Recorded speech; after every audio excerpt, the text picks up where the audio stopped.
Testing, testing. Can you hear your beautiful voice? Testing, testing. Testing, testing. Can you hear your beautiful voice? Alright. Audible. Oh, I'm running low on soda. Should I even bother getting more since I'll be moving soon?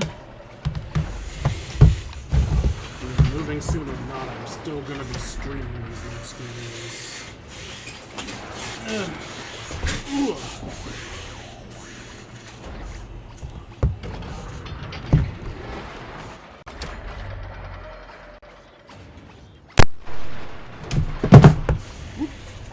Okay, it didn't fall. Good. I would have cried if you fell and messed everything up.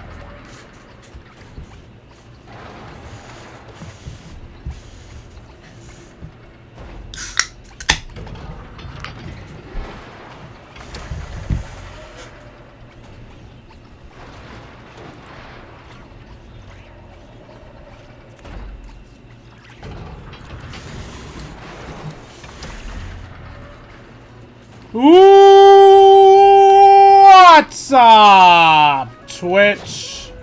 It's your Lord and Savior, King D353 here. If you never stream of Let's Play Genshin Impact, in the last stream, we did part 1 of An Elegy of Faded Moonlight, aka parts 3 and 4 of the Song of the Welkin Moon. In the last part specifically, we looked into Rier's past, learning about his relationship with his ex-girlfriend, and the fact that, what was his name again? Oh, wait, was it? Yeah, no, Alhaitham's the annoying piece of shit scholar. Dainsleif. Dainsleif's brother was suspicious of him, which since his brother sees the future, might be linked to him becoming one of the four sinners of Conria, possibly. Also, we recruited Arlecchino to get the third moon goddess, the Crimson Moon Goddess's power in play. So now we have a new ally in the form of Arlecchino, and we have the Crimson Moon's power, which means we're help us get a little bit closer to having the power needed to beat Rier. Now, what's next in store for us?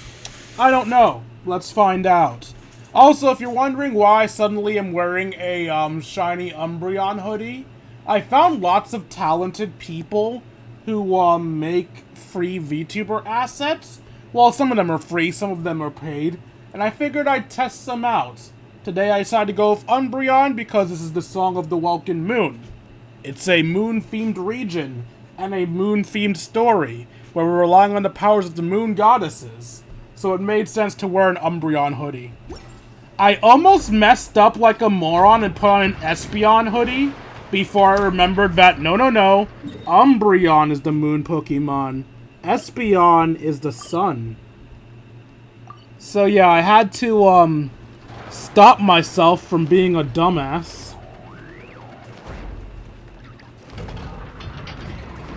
Now, let's go talk to ourself.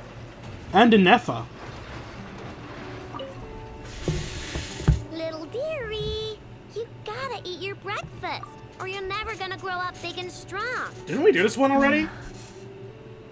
I know. There is still lacquerberry residue hanging from the corner of its mouth. Huh? What? Its recovery is progressing smoothly. In a few more days, we can ask Miss Lauma to send it back to its herd. I know. I am sure you know that it deserves to go back home instead of staying with us. But... Did the Lady Moonchanter from the Frost Moon Scions not say as much when she came to treat the deer? Its family might be worried about it. Once it has recovered, it would be best to send it home. She can literally talk to animals. Can't she just say the deer has a new family or something? The animals in this world are smart enough to understand that the deer has a friend it wants to stay with. I know, but, you know, it obviously hasn't recovered yet. you wish. Does your leg still hurt? Do you want to go home? I know. Didn't the Lady Moonchanter promise us that she would come and pick up the deer? When the time comes, let's ask her to listen to what the deer has to say again.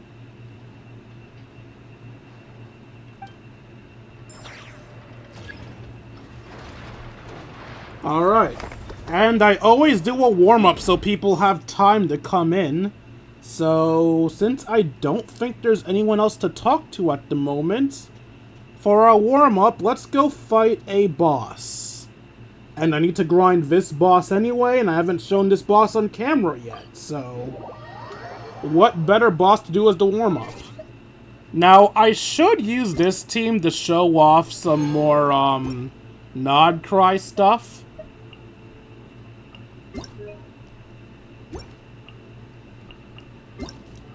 I wonder how many of these are no longer applicable.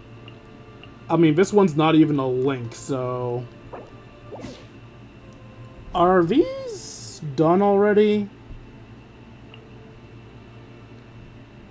No one cares about surveys.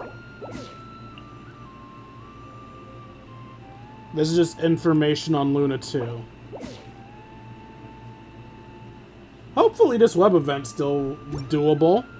But yeah, while I should use a Nod Cry team against this boss, my Nod Cry teams aren't very good. And I personally find that it's just easier to run this team against this boss because of this boss's specific gimmick. Oh wait, I need to heal. Poor Xing Cho got reamed last time.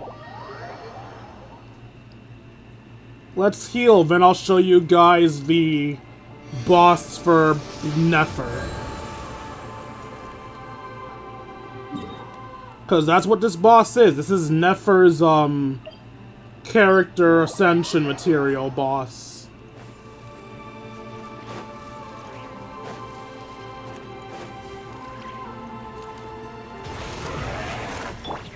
Strike a pose! Time to shine! Solidify! No, my sword! Witness the power!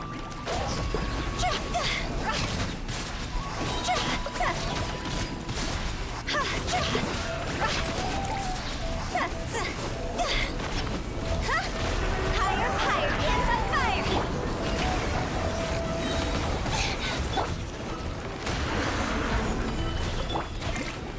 Rain outlines your fate.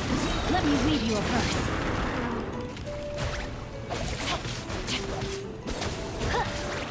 Body and mind. Alright, since he took more water damage than anything, he is now a water unit. Which is why we now want Hu Tao dealing the majority of the damage, because she just gets vaporizes off of his new element.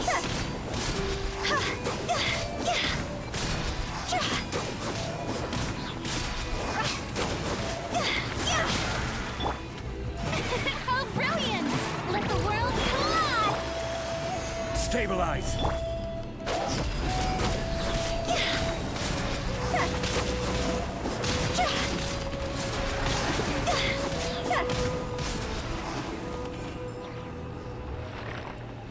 Honestly, with how slowly I beat him that time, I'm surprised he didn't change elements again.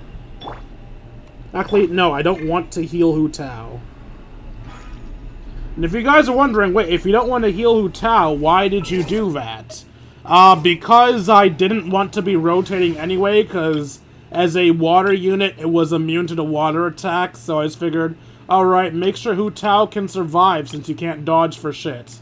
Yes, Hu Tao does more damage while hurt, but that doesn't help if you die the second they touch you.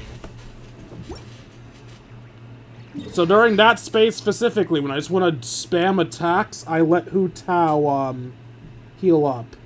That's at the bottom of a cliff. Actually, I don't think that matters, because I think the, yeah, the secret base is also at the bottom of a cliff. Take me up! Take me up before you go. Yes, I know that's not the song, but it's close enough and I find it funny.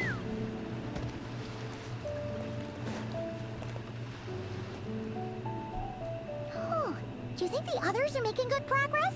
No. Hope it's all going smoothly. Oh, hey look! They made it back as well! Prince! Llama! How did it all go? All is well, thank you.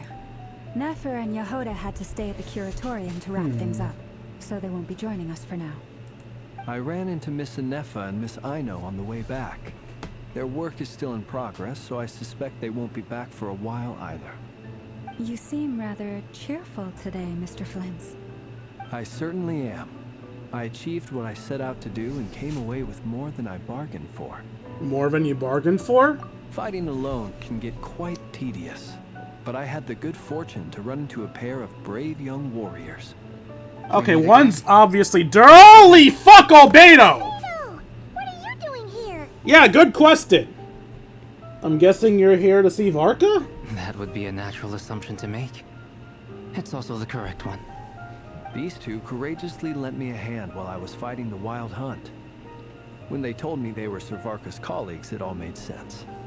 And given how people of outstanding talent tend to cross paths, it's no wonder you're already acquainted. So, who's your travel buddy, Albedo?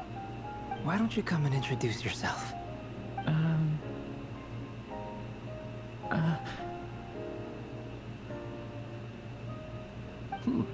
A gentleman of few words, I see. And a rather stern countenance. I presumed you were acquainted with him. Is that not the case? Wait, those horns. You must be... It's nice to meet you. Again. We've technically met before. Wait a sec! You're Minnie Durin! Can we just call him That's Durin? right. It's me. I'm glad to see you again. By the way, he says it's okay if you drop the mini. Yeah, I'm not as mini as I used to be. Interesting, isn't it? The first step towards blending into human society appears to be reflecting on whether one's name really reflects who they are. Wow! You look so different! In a good way, of course. It's great to see you looking so healthy. Thank you, Paimon. And although you're as mini as ever, I understand that diminutives don't always convey endearment. I'll be sure to simply call you Paimon, as a sign of my great respect for you. Wow! You're such a smooth talker now. Paimon could get used to this. From now on, you may refer to her as your esteemed guide, Paimon. Paimon, if you keep being obnoxious, I'm gonna start calling you Mini Paimon. I actually think a diminutive is warranted here. Little Paimon is pretty tiny, after all. Personally, I think our little Paimon is the perfect size. When people call her Little Paimon, it's just because she's so adorable that they can't help themselves. If that's not a sign of endearment, what is? You're absolutely right, Don't Miss Lama. down-talk my My brother bullying! still has a long Wait, road what? ahead of him What's when it this? comes to understanding human Oh no, that's just relationships. my pinned. It was Anyway, brighter than I speaking of long remembered. journeys, didn't Columbina, leave with you? How come she isn't back yet? She's been catching up with old friends. Wouldn't be surprised if she stopped for a cup of tea or a 10 on the way back. Uh-oh. People are talking about me. Hope it's nothing negative. I can't think of a single negative thing to say about you. Seems like she's in much better spirits after meeting her old colleagues. Judging from your expressions, I'm guessing it all went well? It's getting crowded here. I'll go grab some chairs. No need. This is a job for an alchemist. I'll whip some up momentarily. Thank you for your hospitality, ladies and gentlemen, but I was merely escorting my friends back. Wait, you're leaving the team already? Send Drone shortly, as we still have some things to discuss. Oh, okay. It's been a pleasure. I thought you were abandoning the But this is team. where I'll say goodbye. No! No! Really Stop that! appreciate your help. This is a world-ending threat. We should not be separating already. Thanks for standing by us. No thanks for leaving. Come on. Spare the formalities. I'm just glad I could help out some true friends. understand. Well, bye for now, Harlequino.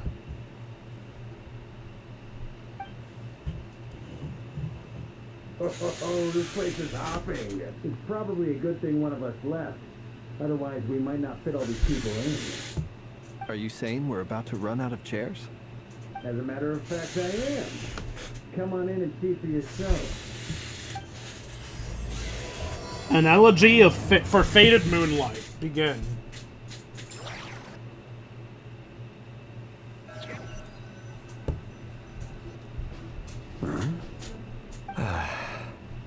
Wait, Dainsliff? I'm sorry, you're getting off your ass for a main quest? I overheard your little chit-chat outside, by the way. With Miss Columbina's colleague gone, we should be back to the original crew plus the other colleagues I brought in. Though, it looks like we have another new face. Someone else managed to rope in a colleague too? Sorry, he's probably here for us. Frankly, you and Paimon are the only people I know here. This here is Dainsliff, colleague of Tibet's greatest guide, Paimon, and greatest adventurer, the Traveler. Well, not exactly colleagues, more sort of friends. No. When someone else jumps in to do the announcing, you know you're speaking to someone important. Let's hear what he has to say. Note to self. Once Paimon knows your name, the rest of the world will soon follow. When he comes looking for us, it's usually something important. Paimon's guessing you've heard about the Wild Hunt, then. From the looks of it, you're about to hold a meeting. If I were to say that the Wild Hunt is our mutual enemy, would that earn me a seat at the table? As the saying goes, the enemy of my enemy is my friend. Mr. Dainsliff, there's a seat with your name on it. Though, I can't promise the same for everyone else. Hey, Albedo, think you can rustle up a couple more chairs? After all this time apart, Grandmaster Varka's first order is to rustle up a couple more chairs. I've missed this. Is he being sarcastic? Hey, he's your brother. Why are you asking us? I've still got a lot to learn about the nuances of human conversation. Trying to decipher Albedo's way of speaking has been like jumping in at the deep end. Oh, good point. Paimon gets you now. Don't sweat it. There are people who go their whole lives without getting the hang of it. You're ahead of the game already. Look at you, Paimon, expert in the art of encouragement. Paimon's so annoyed. Perhaps you should go and check in with her. If anyone can hurry her along, it's you. And to a lesser extent, Yehoda. I just got back from the curatorium. Besides, aren't you curious to see what's taking her so long? Miss Nefer doesn't strike me as the type to share secrets. And since gathering intel is her specialty, I'm guessing she'd prefer to keep her methods confidential. Under such circumstances, would it not be tactless for me to impose? Oh, but it's fine for me to impose. What can I say? You have an unrivaled ability to garner people's affection, Miss Moonchanter. Besides, you have far more in common with her than I do. All right, then. Impressive. She barely fought back at all. I admire your powers of persuasion, my friend. As I'm sure Miss Lauma will realize soon enough, the trick in life is to always pitch in with other people's responsibilities so that you can be selective with your own. Another trick is to simply hide in the background. Spoken like a true sage. Anyway, looks like we've got some time to kill before the meeting. Let's take a little breather, folks. And feel free to chat amongst yourselves. We'll get down to business once the other two arrive. Oh, free. You guys forgot about Yehoda.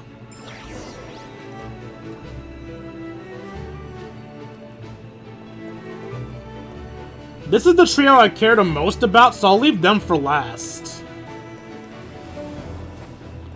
I forgot the interact button. Truth be told, I can't remember the last time I was in a meeting with so many people. You're not alone there, my friend. The Lightkeepers also struggle to bring everyone together for a serious discussion. I don't doubt that. I've only ever met two Ratniki, one being you, and the other being that young guy, Itlua. Itlua is a good apple. I'll give him that. He's Is that the kind, 4-star honest, and everyone's regularly talking about? delivers supplies to my lighthouse. A true Ratnik to the core. In that sense, he puts me to shame. So you're what? A fake Ratnik? That's what it sounds like you're saying. But I get the feeling that's not quite what you meant.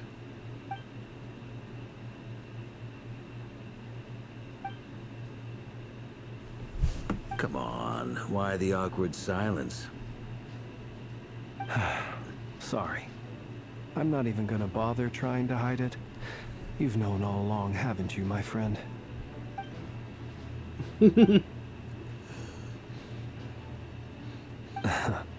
Now that was an awkward silence. Let's just keep this between ourselves. Probably best if Itlua doesn't know, huh? That goes without saying. Gotta be careful what you share with youngsters, after all. Anyone else in the know? Let me guess. The Traveler and Paimon? I mean, I know Dangerous now. being too sharp for one's own good, you know. Then, in the name of the Animo Archon Barbados himself, I swear, your secret's safe with me. When we went for drinks, you said that you and Barbados were practically best buds. In the light of that claim, do you really expect me to take your oath seriously? Of course. Just as long as you don't go spreading around the fact that I'm close with Barbados, all right? Fair enough, then. Nothing like a bit of mutual leverage to seal the bonds of friendship. So he's not just a Fae. He's also a fake Ratniki? Ratniki are the lighthouse keepers, right? He's a fake? I didn't know that. That's interesting. Is there something you'd like to say to me? Yeah, what are you doing in the main story? Yeah, for starters, why'd you just show up here without even giving us a heads up? If you think back to our previous interactions, you may recall that that's hardly out of character for me. You do have a point there. Doesn't mean you shouldn't give an explanation. Sorted out your accommodation yet? Oh yeah, you'll need to find somewhere to stay the night too, right? Want to tag along with us? You never know. You might get a group discount. Sure, let's do that. Great! Paimon will handle it! And in return, we can get Dainsliff to be our very own personal bodyguard. Paimon, you're thinking out loud again. If that's what you had in mind, you should have said so sooner. I'd be happy to help. Oh, okay then. Paimon was only kidding, but good to know. Can he even take on We're Rear? all here together. How strong is Might as Dave? well watch each other's backs. That's just what friends do, right? Indeed. Thank you. What's that zoom out? Oh, that was just going back into gameplay mode. I was like, wait, why'd you zoom out? Did someone just show up behind us? Also, I think I saw something to interact with here. No, that was just a lantern. I'm stupid. You're both awfully quiet. Why don't I start us off with an icebreaker? Much obliged. Have either of you ever had your portrait painted? If not, I'd be glad to help. That sounds like a lovely idea. You know how to paint, then? I dabble occasionally. He's an excellent painter. Tables, chairs, people, dragons, you name it. He'll paint it for you. I'm flattered. If I ever get the chance, I'd like to give it a try myself. How? Anyway, how about you, Durin? What sort of portrait would you prefer? Oh, I'd be fine with anything. Whatever style feels best to you. Very well. Then I'll play it by ear. You can replicate any style I want? I can try. If you show me a sample, I'll do my best to match it. Thank you. In that case, I'll dig up some reference material for you.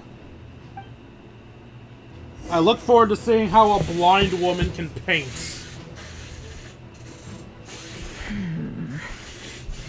Wait, no Yehoda? Okay, we're just not having Yehoda at this meeting. Cool. Ah, Miss Nefer.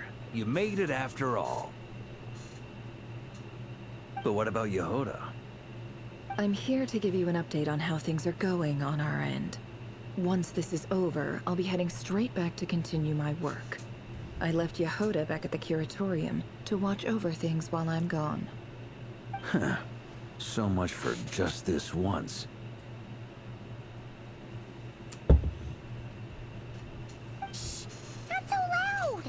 We're on a roll here. What if she remembers and suddenly decides to back out? Did you say something, Mr. Varka? Huh? I didn't say anything. Right, Flint? Must have been a frog. They get so noisy around here at nighttime. It's like they're putting on a concert in the background. It's like there's a convenient frog there. There's a few introductions to make. Let me start by saying that it's an honor to be speaking before so many distinguished colleagues and collaborators. But first up, we have Miss Lauma. As Moon Chanter, she's the leader of the Frost Moon Scions, a local religious community in Nodcry. Then there's Miss Nefer, boss of the Curatorium of Secrets, an intel gatherer extraordinaire. Nefer is leading the investigation into Rerer's background, assisted by Yehoda and Lauma. From the little I've heard, they're making some great progress. Over here, we have Mr. Flintz, a Ratnik and guardian of the abandoned lighthouse. In our last operation, he courageously distracted the Wild Hunt to buy time for the rest of us. For those of you who've never met, this is Mr. Albedo, a renowned alchemist and captain of the Knights of Favonius investigation team. By his side is a new face for us all, myself included, Mr. Durin, who has come to lend his aid. Next up, we have the Moon Maiden and former Fatui Harbinger, Miss Columbina. Then we have the Traveler, who's earned more titles than I could possibly hope to list out, so I'll spare you the rundown. And Paimon, the ultimate travel companion and quite possibly the best guide in all of Tevat. Wow! That's a lot of people! Great turnout! Miss Nefer, it looks like you might have another job coming your way, so, congratulations on the booming business, I guess. You think I haven't got enough on my hands as it is? Who's looking for me now? That would be me, Miss Nefer. I have a commission for you. And you are? Who I am doesn't matter right now. What does matter is that I'd like you to gather more intelligence about the Recher of Solnari. Well, it's not as if we never take on anonymous commissions. But in your case, I'll have to decline. I'm gonna take a wild guess and say your job's probably more hassle than it's worth. Something about you seems like bad news. That's intuition, damn. Conrian, I assume. And what's with the mask? Are you trying to hide your identity? In any case, the fact that you're even still alive raises an awful lot of The questions mask for doesn't me. cover enough to hide his identity. My name is Dainsleif. And yes, I am from Conria. As I'm sure you're aware, the Recher of Solnari's real name is Rerir. He was once an acquaintance of mine. Really? Then you must have been quite an influential figure yourself. You flatter me, but none of that matters anymore. My point was simply to clarify why I have asked Miss Nefer to investigate Rerir's background. So you're both from Conria, and it sounds like you used to be friends? What am I missing here? Surely you already know how he became one of the Five Sinners. I'll tell you everything I know. The history of Conria, the names and identities of the Five Sinners. I remember it all like it was yesterday. I have never spoken openly of this before. But the truth was exactly as people say. The Five Sinners were each driven by their own desires, and it was by playing upon these that the Abyss tempted them to their fall. tearing Conria apart in the process. The visionary, Vedifenir, who wished to foretell the future. The wise, Haroptatir, who sought limitless knowledge. Gold, Rhindaughter, who desired to create life. The foul, Sertologi, who pursued supreme strength. And last, but not least, Raker of Solnari, Rerir, Ravager of the Moon. Of the five, Rerir is the only one who remains a mystery to me. He never harbored grand ambitions, so what changed in the space of a single night? How did he come to fall like the others?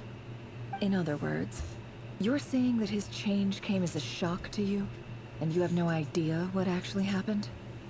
That's right. You mentioned how the Abyss tempted them, which led to their fall.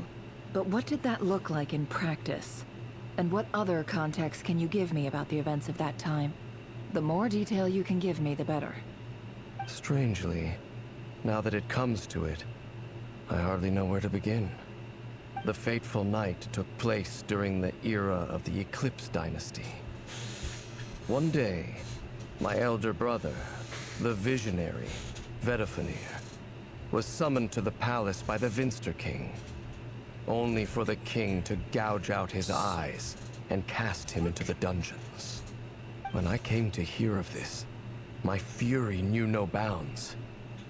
I gathered together every ally I thought I had, and together, we set a night to storm the palace and free Ved. Centuries on, the memories of that night still haunt me, like a never-ending nightmare. We broke through the palace gates, just like we had planned, each striking towards our separate targets.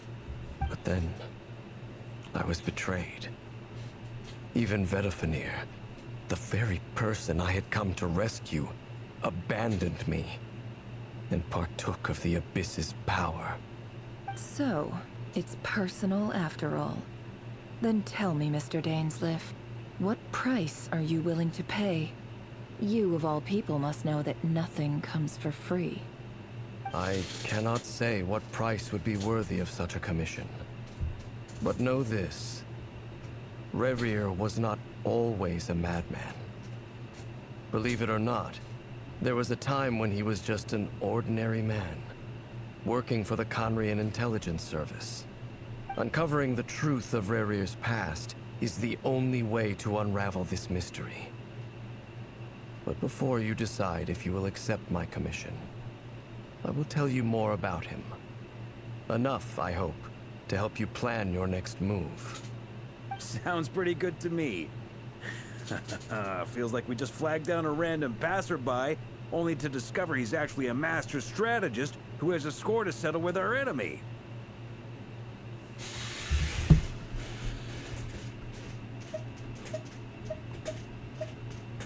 Must be all the good karma I've been building. Can I borrow your halo? It could be useful in the lighthouse. Hey, enough with the wisecracks! Besides, isn't that lamp of yours bright enough already? Relax. It was meant to be a compliment. If that was a little over the top for your liking, I'll make sure to tone it down next time. I'll give your proposal some serious thought, Mr. Dainsleif. Let's speak in private once the meeting is over. Before that, there's a few things I'd like to share.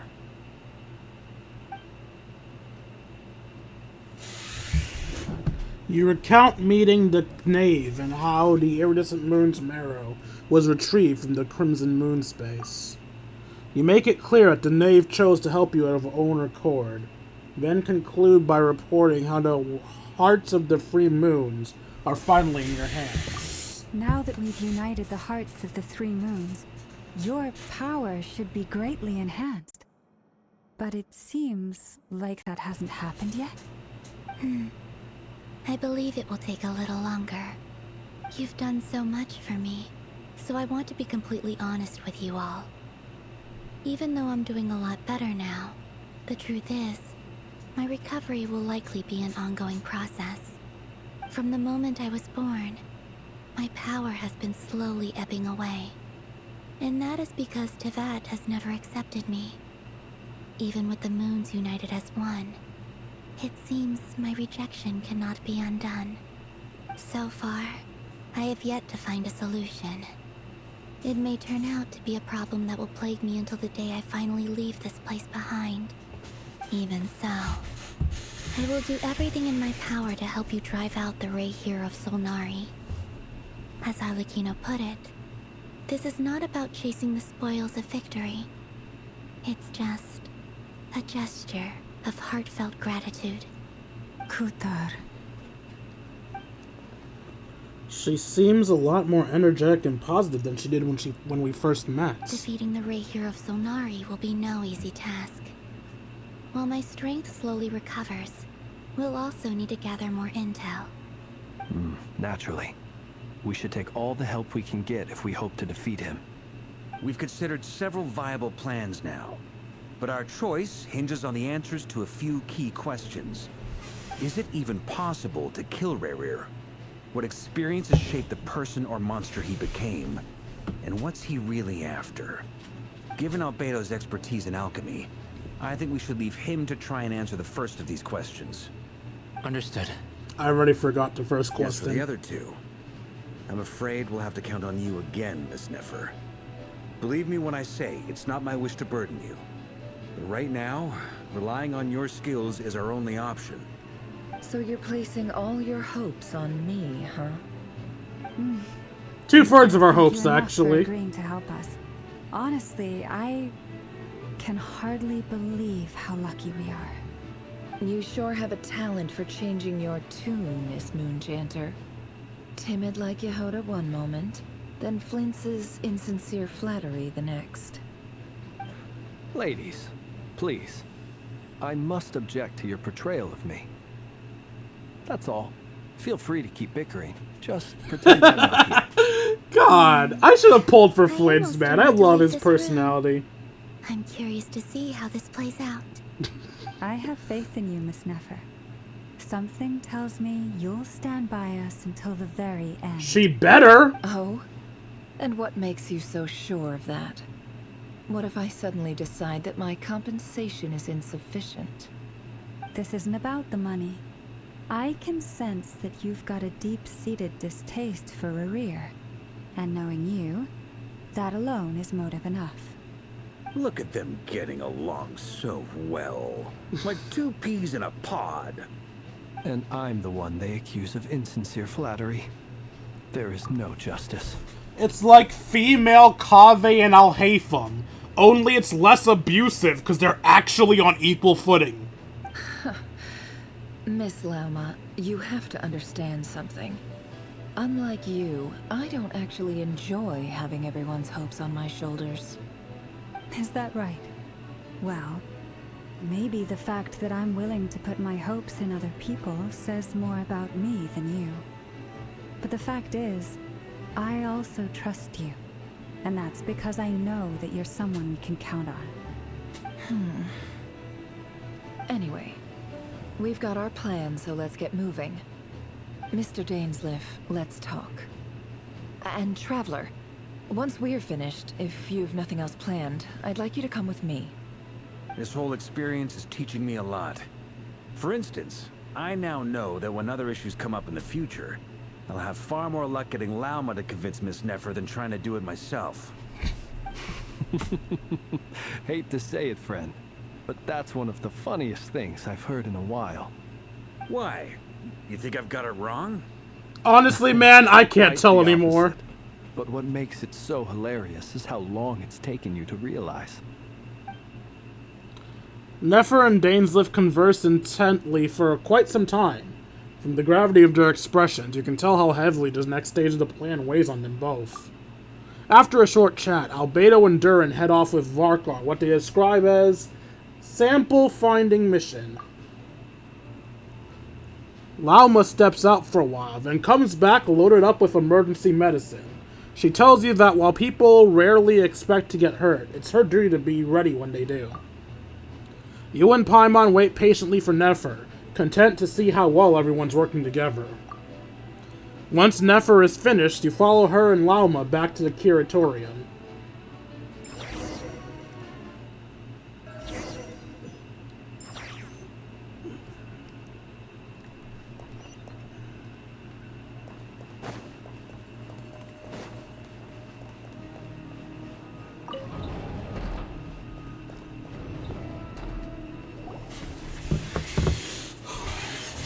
Thank you for waiting. It's okay. We actually used the time to help Dainsliff get a room at the hotel. That's very considerate of you. Now, I trust you share my curiosity about Rarier's past, and you seem fairly familiar with Mr. Dainsliff already. That's right. We've known each other for quite some time now. We spoke at some length after the meeting. He was the one who suggested I should invite you to join this operation. He feels confident that these secrets will be safe with you. Dane has a lot of faith in us, that's for sure. Thanks for your trust too, Nefer. Likewise. I appreciate that you got right on board without interrogating me about why I invited you. It shows that you trust me to explain everything in due course. That's because we know what you're capable of. We appreciate you too, Nefer. You might have been forced to help in the beginning, but this time, it was your choice. That's one way to put it. Another is this, that once a decision's been made, it's set in stone. After that, my only goal is to see it through. Alright, so here's how it is. I'm going to access Rarier's thoughts again using my confidential method. Now, I'm sure you've seen things like this before on your travels, so you're surely well aware of how dangerous it can be. The reason I've gathered you all here is to ensure my safety during the proceedings. I plan for us to enter the fragment of his consciousness together, and once inside, I will focus on searching for information. Think of this as a diving expedition into someone's brain. If I'm the diver, you are my safety equipment, tasked with keeping me alive while I'm under the surface. Once the ceremony begins, we will all be spying on privileged information. But in the interests of safety, you must remain absolutely silent at all times. We will discuss our observations after the ceremony has concluded. Lastly, any individuals of a weaker constitution are advised not to partake in the ceremony. In other words, fuck off, Paimon. Paimon has her own job to do, which requires staying in the room, but not joining the ceremony. Nefer conspicuously left out the details of her confidential method. I guess her brain diving techniques are a trade secret. Well, good luck, everyone. Sounds like all Paimon can do is cross her fingers and root for you guys. There's a little more to it than that. I was being serious when I said you have a job to do. While the rest of us are inside Rarier's mind, it's imperative that we have a team member on the outside. In the event that something goes wrong, you will be our first responder. I don't anticipate any issues, but the extra level of safety will be greatly appreciated. I second that. This is a dangerous operation here, and you're our whole rescue team. That's pretty much the most important job in the crew. We'll just pretend Nefer is not the most important. Paimon's like the lifeguard? Yeah, that makes sense. All right, got it. Good. Please, take a seat. We'll get started momentarily.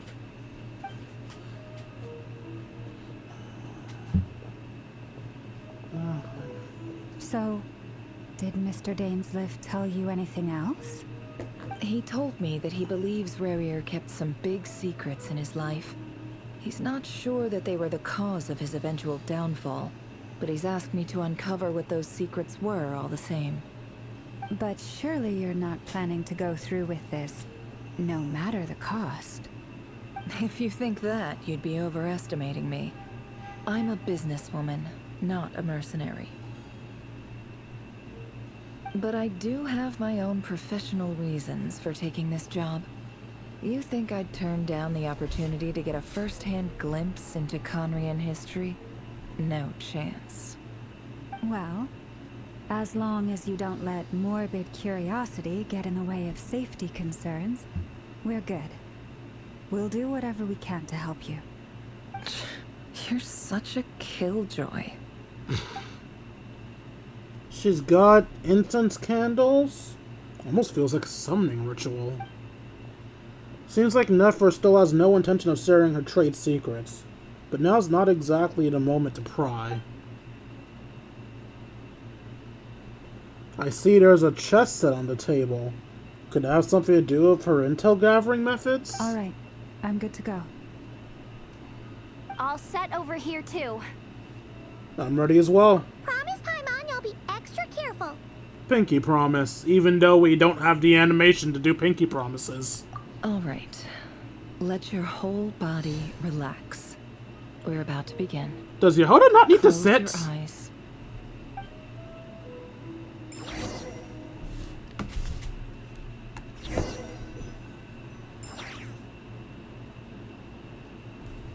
Phew.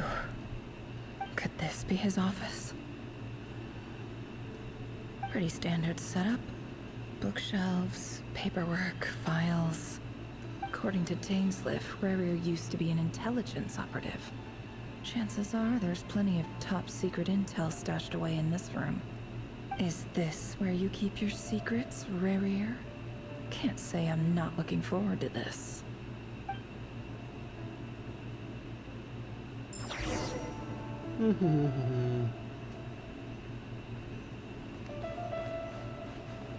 It's nothing of importance. Let's just go here and read. He looks even gloomier than last time. I wonder what's changed.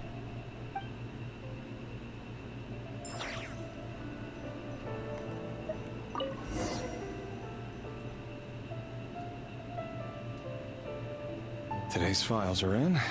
Time to wade through them, just like usual.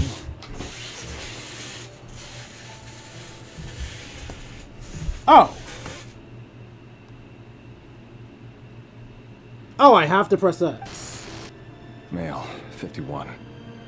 Occupation, cook. Confirmed Crimson Moon descendant.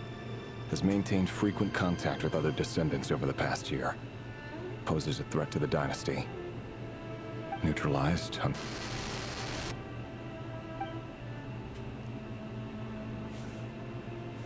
This one should be archived under purged targets.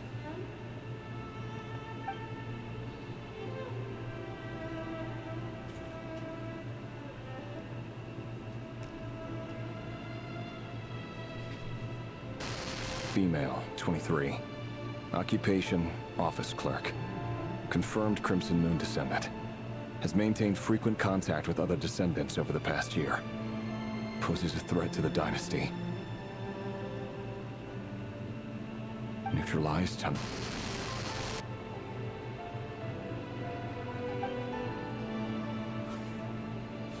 Another one for purged targets. Sounds like she was that other man's daughter.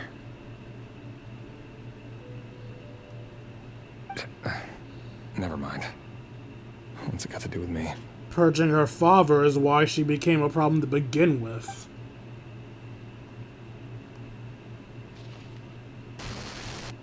Male, 40. Occupation, teacher. Confirmed Crimson Moon descendant. Has been observed making contact with other descendants during the past year. Poses a threat to the dynasty. Neutralized on...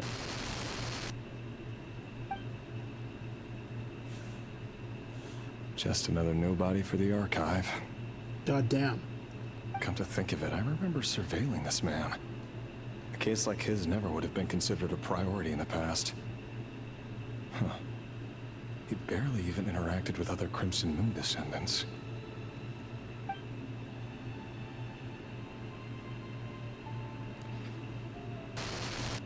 Female. Is that a child? 16. Occupation, none. Orphan and confirmed Crimson Moon descendant. Has been observed making contact with other descendants during the past year. Poses a threat to the dynasty. Neutralized on...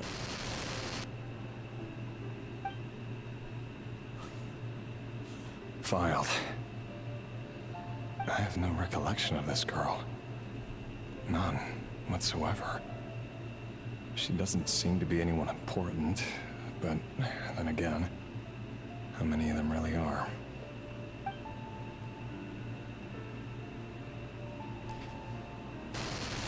Female, 13.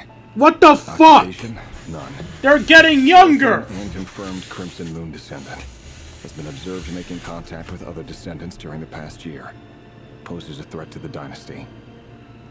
Neutralized and... You shameless fucks! Filed. We're just killing kids now, huh? Male, 11. Oh my god! None. Orphan and confirmed Crimson Moon descendant. Has not been observed making any contact with other descendants during the past year. Poses a threat to the dynasty. Mother...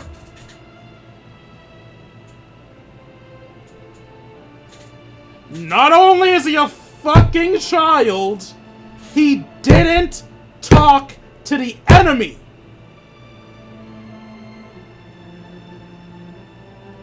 Maybe Conria deserved what they got. Neutralized and... Maybe Conria deserved what they fucking got. Please don't keep getting younger. I'm begging you, don't keep getting younger. It's getting younger. Male. 6. Occupation, none. Orphan and confirmed Crimson Moon descendant. Poses a threat to the dynasty. I'm about to start drinking. I'm about to start fucking drinking. Oh my god.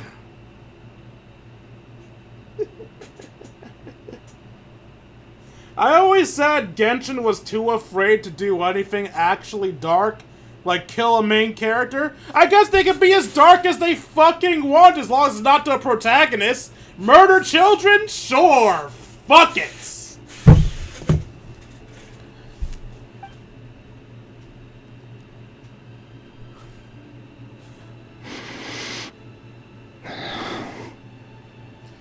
Well, I guess it's not that bad. We're just looking at papers of past events. It's not like we're seeing the children die in real time. I'm still fucking pissed, though. Fuck you, Conria. It's funny, isn't it? What? Your job is becoming both harder and easier at the same time, depending on how you look at it. Is that the Abyss? The Crimson Moon descendants will be completely wiped out. But as their numbers dwindle, they become harder and harder to track down. That's not how it is. Fortunately, however, most of the able-bodied adults have already been taken care of. The remaining weaklings will be increasingly easy to deal with. No! No. My job is to ensure the survival of the Eclipse Dynasty. And the only way to do that is by eliminating any and all potential threats. It's a perfectly legitimate line of work. You keep telling yourself that. Can attest to my fairness. And if my friends were aware of the facts, I know they'd back me up too. Assuming, of course, that they were aware of all the facts.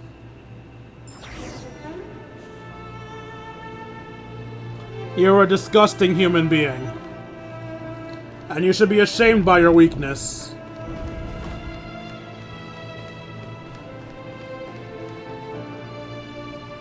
Mr. Vettelneer, it's been quite some time since we last met.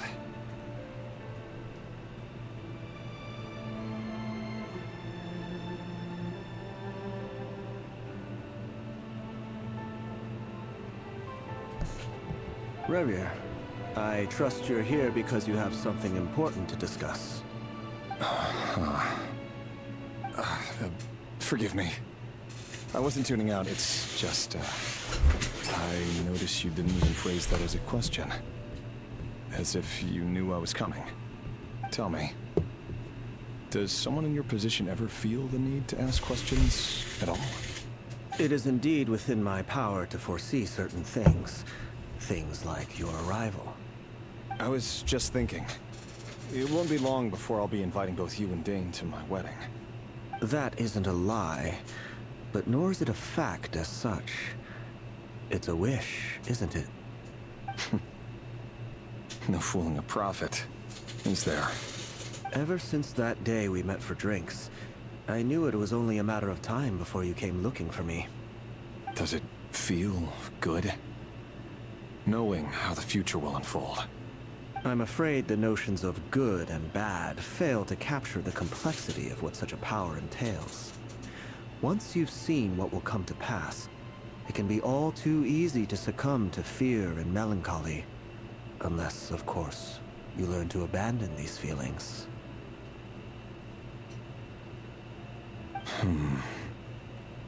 You fear my silence, and long to hear the words I left unspoken that day.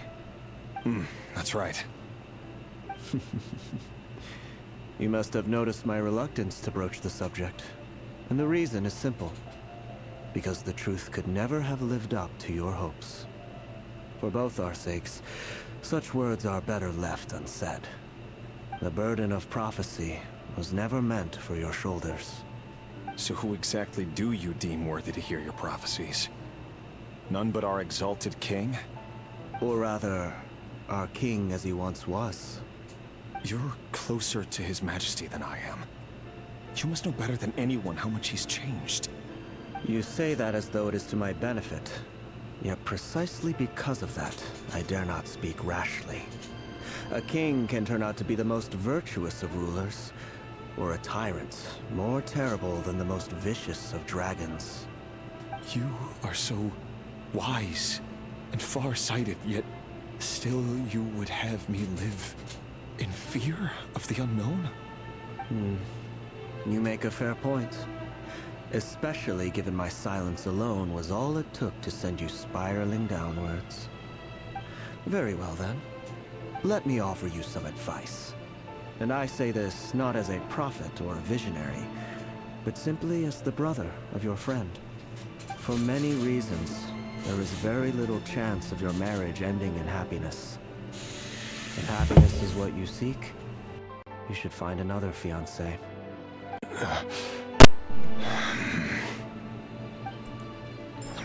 Goddamn. Hold on. There's that same black fog again. Could this memory belong to Thelindis? Guess I'd better tread carefully.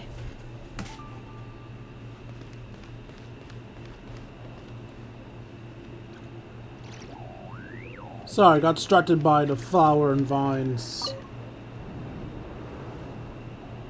Wait. Hear me out. This time we finally got a clear look at his face and learned his true identity. His name is Rayrir, and he claims to be one of the king's guards. What did you say? A cruel irony, isn't it? The man you're set to marry leads a double life as a brutal executioner. Why are you telling me all of this now? Simple. It's because I want you to kill him. You are the only person he would never suspect. No, absolutely not. I would never dream of doing such a despicable thing. So you'll just stand by and watch him slaughter us to the last? Do not forget that the blood of the Crimson Moon flows in your veins too. The blood of the Crimson Moon? What does that matter now? The dynasty has long been dead and gone. You think that alone is reason enough for me to throw away everything I have? Why wouldn't it be? You two were once a child of the Crimson Moon, just like me. Don't tell me you've never felt so much as a flicker of fury for the way we were trampled into the dust. As long as you promise to abandon this pipe dream of restoring your dynasty, I can try to persuade him. Or have him persuade the Vinster King. Persuade the Vinster King? Do you even know why he's so obsessed with hunting us down? Why he keeps trying to force us to hand over our secrets? Over and over again? Or why we refuse to give up on restoring the dynasty? The Vinster King. A blind fool. His eyes clouded by powers from beyond this world. A petty little man with a miser's heart. And he dares to sit upon the throne? Mark my words. Sooner or later, Conria will fall. And it will be his doing. If you can't bring yourself to do it, so be it. Just you watch. It won't be long before calamity descends upon us all. The Rehir of Solnari. That really is quite a secret you've been keeping from me, Rerir. But who am I to talk? Am I really any better? I've kept my own past a secret this whole time too. Love should be built on honesty. But ours was born from lies. And yet, is it really so wrong to hide things that would only make life harder? If we don't cover up the parts that no one else should see, how can we go on pretending to be normal? Vedifulnir must have known all this. And that's why he made his prophecy. In the end, nothing stays hidden forever.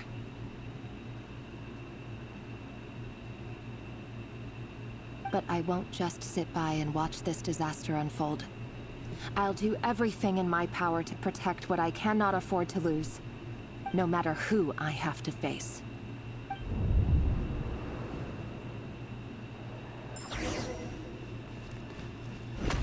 Huh?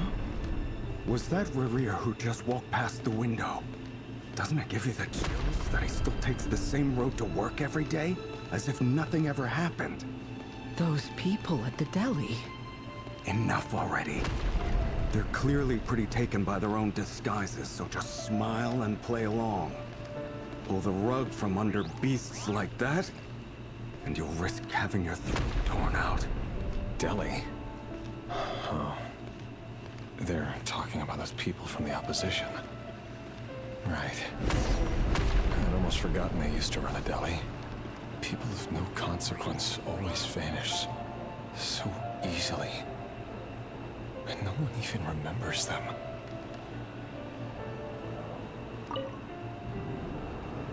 But surely you can see he's not the man he pretends to be.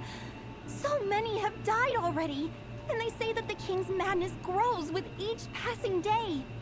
We're not going to survive this, are we? But why does it have to be this way? Do we really deserve to die just because of the blood that runs through our veins?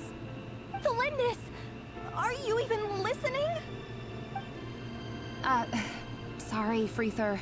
My mind was off wandering. I heard you, though. You're talking about what Rerir said. He's just following the king's orders. He's a secret agent, and it's his job to hunt down rebels and dissidents. By the time you first met him, he'd already taken lives. Maybe he was using you from the very beginning. No. Rerir has no idea I have anything to do with the Crimson Moon. My family are only distant relatives of the main lineage, and besides, my eyes are perfectly ordinary. Truth be told, apart from my teacher, pretty much no one knows I have any connection to any of it. It's been a long time since my family severed ties.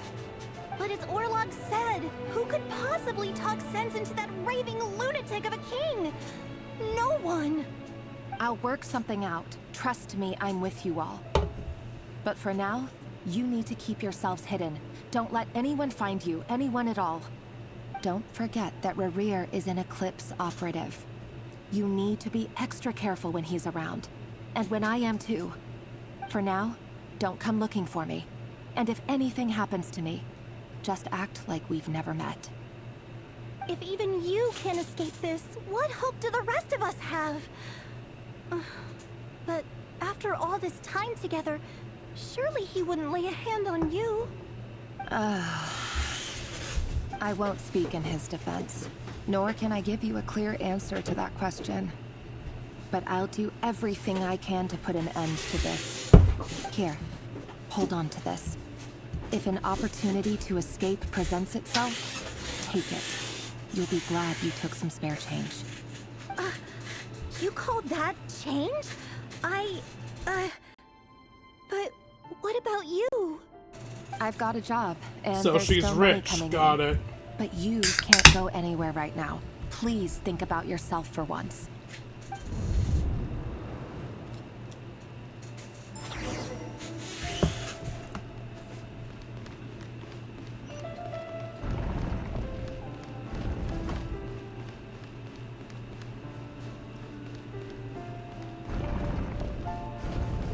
Another day, another round of assassination training. The training ground is just beyond this hidden passageway. When you kill a person, doesn't it bother you when you end up covered in their blood? Why would it? Aren't we all just walking blood bags? But not everyone is accustomed to hunting down others like prey. You've been a hunter for so long now, you seem to have forgotten that most people don't just go around killing one another. Leave me alone.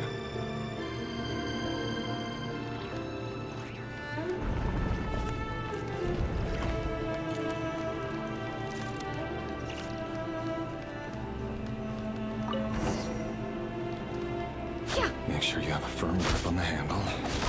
And choose your angle well. Keep your movements light and brisk. And the prey won't sense a thing. How about no one ever died of chloroform? I work clean. Traces.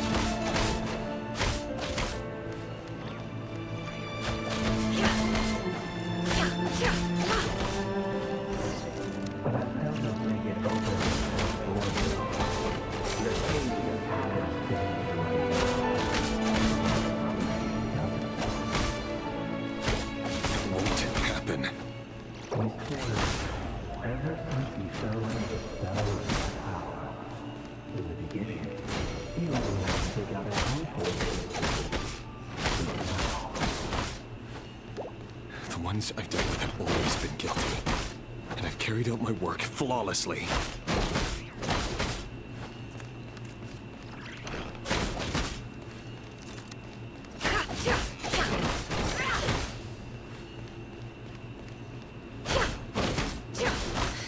No more lies.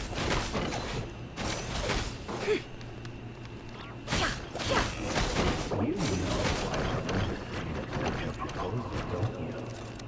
Was it because she didn't trust you? Or something else?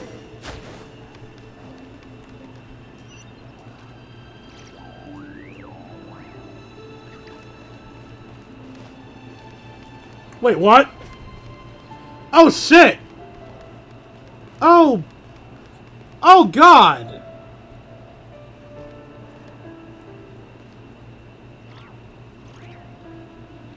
Well played, Genshin. Well fucking played. Delindis, do you still remember Orlog? Orlog. The boy who was pretending to sell flowers. You spoke for quite a while, didn't you? Yes, we did. What about him? He was arrested 2 days ago. Chances are he's already dead. He... I just don't get it! After everything he's done, why do you still stand by him? Or does it mean nothing to you that people keep dying? No, that's not... Just hear me out. I need to go now, Thelindis. They're looking for us. You take care too. If you ever need a place to hide, come find us.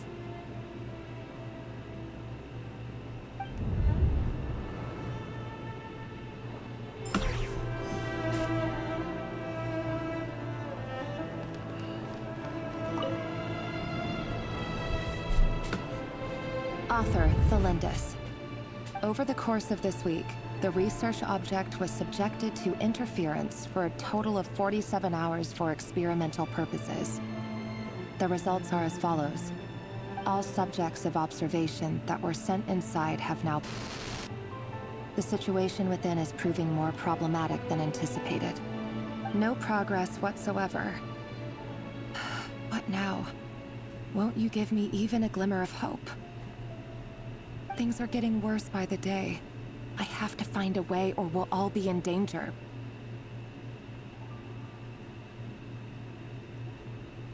But I... If all this research comes to nothing, what then? Sooner or later, it'll be my neck on the line. But could he really bring himself to kill me? No. Surely he wouldn't have the heart.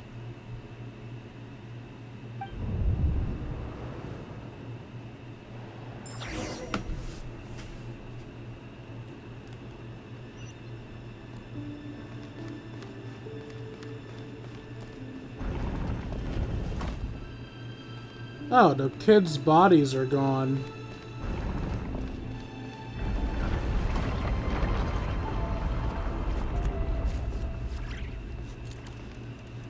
Why won't you just let us go? We don't even know each other. All we want is to live ordinary, peaceful lives. You want to live? Why'd you act surprised by that?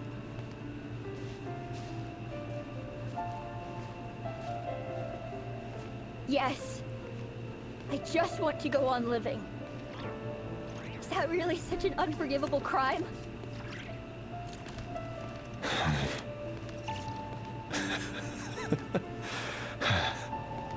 You want to go on living. I want to keep living too. To keep living forever. That's why I have no choice but to continue on the path I'm on. If only some savior would suddenly swoop down and change the way the world is. Too bad that's not going to happen.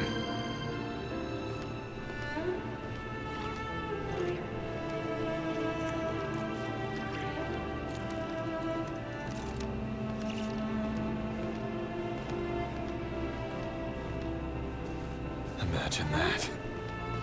If there really were such a person, you and I wouldn't be standing here like this, would we?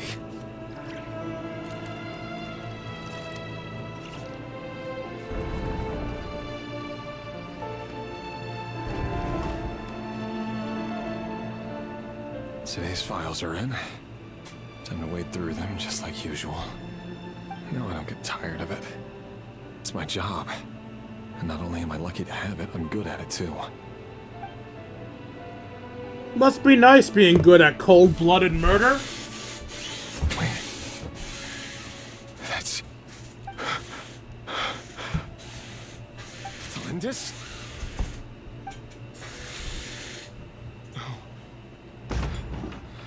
No. No! Why? But you bear no mark of the Crimson Moon. How could you possibly have anything to do with them? It cannot be. A diluted bloodline. Carefully concealed. I see it now. You've been living in the shadows just like me. What a fool I've been. Numbing myself with talk of justice. Even imagining my friends would back me up. But in the end, Soul. Finster King! How far are you going to take this? From the direct bloodline to secondary offshoots? And then what? Today it's the descendants of the Crimson Moon. Who will it be tomorrow? Will you not rest until everyone down here is dead? No. This cannot go on. This is where it ends.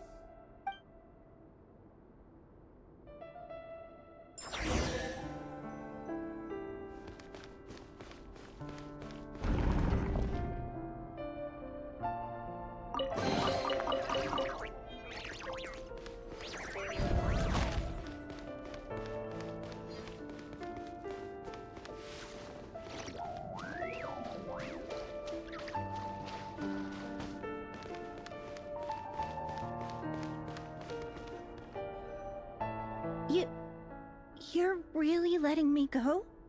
I am. As long as you can guarantee that no one will find you. Don't worry, I'll be extra careful. No one will know I was here. But what about you? Me? If you let me go, you won't be able to complete your mission, will you? Good point.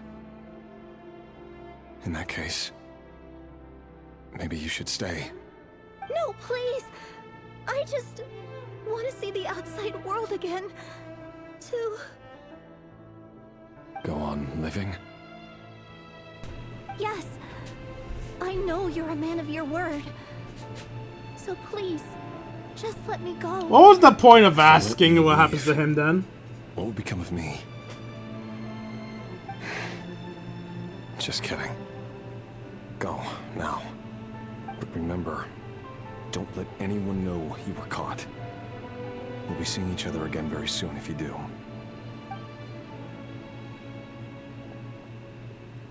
Even shadows in the dark must live by a code.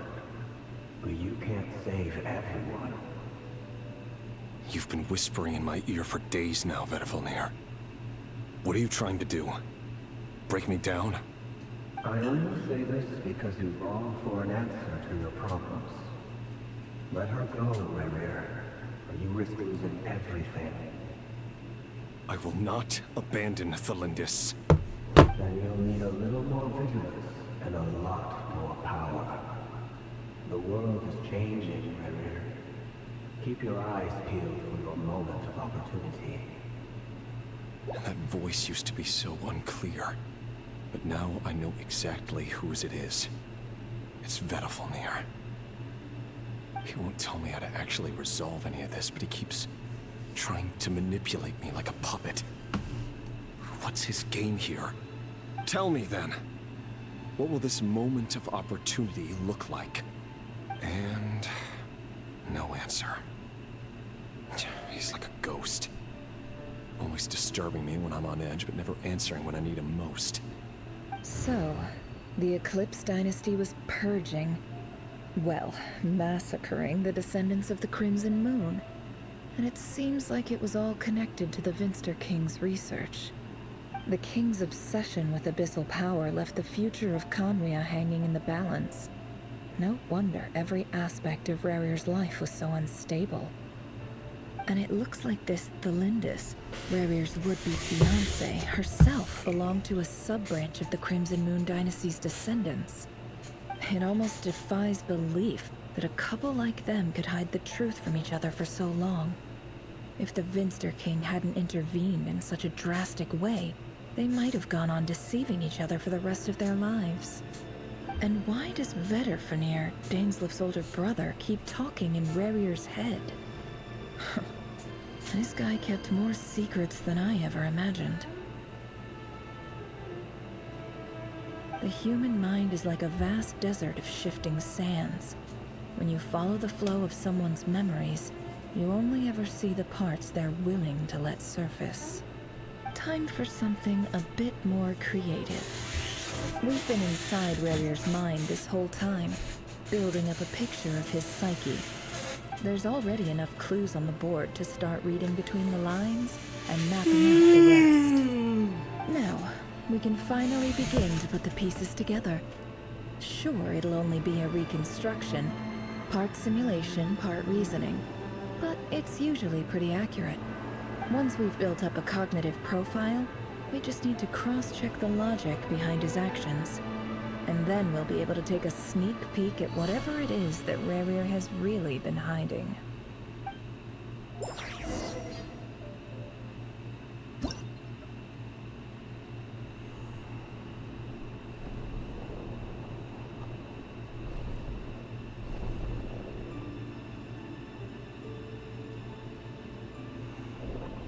Rerir, are you there? Moving pieces consumes action points. When all your action points are used up, you'll be returned to the previous save point. When a piece moves to a square of this marking, you gain the corresponding number of action points. The square will also become the latest save point. What marking?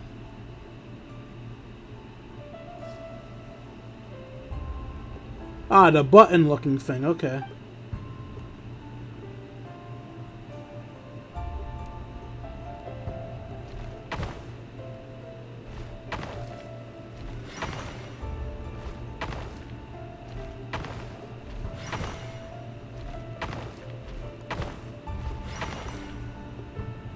Hey, Rerir! Come out, it's urgent! Dane? What's wrong? Quick, come with me. I'll explain everything once we've met up with the others. Okay. I'll come. But the Lindis is still over at the Universitas. I'll need to leave her a note. All right then, but make it quick. I've never seen Dane so worked up before. Whatever this is, it must be big trouble.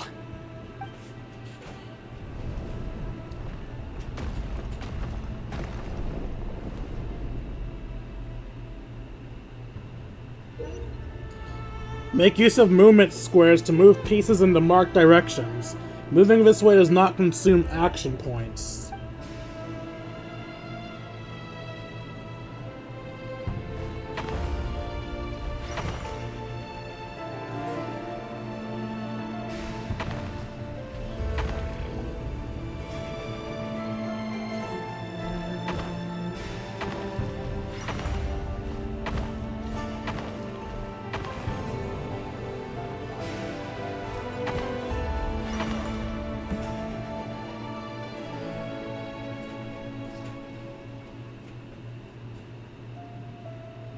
A unicorn, a sword. Well, this is a nice change, meeting you all at this hour. Wine daughter. When men and women of ambition can speak face to face in broad daylight, I say that's a big step forward for our dear Conria. Don't be ridiculous. We do not fear the day. Why would we seek refuge in the night? You might ask your blade that same question. I'm told it prefers the cover of darkness. The word on the street is that Sir Delogi only strikes when he has an unfair advantage. But that is patently false. I see you're missing an arm and a leg. Surely only a fair fight could explain that. If this is your way of offering me replacement limbs, believe me, I'll take them. Oh, we can certainly discuss that. With bioalchemy, anything is possible. Assuming I have your full support in my research. Lunatic. Robtatir. What brings you here? Why, Dainsleif, of course. He invited me. Please, cast aside your apprehensions, Miss Rhindaughter. Whatever the rumors may say, I am but a humble servant of the king, and I can assure you he affords me no greater convenience than he does you. Well, the Universitas Magistrorum won't stop fawning over you. So at least some of the rumors must be true. You're clearly doing well for yourself, so drop the humble servant act. It endears you to no one. You're president of the Universitas Magistrorum, the chief royal mage known as the Wise by royal appointment, and by far the most favored among the 4 pillars of Conria. Vice President Veit doesn't even try to hide his envy when he sees you. My success is the product of hard work and good luck.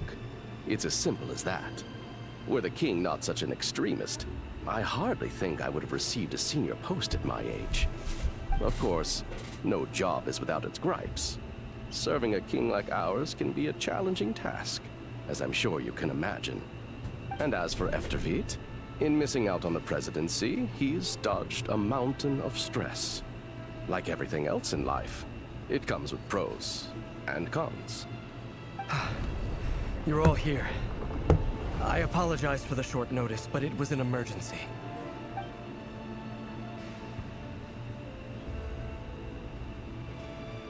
You must be Rerir. Mr. Sertologi.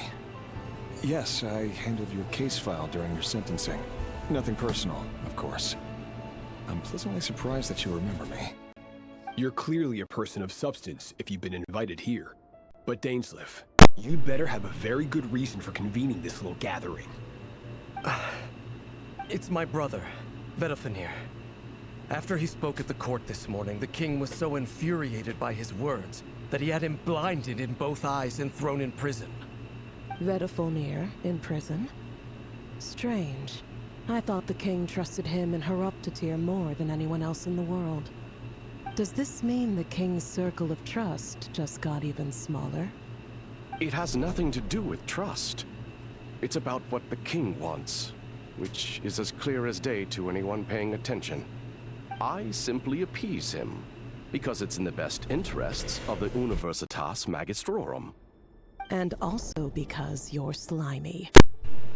Vedalfenir, perhaps less so. But still, a visionless visionary?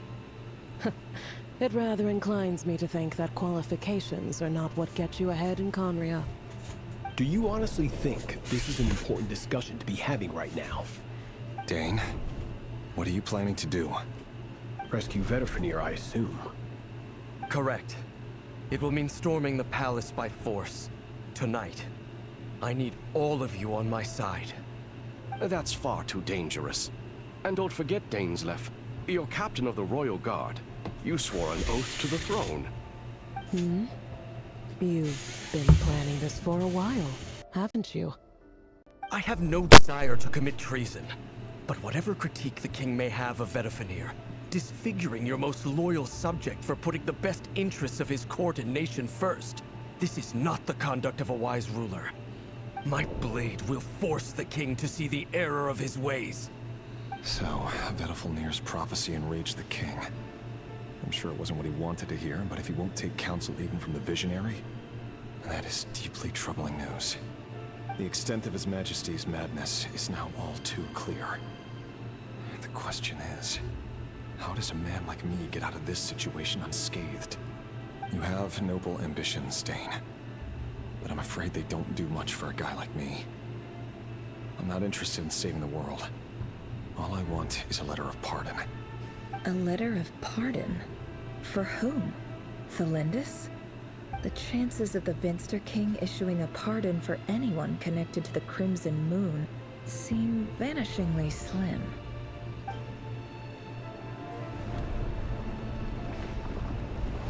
More puzzle? Oh, we have enemies now! This black fog over the board must have some connection to Thelindis. But why is it taking this form? Does it have something to do with Revir's past? Another mystery I'll need to unravel. Consume the marked number of action points to defeat your opponent's pieces.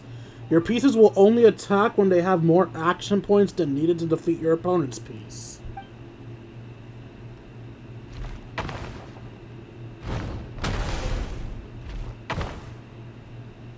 I can get...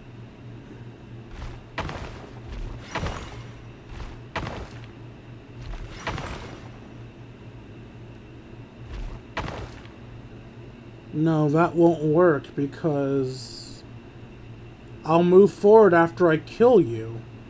Then I won't have enough spaces to get back to safety. Like, I'm not misunderstanding this, right? If I kill you, I'll have one left and I won't be able to make it back to safety?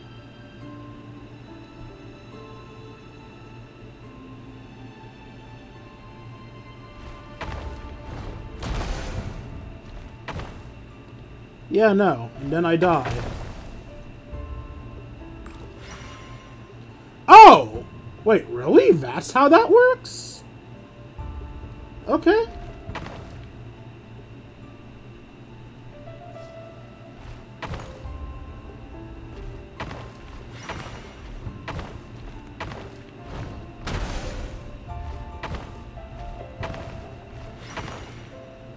One, two, three, four.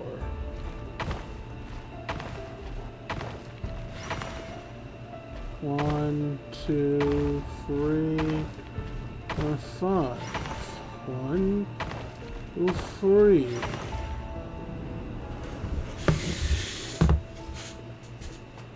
Author Thalindis. Over the course of this week, the research object was subjected to interference for a total of 60 hours for experimental purposes. The results are as follows. Research dating back to the Crimson Moon Dynasty has established 2 points regarding moon marrow. Firstly, its origins have something to do with a god's power. Secondly, it serves as a portal to an as-yet indeterminate location. Moon marrow can thus be defined as a spatial gateway. However, there are a number of hurdles to overcome before we can answer the question of where it leads to. To start with, opening the gateway requires a specific power source, which the relevant literature indicates. An enormous amount of power is then required to keep the gate open. Currently, the total power output of our instruments remains in the single digits. To make matters worse, I am now the only staff member remaining in the Moon Marrow Lab. The Universitas Magistrorum recently decided to move most of its personnel into abyssal energy research, which has stymied all Crimson Moon-related projects. This is not a wise move. I have always maintained that placing all our hopes in a single source of power is risky, especially one as poorly understood as this. As well as making ourselves overly reliant on a single resource, we are neglecting other promising technologies. I apologize if this comes across as disrespectful. But as a Moon Marrow researcher, I desperately want to see the world beyond the gateway. If we really made it there one day, what would we find? And how would we go about taming the unknown? My imagination is endlessly fueled by questions such as these.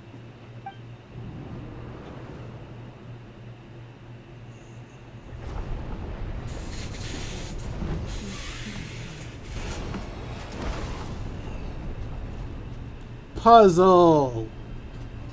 I genuinely can't tell if I'm supposed to kill all of these opponents or if they're just something getting in the way of me reaching the fog.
This is for you. I heard you're gonna leave the city with your parents. Thalindis. How the fuck are your parents alive? What happened? I've heard nothing. Rerir got back very late last Friday, and he was acting a little unusual, but he slept pretty well, so I'm guessing whatever he did was a good deed.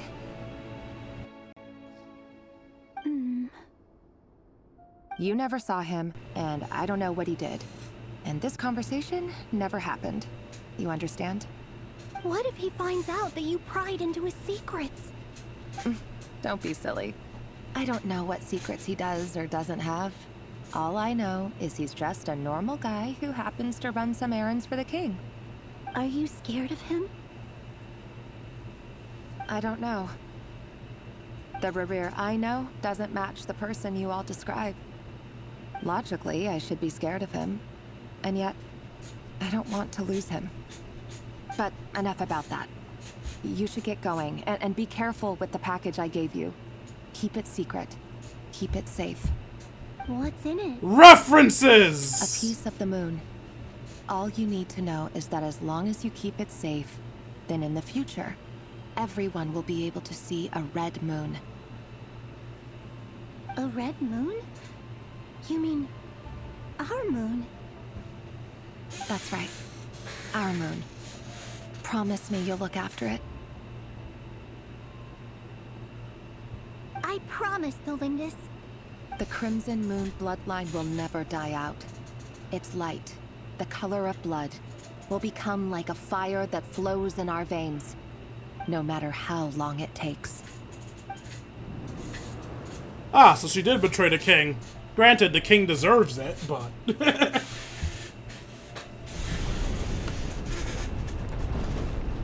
It seems these puzzles always require at least one death. Or maybe I just suck at the puzzles. Oh shit, boss? Boss battle?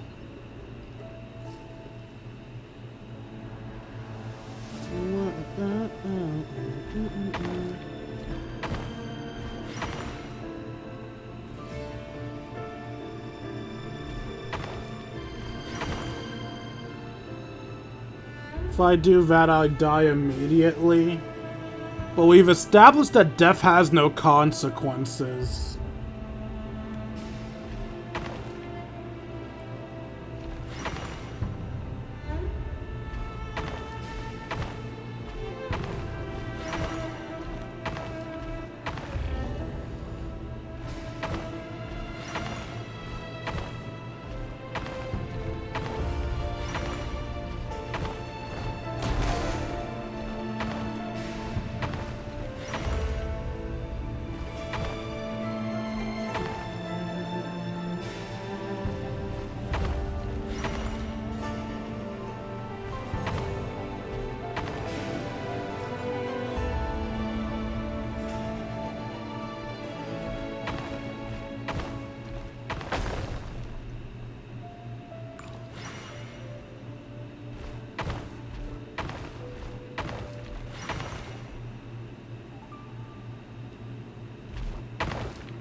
How?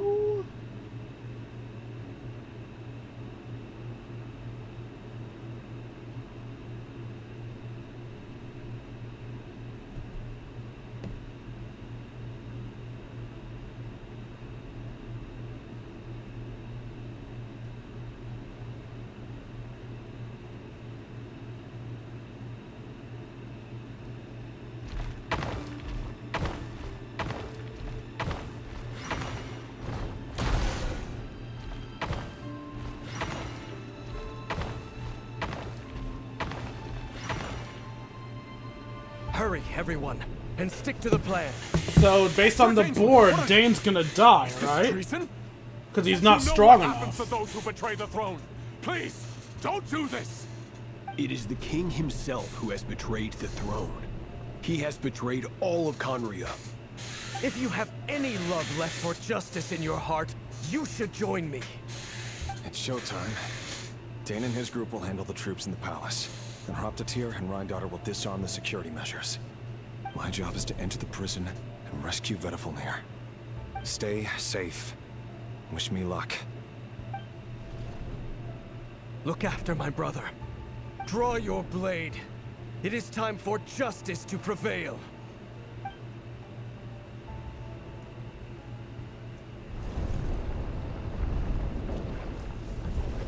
Oh wait, do we have two people to work with now? It looks like we'll have 2 units to work with now, but how will that affect things? Oh, words! But that looks like a bot level of words. Yeah, that's bot level of words. Boo.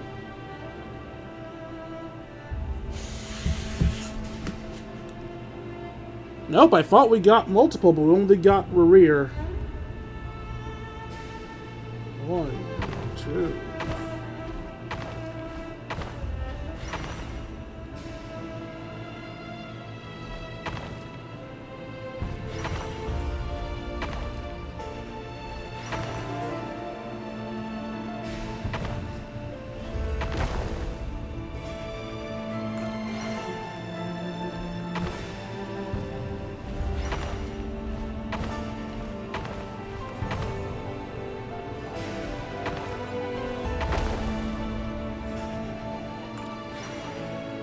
Oh, I see now.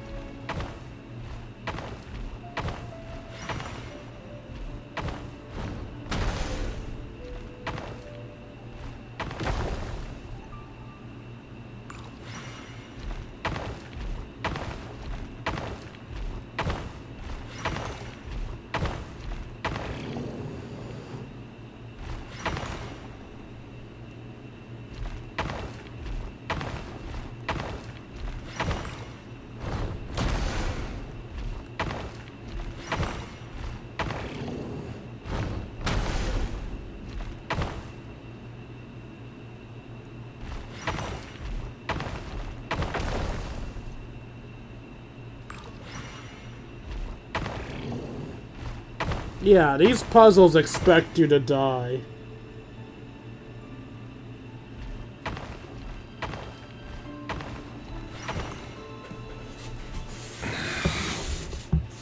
This place is filthy. And the smell is abominable. Clearly, the king doesn't allow his prisoners a single shred of dignity. This is dire. Found you. Hello, Mr. Vedafilnir. It's you. Surprised? Oh, wait. I guess surprise isn't an emotion that prophets feel very often. I certainly felt some surprise in the moment when I was blinded. Surprise at the king's sheer ignorance. Surprise at just how unfairly this world responds to words of earnest remonstration. I'm curious. What did you prophesize this time? It wasn't a prophecy. It was a word of warning. Someone had to say it. The king has forsaken all reason in pursuit of his obsessions. I simply told him that if he continues on this path, Conria will surely fall. But he didn't listen. Worse still, he stabbed you in both eyes and locked you away. Dane asked for my help. The court is in complete chaos now, but I'm sure you predicted that. Everything is transpiring as I foresaw. Yet I am powerless to change it. Fate is an immutable force. I can but lament as the inevitable unfolds. I do wonder whether giving a man the power to see the future does nothing more for him than slowly crush his spirits. Forgive my curtness, Vedafilnir, but the king did not suddenly turn on you today. His suspicions have been brewing for a long time. You can't have wisdom beyond the reach of your fellow man without attracting his fear and suspicion. There are things the king does not want to see. So, he doesn't want you having visions of them either. He blinded you because he thought this would make the visions stop. He wasn't entirely wrong. I did indeed lose my power to see the future. Right up until... Until what? Just now. I believe I saw 1, something 2, new. 3, 4. Well, tonight could go a lot I of think I different just ways. used up the rest of the movement from that 5 of us banded together spot. to storm the palace, also we could rescue you. This will go down as the most tumultuous day in Conrian history. I sense hatred in you. But also hope. A desperate hope that with the tyrant deposed, that will be the end of the story. But this is not the end. It is the beginning of a new chapter, in a whole new story. Called There are Genshin many men of Impact. honor and courage in this world, Rerir. But you are not one of them. You're not here for justice, are you? You're here for yourself. No, he moved backwards. Is that a dagger? Interesting. Why not the polearm? It was always your weapon of choice. With your abilities, I don't doubt that you were able to recover some of your sight.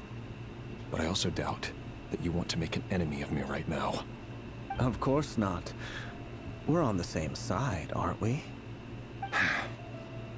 We could be. But I need you to be honest with me, Vedafilnir. At this point, you're my only hope for the future. You mean your future? With your beloved, Felindus? Yes. And I know there are bigger things at stake here. A dynasty, a nation, maybe the entire world. But forgive me, I care first and foremost about myself. I can't abandon the one I love to save myself. I just can't do it. But you see a broader picture of the future than I. You see the solutions to the biggest problems of our age. So tell me, what is my solution? What's the answer?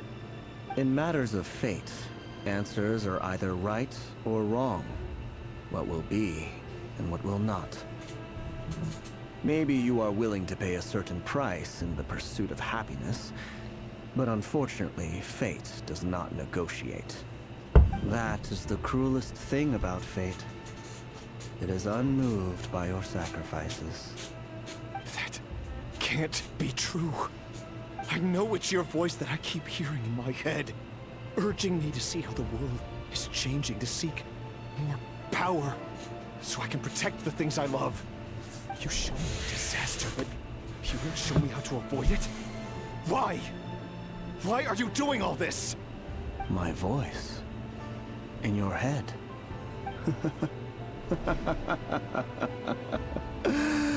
So, you hear it too.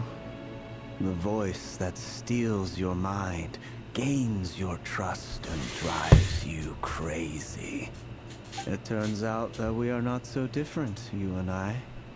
Vedifilnir just broke into the strangest smile I've ever seen in my life. As if he'd discovered some monumental secret. But then he suddenly switched to looking extremely weary. Very well then. My advice to you is as follows. You must persevere. Whatever trials and tribulations you may face, be steadfast in the belief that they are your path to the future.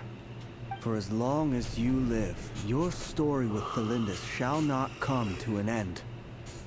That is the only chance you have of fighting back against fate. It is up to you whether you believe my words. Regardless, that is all I will say on the matter. I have no right to intervene any further. I will hold you to your word. Thank you for setting me free. In return, I will tell you one more thing that you cannot afford to ignore. Just then, a strange wave of energy rippled through the city. We had no idea what it could mean. If I were you, I would head to the Universitas Magistrorum. The Universitas? Oh no! I'm sure we'll be seeing each other again very soon, Rerir. Whatever Vedifilnir said, I didn't catch it. I didn't even help him out of the prison. There was no time to lose.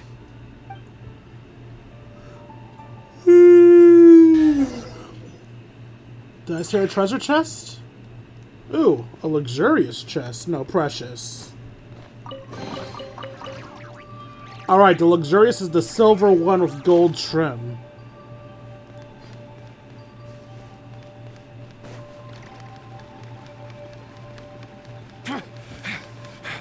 Monsters? Wait, what? What is this Rheindaughters doing?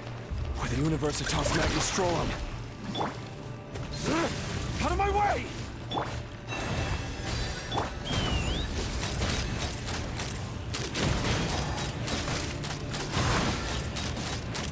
Locked on! Locked on! Receive my blessing.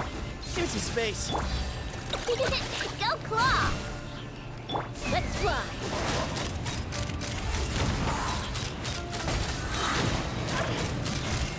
Locked on! Bullseye! The Universitas. That reminds me of a rumor I once heard. Allegedly, the king installed secret mechanisms in the palace and around the city. No one knows where they are or what kind of power they hold. But if they were ever going to activate, it would probably be on a night like tonight. Help! Help! Hold on! Don't let them anywhere near you!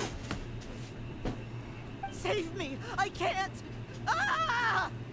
That sounded like an explosion. So, the rumor is true? The king really went through with it. What other means does the king have at his disposal? They must run on power from the Abyss. And given it's a major center of Abyss research, anyone over at the Universitas will be in grave danger. I have to hurry!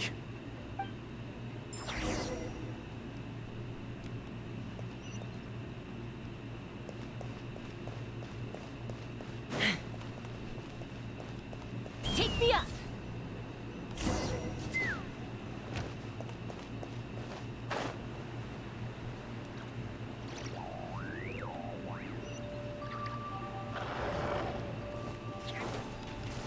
Forest, protect us. Chew on this! Ding dong! Let's run!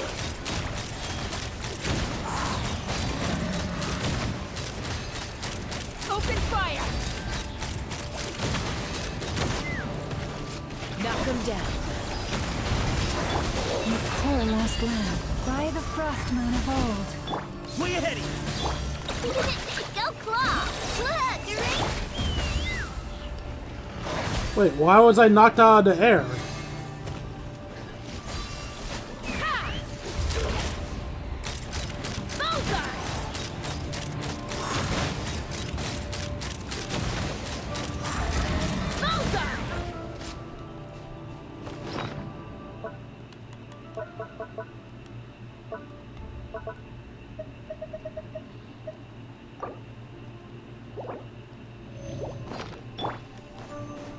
Forest, protect us.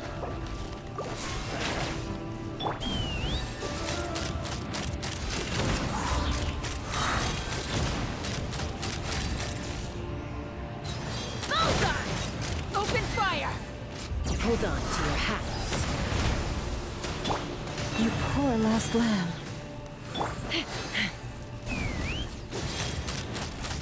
Open fire!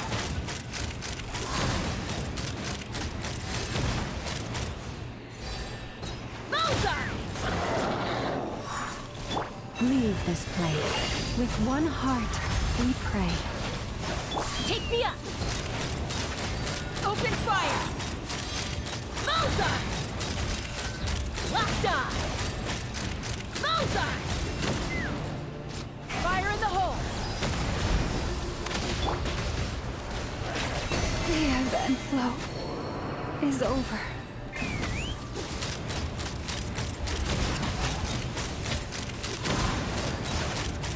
Open fire! Mozart! Oh, I never noticed that Nefer is here too. Let's fly!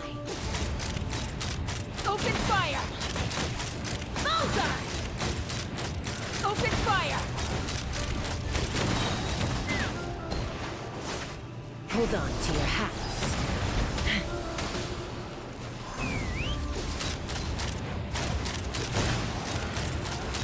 Open fire!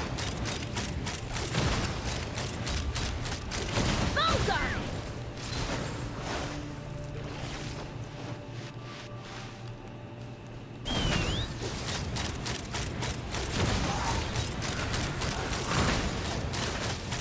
Open fire! Locked on! Yeah! Take me up! Locked on!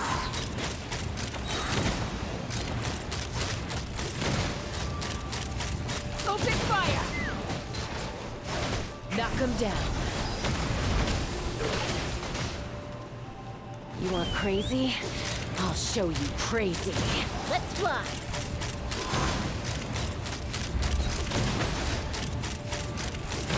Open fire! Yeah! Take me up!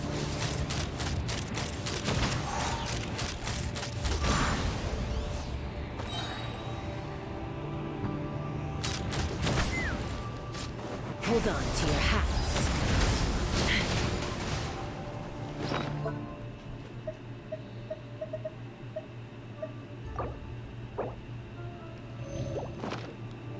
Let's fly! Locked on! Mozart! Locked on!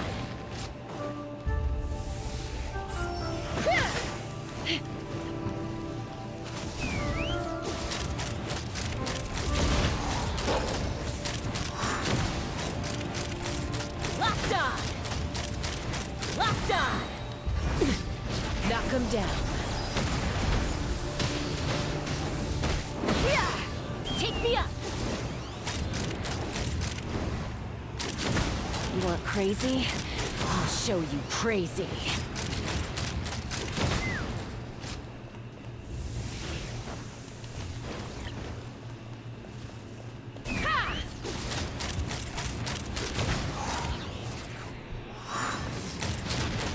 Locked on!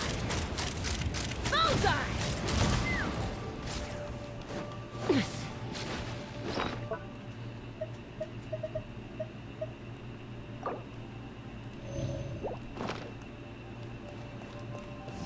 Let's fly!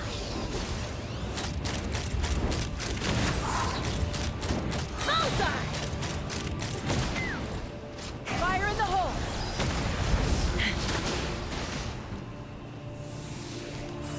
Yeah! Ha! Open fire! The fact that Nefer and Cephos didn't die during that is insane. Because I'm pretty sure I know and Lauma... No, Lauma died to a direct hit. I know died to corrosion.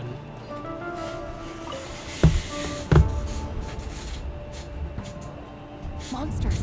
At the Universitas Magistrorum? Why now? Oh no! They're coming! It's no use. The table won't hold out much longer. The weapons. Where are the weapons?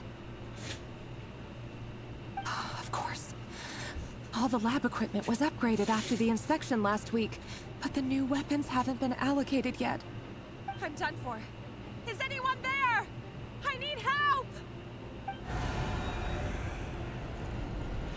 Ah!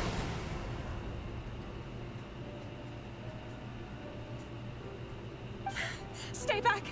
Please stay back! Please!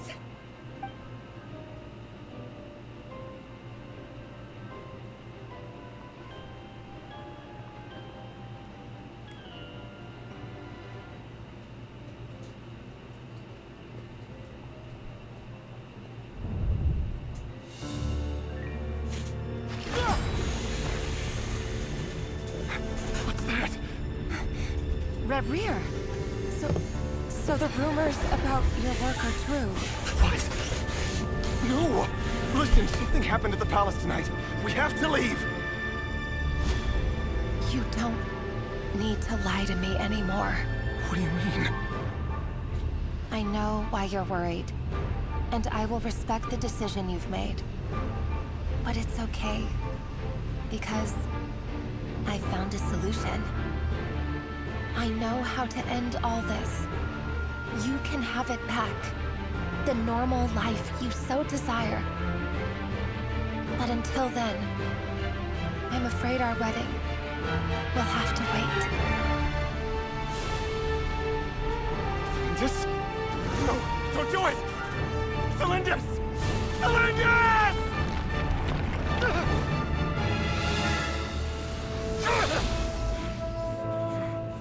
So why'd she fall into the abyss? Let her go. You will find someone better. No! No, I won't do it! I have to save her! By what means exactly? A lonely pawn. You lack the power and the strength of will. Do you know a way? Tell me! Come to the palace. Join us.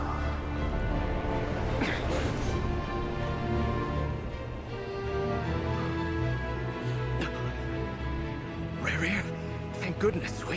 Step forth and take your share. You made it. Not you too.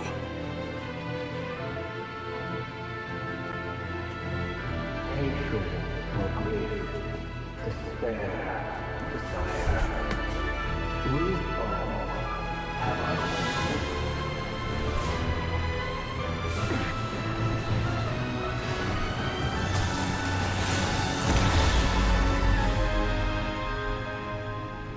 Rayrear. Rayrear. Flindis. Were you daydreaming?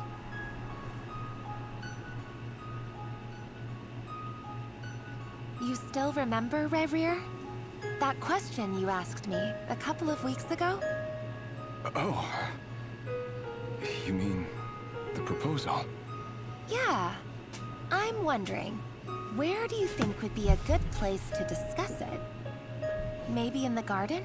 Or were you thinking a fancy restaurant? It's your choice.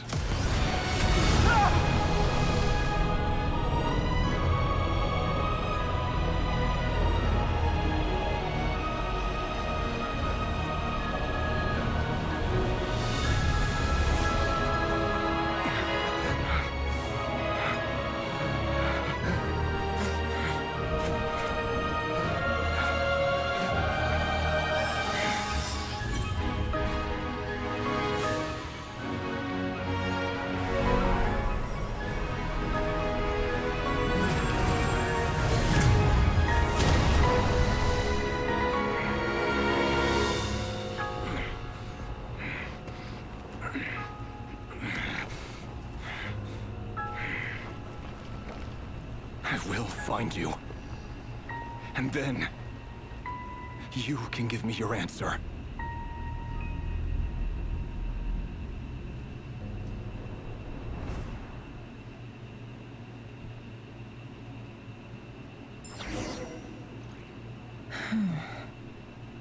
So that's how the Raker of Solnari was born. Nice job, Valindis. A monster created by circumstance is a monster all the same. Viewing other people's thoughts for too long can get uncomfortable. Right now, I'm feeling a strong sense of loathing. In a nutshell, the story of Conria is what happens when the truth falls by the wayside. Everyone tells little white lies, and before long, you have a huge pack of lies that destroys everything. Phew. Time to get back. His past is filled with sorrow, but the tale of any fallen civilization is one of endless tragedy. Cruel as it may be, that was Conria's fate.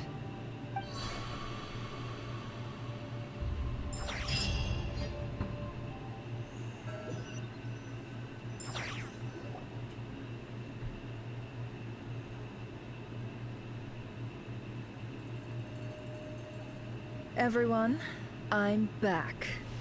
Can I get a standing ovation? No. Never! How are you holding up?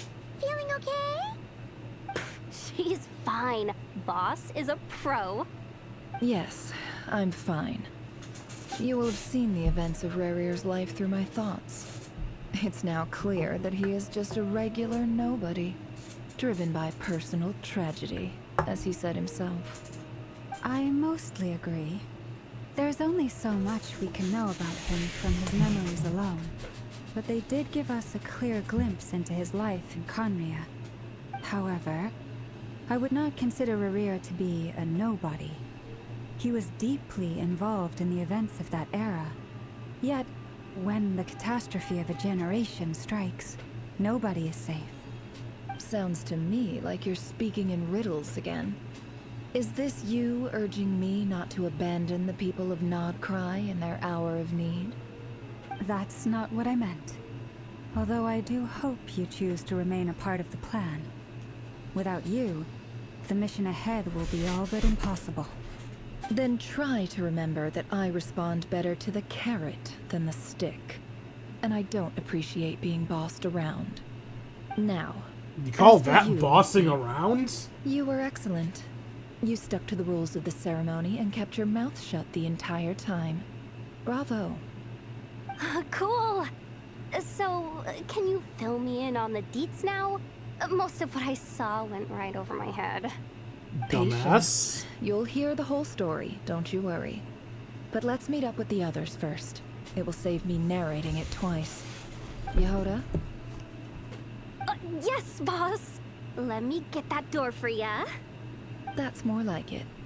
For a moment there, I was worried you'd forgotten about the first clause of your employment contract. Kind of weird-ass Forgive my clause is curiosity, that? but what does the first clause say? It says I gotta do the annoying stuff that boss is too lazy to do for herself. Like opening the door, pouring the tea, yada yada. That's Is pathetic. that right? If something is in the contract, it's because she willingly agreed to it.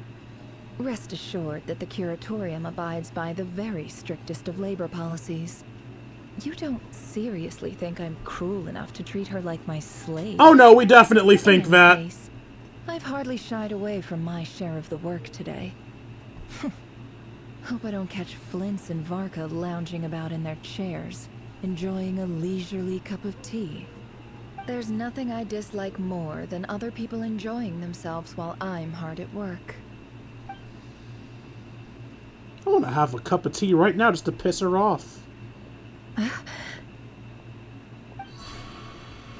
no.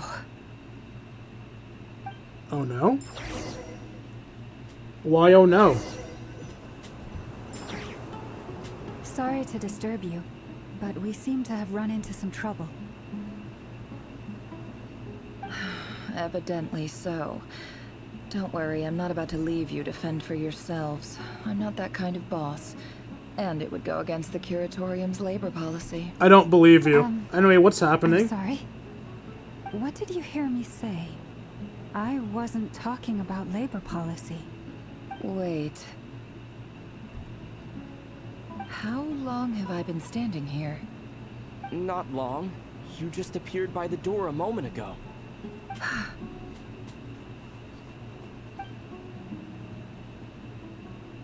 Boss, what's wrong? You look like you've seen a ghost. We've been tricked. We never left at all. Somehow I hallucinated that whole scene back inside the office. Hallucinated? But how? How indeed. This place should heed my will alone. All thoughts and actions that occur in here are just a result of pawns moving across the chessboard in a carefully calculated manner. And nobody has access to this chess set but me. So you control everything in here? More or less. But yes, it's a special technique of mine. Has anything like this ever happened before? Only once. It was the first time I used the chess set. Is there any similarity between what happened then and what's happening now? I suppose my thoughts are a little turbulent, which was also the case my first time. Is there anything I can do to help? The first clause of your contract clearly states that I only need your help with things that I'm too lazy to do myself. Meaning, you're not feeling lazy right now? Meaning, this is not something Yehoda can help with. The chess set is a personal treasure that I alone understand. I must be the one to find our way out of here. Boss, it's fine. Really. Let me do something useful. Oh, listen to you. Whatever would I do without you, Yehoda? What? Really? Yes, really. Where would I ever find another employee as obedient and servile as you? God forbid anything ever happens to you. Oh, okay. Well, anyway, I was thinking of fetching some water. There's gotta be a source around here somewhere. I suggest everyone finds someplace comfortable to take a rest. We gotta conserve our energy. Even though all this chess malarkey doesn't exist in a physical sense, mentally speaking, it's all real. And so is our tiredness and fatigue. You don't want to dismiss mental fatigue.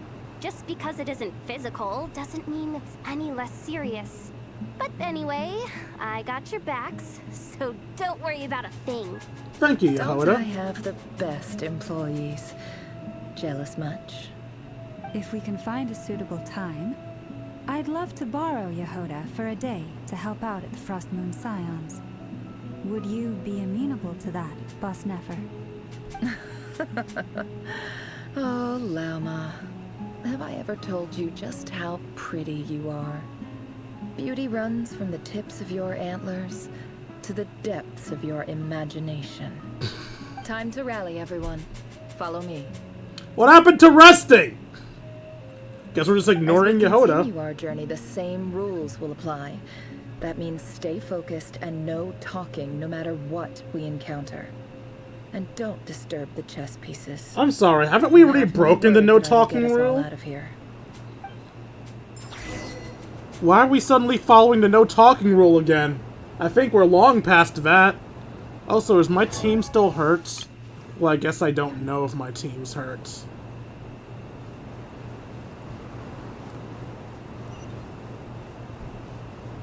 I'm curious, where in the world are we currently? Apparently, we're in the secret base.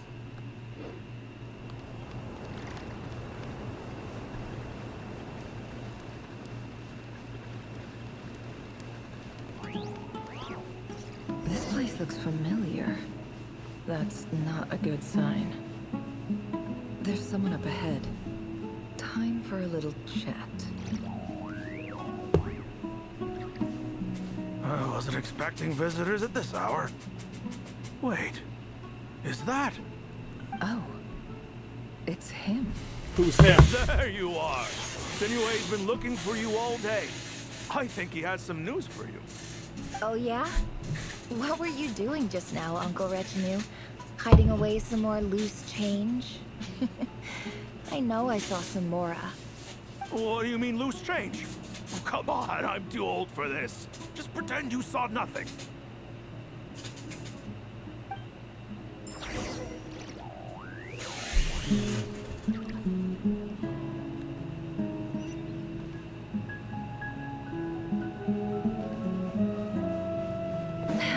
Actually, I might as well get the extra dialogue from people here. Never mind, she can't speak. Oh wait, can't you like read people's minds or something? Can't hide the truth. I guess not. Okay.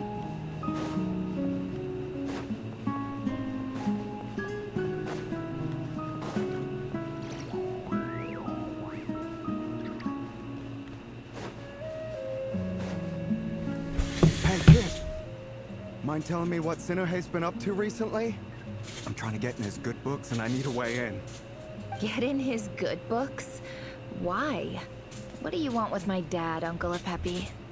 I've written a new song. I was hoping to showcase it at the next festival, but I'll need his approval. A new song, huh? I'd love to stay and listen, but unfortunately, Uncle Retinue says my dad's looking for me. Well, there's plenty of time and I'm not going anywhere. See that pile of stones? I'll be sitting there warming up my vocal cords. Come find me when you're done. Pile of stones. Got it.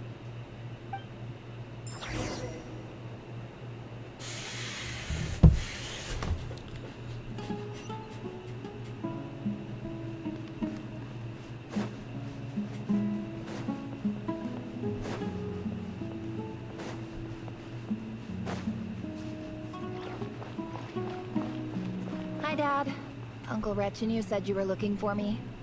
Ah, there's my little princess. If you'd gotten back just a little sooner, you could have shared the spoils of war with me. Spoils of war? Who were you fighting against, Dad? It was just a figure of speech. The aftermath of a sandstorm is no time to be waging war. I was talking about our war against thirst. I went out to fix our water supply problem, and now I'm back. Which means... We have a well again! That's right. I found a new one and brought back as much water as I could carry. It should last us for a good while. If it wasn't for these blasted sandstorms, our wells wouldn't be caving in. And you wouldn't be spending all your time out searching for new water sources. As the chief of our tribe, I'm supposed to be leading us out of hardship and poverty, onto better things. You know how prosperous our ancestors were. I've told you all the stories. And look at us now. Squeezed into these hovels. No one would choose this. if it wasn't for the endless wars over the years. But things are looking up. I started working with some folks from the academia a few months back. They gave me some contacts in return for my assistance in the desert. So you're the academia's helper now? Special ambassador, they call it. Think of it as a partnership. It's nothing bad, okay? We've been isolated here in the desert for too long. Seeking opportunities elsewhere is the best thing for us, and the fastest way to progress. So, do you get anything good out of being a special ambassador? Of course. My luck's improving all the time. One day, I swear I'm gonna lead us out of this place. We'll find somewhere new. Somewhere better. Okay.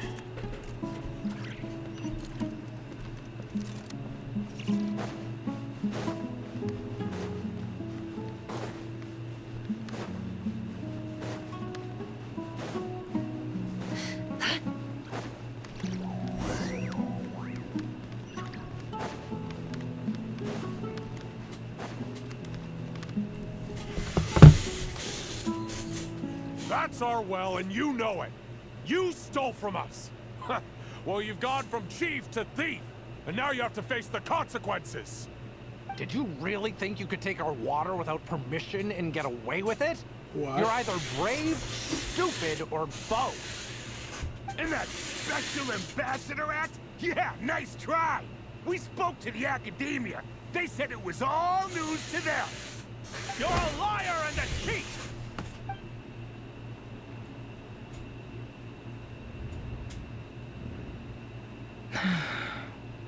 I heard Yehuda gasp, but I don't blame her. Most people are terrified by the sight of blood. Corpses strewn across the ground. The wounds are clearly from scimitars and daggers. The desert dwellers' weapons of choice. There's a handwritten note on the ground. Let's see what it says. Halil, this is Sinuhe, chief of the Shimti tribe. Surely you remember me. I was the one who helped you and your colleagues avoid the quicksand in the desert. This is my second time writing to you. I assume my last letter must have gotten lost in the mail, as I didn't receive a reply. I hope this one makes it to you safely. I'm writing to you because I need some help. That sandstorm the other day completely blocked up our well, forcing me to look for another water source in Iab and Unut territory. It was a matter of survival. Praise the gods. The well of the Iab tribe was intact. It was my last resort. I drew what water I could and left, but not without being spotted. I fear they will retaliate. You told me to write to you if I ever needed help. You said you'd be my ally in the academia. I urgently need you to formally recognize my title of Special Ambassador and send some of your people to assist me for a few days. It's the only way I can convince them that this was the academia's decision and prevent them from retaliating. This is an emergency. Please send help as soon as possible. Looks like this letter never got sent. The writer died a grisly death, and the letter was trampled into the ground. It's badly defaced. Some parts are barely legible. What a ridiculous lie the surviving Shimti tell. Their whole village was butchered over a sip of water.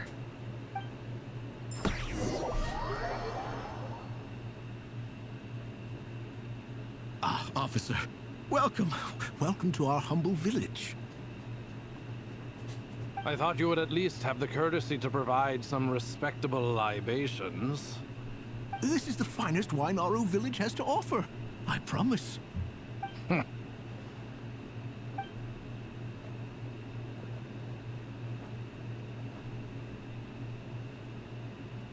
Please don't be a prick about The it. Academia has agreed to reserve a single space for a candidate from your village.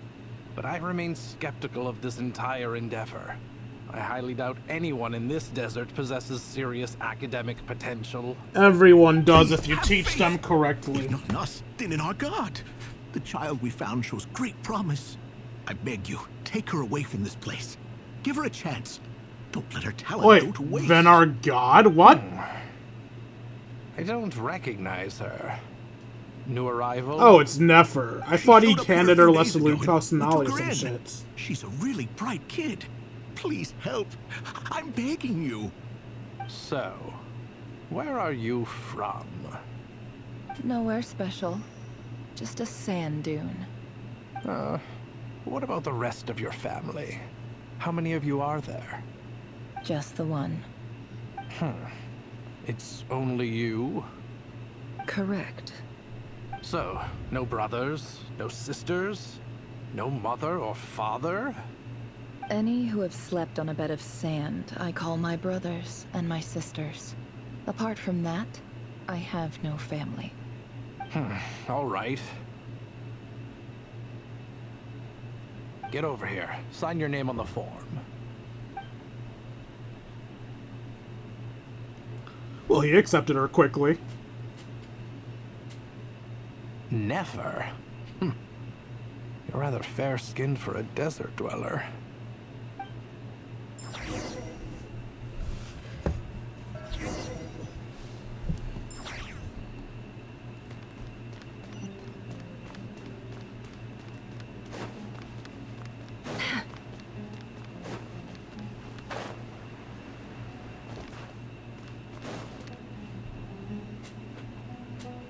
Nefer, this term's assignments have been issued already. Please read through the materials thoroughly, conduct your own additional research, and then write an essay on the topic. Yes, Professor, I'm aware. I just had a couple more questions I wanted to get your perspective on. Oh? Please, ask away. Well, I saw the other students' problem sheets, and I couldn't help but notice that my assignment is much easier than theirs. Do you really think I'm a weak student? A weak student? Goodness, no. Quite the opposite. You have a sharp mind. Almost too sharp. I think what you're saying is, a weak student wouldn't have noticed the discrepancy. And if they did, they certainly wouldn't complain about the lighter workload. You see, sharp as they come. You see things the way they are. And I'm sure you know why they're like that. Because of where I come from. Because I'm different. I'm sorry, Nefer. I don't like it any more than you do. It's just... Anyway, you said you had a couple of questions. What's the other one? I wanted to check. If someone sent me a letter to the academia, where do I go to collect it? Ah, your family wrote to you. Well, as long as they put your name on the envelope, someone should hand it right to you. Not exactly. It's not even a recent letter. I was just curious where the mail would end up if no one collects it. The House of Dana, I expect. I know there's a box for unclaimed mail somewhere in there, probably sitting on a shelf. Whatever you're looking for, that'd be the place to start. Okay, got it. Thank you, Professor. Oh, don't mention it. Honestly, I feel like I failed you. I'm supposed to be your teacher, but I haven't taught you anything. Hey, don't say that. You're a great teacher, and you do your best for all your students. But the rules are the rules.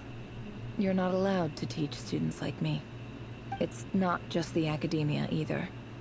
The whole world bends over backwards for the successful, and leaves the losers to suffer and die. Oh, my dear child. Don't tell me you've given up on life already. I haven't. I just think that if you want to make it in this world, you have to find a way to become successful.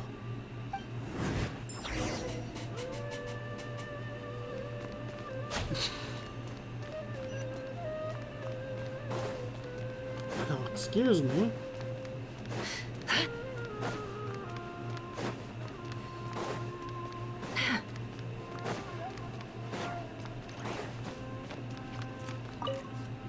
This must be it. A big cardboard box full of unclaimed mail. And probably some letters that ended up here by mistake, too. Let's take a look. What are you gonna do? Gather intel on everybody in the college?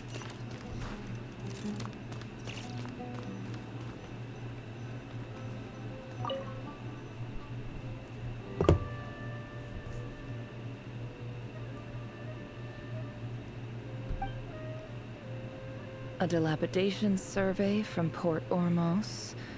Looks like it's from a Core of 30 representative. What a strange thought. A bunch of mercs losing sleep over rundown buildings. This one was never even opened. I guess the recipient didn't care what the Core of 30 had to say about anything. Who was it addressed to? I don't recognize the name, but it must have been a Ksharawar professor.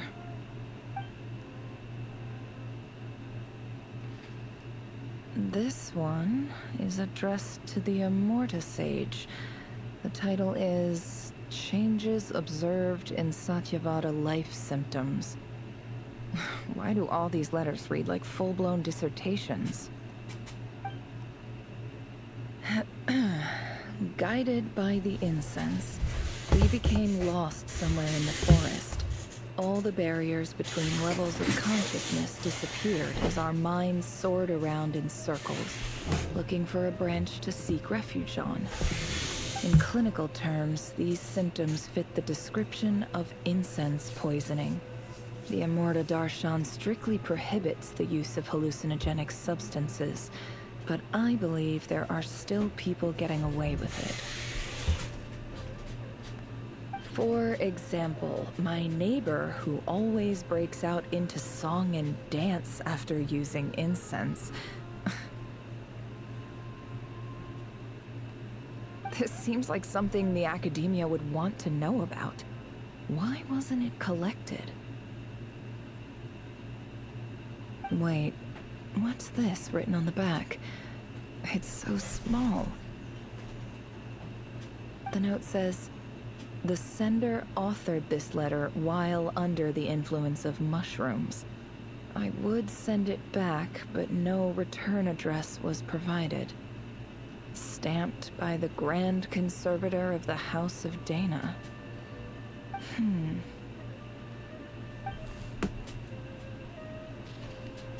This next one is addressed to Grand Sage Azar. A few words of protest regarding recent changes in Sumeru's educational policy. In recent years, the academia has taken on a small number of students from the desert region, as per the policy to this effect. However, it appears to me that these students have not, in fact, been provided with educational opportunities that are, in any meaningful sense, equal to those enjoyed by their peers. As well as receiving dumbed-down assignments and perfunctory tutoring, they do not even have full access to the Akasha system. Education is the fundamental purpose of this institution, which should go without saying in a nation whose founding virtues are knowledge and wisdom.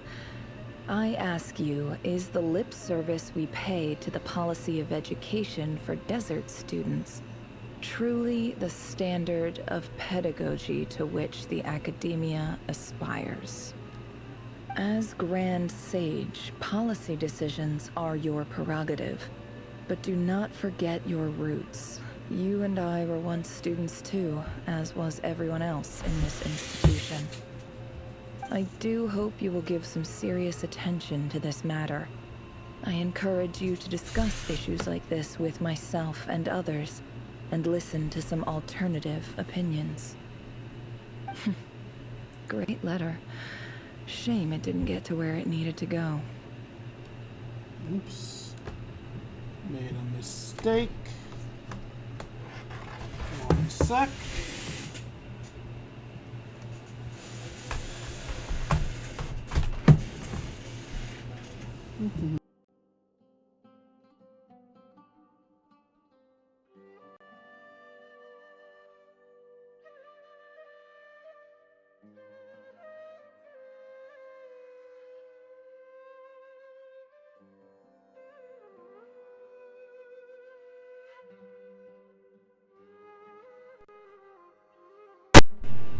I'm back. Alright, I don't know what the hell happened to get me muted.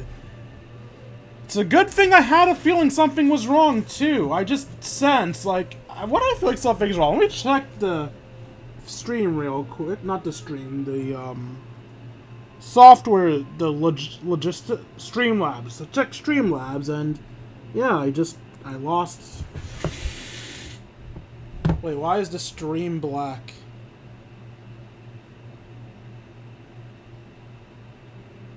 Oh, that must have been the time that I clicked the wrong thing and accidentally minimized that window. Okay, well, we're back now. That's what matters. And the sender is... Huh? Sage Cyrus of Spontamod. Are you surprised that your teacher was trying for you?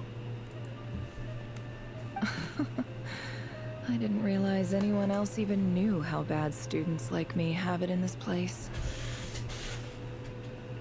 So this is where letters from the Sage of Spontamod end up? Nice one, Grand Sage. Really enlightened leadership. Whatever. This isn't what I came here for. Moving on. What did you come here for? I'm not exactly holding out hope that a letter sent from the desert would even make it here. But if it did, where else would it end up if not in this box? And here I thought she was trying to get dirt on people. She's actually trying to get letters from the desert. I can't believe how much discarded mail there is. Must have been years since someone last went through it all. And this is just one box. The whole House of Dana is boxes on shelves. I don't believe for 1 second that any human being has sat down and read through all the documents in this place. Who has that much free time on their hands? Wait, could this be it?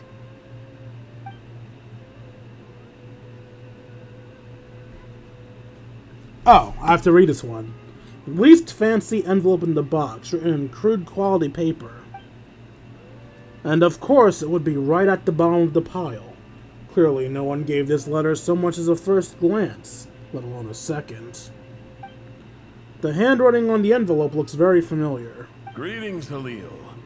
My name is Sinue, chief of the Shimti tribe. I was the one who came to you and your colleague Zaid when you ran into trouble in the Great Red Sand. I don't know how well you remember it now, but I brought you to safety and gave you some water and other supplies. You seemed very pleased and told me your name. In my tribe, learning a person's true name is serious business, and I therefore see you all as friends. You were kind enough to leave your contact details so we could stay in touch. The Shimti tribe lives a harsh, nomadic existence in the desert. You were sympathetic towards my plight, promising to make me a special ambassador of the academia and help us find a way to make a better living. This brings me to my reason for writing. Our tribe has fallen on particularly hard times, and I would like to ask for your assistance. There was a terrible sandstorm a few days ago, which blocked up the well in our land.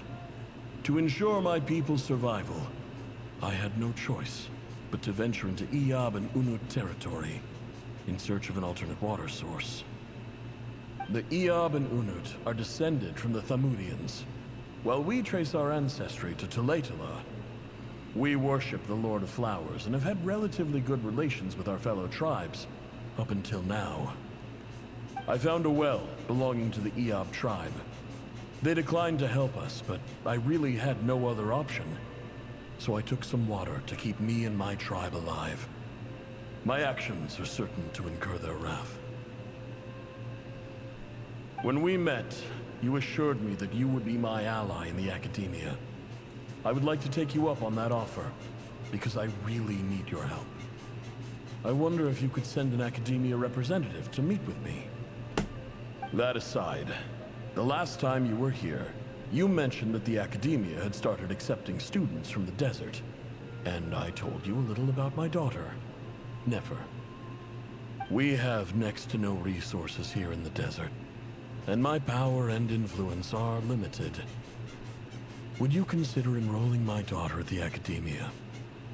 She is a smart girl. I know she won't disappoint you. From the outset, the academia never took you seriously. Those things they promised were just empty words. I doubt they even remember the name Sinue. And you were so emphatic that your luck had finally changed for the better. You swore you'd lead us to a better place one day. You spoke with such conviction, like you were the most powerful chief in the whole desert. You liar. You lied about everything. You promised the world and delivered on none of it. And who fell for it? Just me, by the looks of it. Despite your best efforts. Which makes you a pathetic liar. You weren't even any good at it. God damn. I think I'll take over from here. Let me show you how it's done.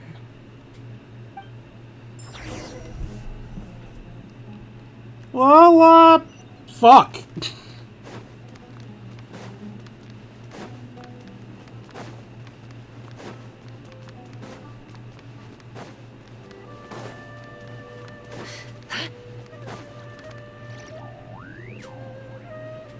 I just came to say goodbye. Thanks for everything you've done for me in my time here.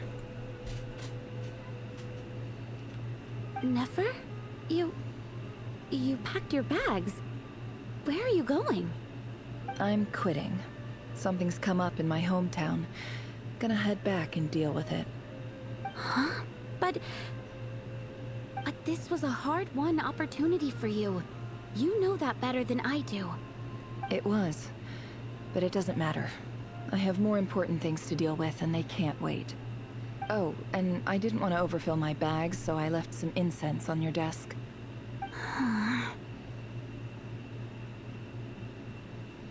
What's wrong? I thought you liked incense.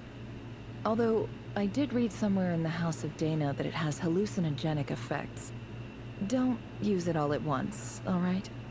Isn't this the stuff you brought from your hometown? You're just letting me have it? But you said it's a rare and valuable commodity. That probably means she cares. About that. I lied. It's not rare at all. There's this bunch of ruins near my hometown that are practically overgrown with this plant. Never mind. It's not worth much. Keep it. It's fine. But never. All right. That's all from me. You take care. Was that her roommate?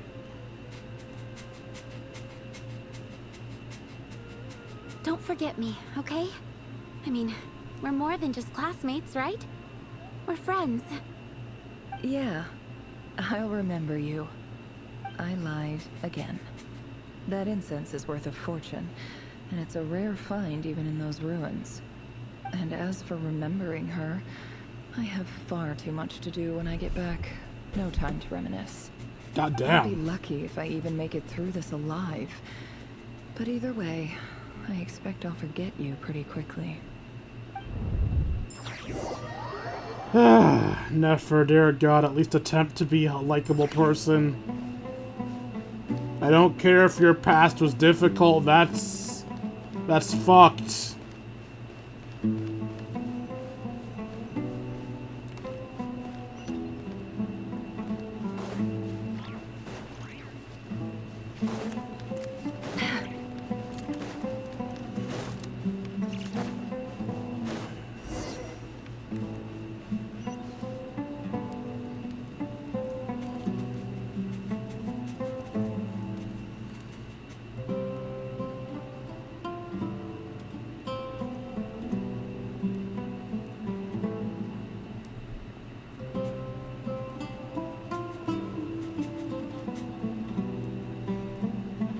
It's a pleasure to meet you, Mr. Arif. So, what does the Academia want? Since they've sent their special ambassador, I assume there's a big business deal to be made. If not, I'd be very disappointed. Please, sir, lower your blade. You're lucky I'm the one they sent. Not all special ambassadors share my admiration for the Iab people. The ever-shifting balance of power in the desert reduced the once great civilizations of this region to rubble and sand. But the story of the Iab has a very different trajectory. Others grew weak, but you grew strong, beginning in obscurity and moving to prosperity. You're the only ones who defied the trend. Huh. So, you do know who you're dealing with? This well is the perfect symbol of your strength, is it not? It used to belong to the Unut, but it looks like you have control over it now. You're not wrong. But I'm sure you didn't come all this way just to flatter us. Of course not. I came to bring you some very good news. Some information that recently came to light, which might just be your ticket to freedom. Records uncovered by the Vahumana Darshan show that a certain well currently under Iab control is built on top of some ancient ruins. These ruins are of great archaeological interest to the Academia. I checked the map carefully on my way over here, and I'm confident that this is the well in question. The Academia is offering 50 million mora in return for excavation rights. 50 million? No, wait. If these ruins are as important as you say, 50 million's a little low, don't you think? Don't get greedy, Iab. We know far more than you think. We know that you seized this well by force. Wasn't that the first step in your rise to power? To drive away the Unut and steal their water supply? So what if it was?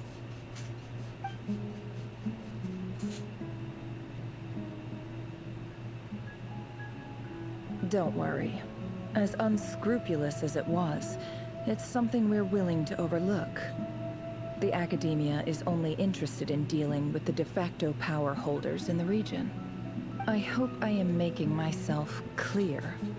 And I hope your words are the truth. If I find out the Academia is trying to play me, I'll hunt down every one of your people and make you watch as I cut their heads off one by one. I assure you, Chief, that would not be in your long-term interests. You don't want to make an enemy of the Academia. You see how I'm dressed, don't you? I appreciate that you've never been to the rainforest, but surely even you recognize an ambassador's attire when you see it. And what does a barbarian like you have to lose anyway? You really think the Sumeru Academia would bother to come all this way just to lie to you? We have more important things to worry about. All right, I take your point. The Academia is the highest authority in the land. I'm sure you're trustworthy people. In that case, we have a deal. We will sell you the excavation rights. I'd like to thank you, Ambassador. This is good news indeed. Excellent news. In fact, it calls for a celebration. Would you do us the honor of staying a while and enjoying some Iab hospitality? Gladly. I am partial to wine myself, and I trust you are as well. So let's indulge in a few drinks together, in celebration of this momentous occasion. Elated, the lab drank the night away. But when the new day dawns, it brings shocking news. Chief! Chief, it's an emergency! It's the Unut. They've taken the well. What? Oh? Don't just stand there. Take it back. Yes, Chief. What was her play? I To have distract the every confidence warriors? in the Iab's military superiority, and yet... Well, what is it? The Unut's response was alarmingly fast. The day after we reach a deal, they seize the well. This can't be a coincidence. Perhaps there is a traitor in your midst. I don't think so. I am obliged to remind you, Chief, that the Academia will only deal with the de facto power holders. If you cannot regain control over the well, I'm afraid you won't see a single mora of that 50 million. No! Please, Ambassador, just give me some time. I swear the Unut will not get away with this. That well is ours, and so is the mora. Glad to hear it. I will wait here for an update. If there is a traitor, I will find them. In the meantime, make yourself at home. I'll report back as soon as I have an update. Much obliged. She's planning on destroying them from the inside, huh? Wow. All it took was a few words and I've got him wrapped around my finger. What an amazing feeling. So, in summary, Ambassador, the Academia would rather negotiate with our tribe instead of the Eab, yes? The Eab are ruthless murderers who don't listen to reason. And now they have the gall to interfere in our research projects in the desert region. So let me ask you, Chief, if you were the Academia, what would you do? Kill them all, of course. Precisely. The Academia does not tolerate those who stand in our way. The Eab have held back our academic pursuits for too long, and our patience is wearing thin. At the same time, there is simply no way that the Academia can be seen to be intervening in desert affairs. I'm sure you understand where I'm coming from. We have our own rules out here. If the rainforest dwellers raised arms against a desert tribe, you'd start a bloody war. Right. We can't confront them ourselves, but we can support their enemies. The Unut have always had strained relations with the Eab, which makes you our natural allies. Natural allies. Weren't the Eab your allies once? You were quick to send them after us to protect your interests back when we stole that water. And now look at you. You're at each other's throats. Let me be clear. The Academia wishes to collaborate with the legally recognized rulers of the desert in this matter. We are asking for excavation rights to that well, and our offer is 50 million mora. Say no more. I believe we have an understanding. Good. Then I suggest you get to work. Get us access to that well, and the mora's yours. You see, Dad? Lying is easy when you know how. People will believe anything. Okay.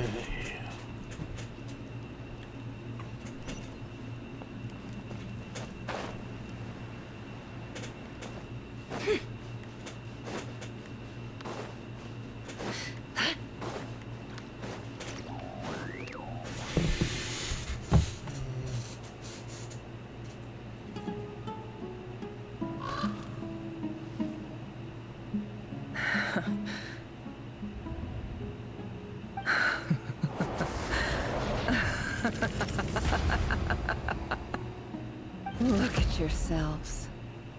You may be vile, savage monsters, but your butchered bodies bleed like any others. You're no different. You're nothing special at all.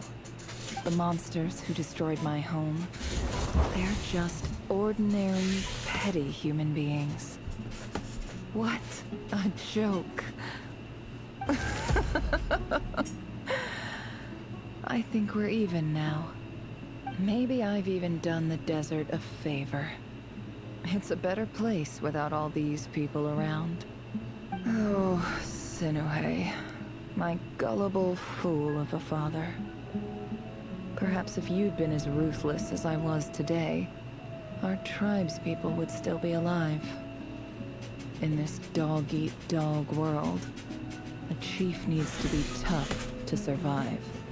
But you couldn't do what had to be done. So I did it for you. Nefer, it's okay. All of this is in the past now. I believe I remember you promising to remain silent. Yeah, but even so... Yehoda, is there anything you can do to ease the tension?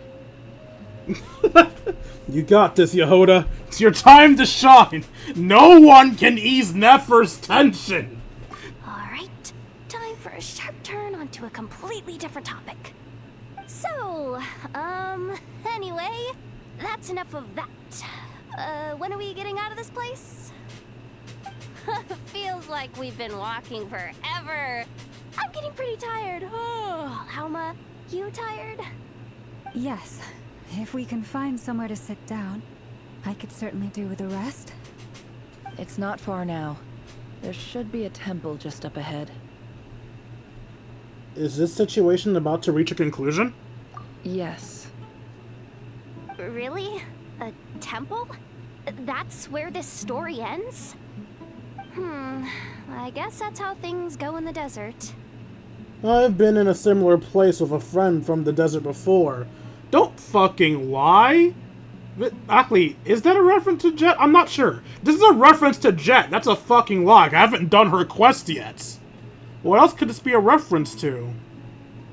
I guess we did go to Deshret's tomb in that one side story. Is this a reference to Dea? Gorgeous is a reference to Dea. Desert dwellers can never escape their destiny. Or so everyone says. I never wanted to believe it, but looking back now, I'm as desert as they come. You mentioned a temple. What's waiting for us there? My biggest Probably trade death. secret of all. Ah. Then I'm guessing it's where you got your power from. The power to peer into other people's minds. I didn't know you were clued up on any other religions. I'm no expert in the history of Sumeru, but since you come from the desert, I would imagine it has something to do with King Deshret. So Nahida and King Deshret both have that power? And the Seven Pillars who served him. They're major figures in this desert's belief system too. Sounds impressive. I have some friends with connections to this stuff. Specifically the Harmanubis. Ah, I know who you mean. General Mahamatra Sino. The spirit of Hermanubis dwells within him. That's Boss Neff for ya. She knows everything. Sino's hardly a figure of obscurity. But I know about Sethos, too. Okay, yeah, you do know everything. What the fuck? Is he a big deal or something? Well, he's not a small deal. Let's put it that way. You sure know your stuff. Please. This is the bare-bone basics. Save the flattery. No. Thanks for your patience, everyone. I'm sure it's been a lot to take in. With any luck, that's our exit just up ahead.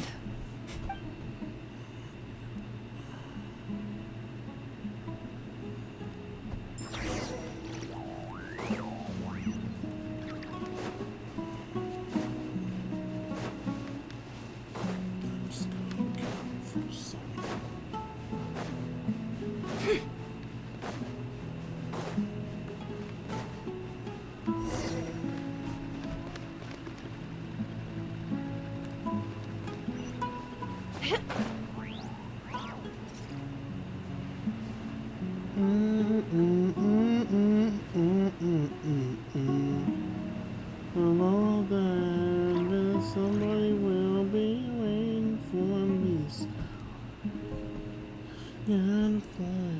Uh-oh. Uh-oh. Uh-oh. Uh-oh? I'm totally out of my depth here. I don't have anything to add about any of this stuff. Like, look at that statue, for instance. I want to do the whole name-dropping, this girl knows her stuff thing too, but I've never seen anything like it before. A statue with the head of a bird. Looks like something out of King Deshret's mausoleum. That's Thoth, the Ibis King. one of the 7 pillars of King Deshret. The legends say that he, the Crocodile King, and the Goat King were the 3 retainers of King Deshret. Let's take a look.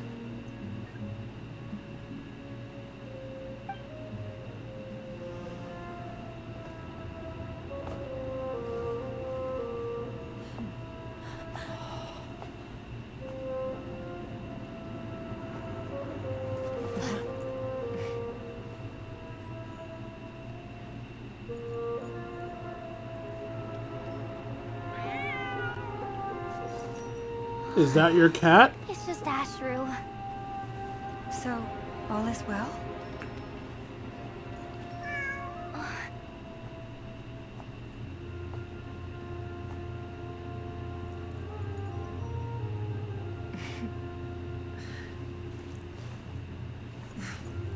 Typically speaking, at this point, the world disintegrates.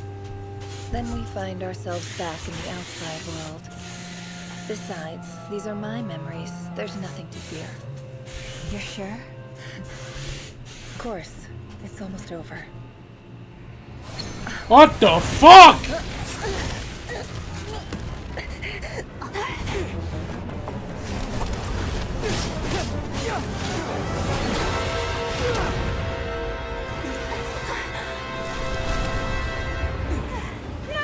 Hold on!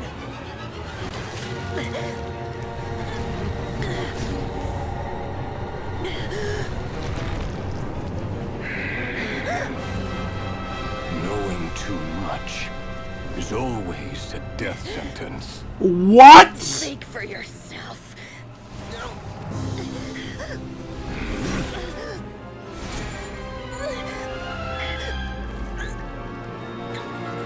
Oh, the thing that Dory gave her.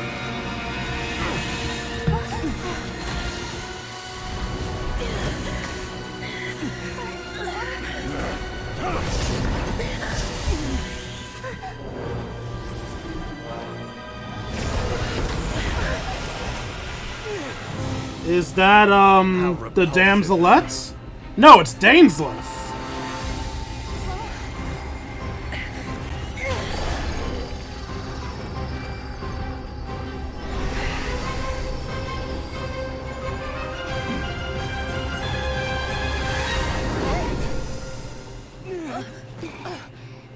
Oh no, I was right the first time. It was the damsel. It was both.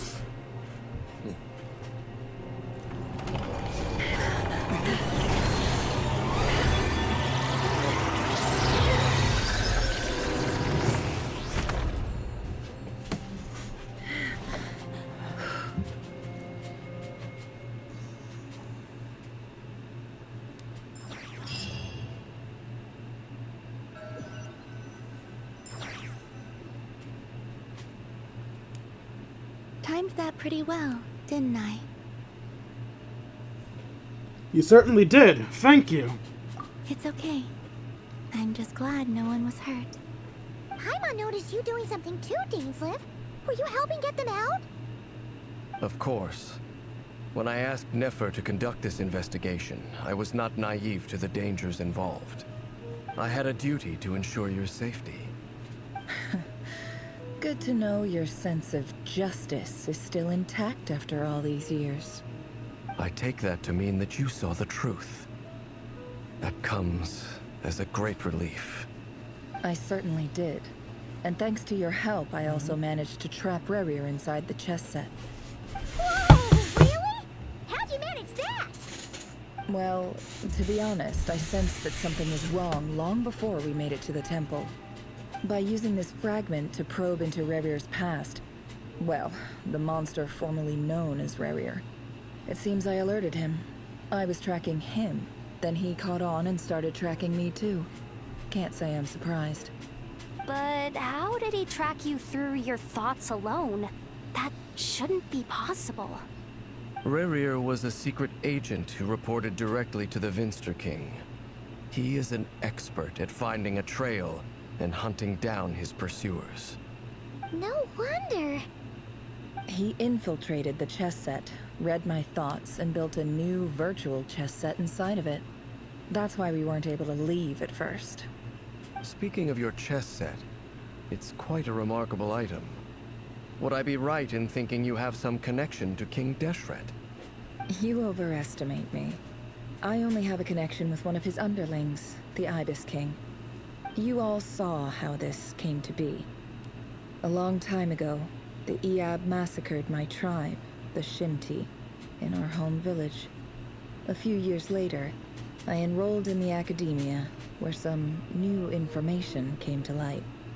The Unut and the Iab fought a bitter battle over the rights to a well, all for the sake of a non-existent 50 million mora. The Iab ultimately won that confrontation, but their victory came at the cost of almost every warrior in the tribe. The final blow to the Iab came at the victory feast, when an Unut assassin beheaded their chief right before my eyes. The remaining Iab fled and have been scattered to the winds ever since. Having gotten my revenge, I returned to my hometown, where to my surprise, the nearby temple was still standing. There it was, seemingly immune to the relentless hostility of the desert, while my tribal home lay in ruins. As I stood there gazing at the temple, I noticed a cat just outside. This cat, as it turned out, was home to the spirit of the Ibis King. He led me to a gate deep inside the temple, and there he made a deal with me. This chess set is my gift from the Ibis King. The chessboard within is made to the same specifications as the one in the mausoleum of King Deshret, and represents his power of piercing analysis. With this chessboard in its container, I gained a certain ability to perceive hidden secrets. Now, you could conclude that the Ibis King simply wanted to give the people of this world the power to seek the truth, but I don't believe that's the full story. Every god plays favorites. Their hearts are as fickle as any human's, full of secrets, perversions, egotistical tendencies. But precious few gods are willing to admit this.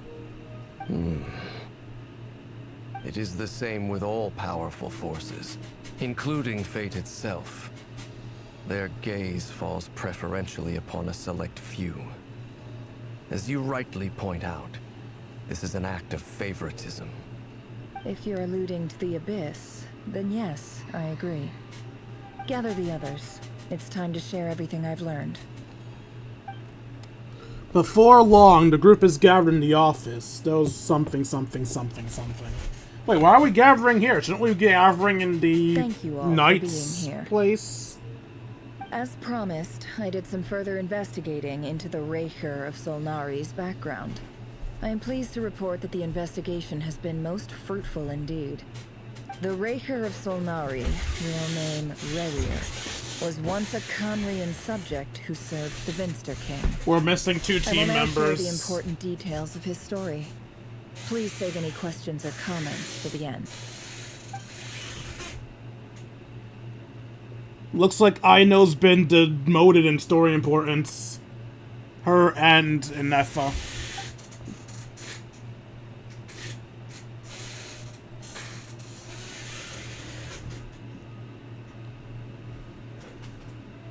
Oh, do I have to read this? At the Vinster King's behest, he gathered intelligence and assassinated descendants of the Crimson Moon dynasty, unwilling to take down his beloved, Felindis, who was secretly the Crimson Moon heritage. He then got dragged into the court's politics. The Delphineer's voice, which spoke to him of his fate, was like a reflection of the moon, though he could disturb the waters to gain some temporary relief. He was powerless to erase it entirely. In contrast, Rerir's own life was like a reflection of a broken moon. Once the stormy winds of fate blew across the water's surface, it was utterly destroyed. Felindis smuggled away a piece of the moon before disappearing through that mysterious portal. It was passed down for the ages, finally falling into the hands of the knave. But what lies on the other side of that portal? Is it really a whole other world? Felindis never had a chance to share what she found there. Neither did Rhaegar, who followed her in. So that's why he's so obsessed with the moon. A tragic tale, to be sure. But it does not excuse his many transgressions. No matter how much Rhaegar suffered in the past, the fact remains that he is what we know today as the Wild Hunt, wreaking havoc upon innocent lives in Notcry. He becomes more dangerous with each passing day. If left unchecked, it is simply a matter of time before all of Tevat suffers the consequences. This is a threat that the Knights of Favonius cannot ignore. A question for Miss Columbina. Forgive me if this is presumptuous, but have you ever seen the spatial gateway that appeared in Rhaegar's memory? Never. But I have heard stories of something called the Moon Gate, and this seems to fit the description. Miss Lama, any thoughts on this? In the lore of the Frost Moon Scions, the moon is believed to hold many secrets. Some sources speak of ancient knowledge, others of a gateway to the unknown. The term Moon Gate is one I have heard before, but as is the case with all of our legends, there are no records of any first-hand witnesses. We cannot know whether it truly exists. Then back to Miss Columbina. As a moon goddess yourself, do you have some idea of where the Moon Gate leads to? Not at this stage, sorry. I do hold the power of the Frost Moon, and my strength is recovering well. I can sense that the gate would open at my command, But there's more to the power of the Frost Moon than that? yes. A moon goddess has the right to open the Moon Gate, since it is a path to the moon.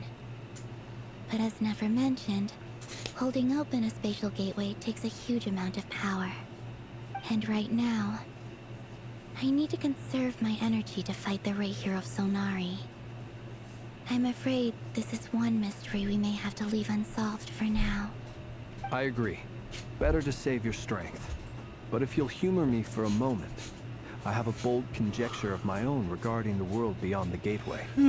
I highly suspect that neither Felindis nor Rhaegar made it through unscathed. The evidence pointing to this is the fact that the Rhaegar of Solnari exists in the form of countless fragments. With the abyssal power he wields, no ordinary foe can touch him, let alone tear him to shreds.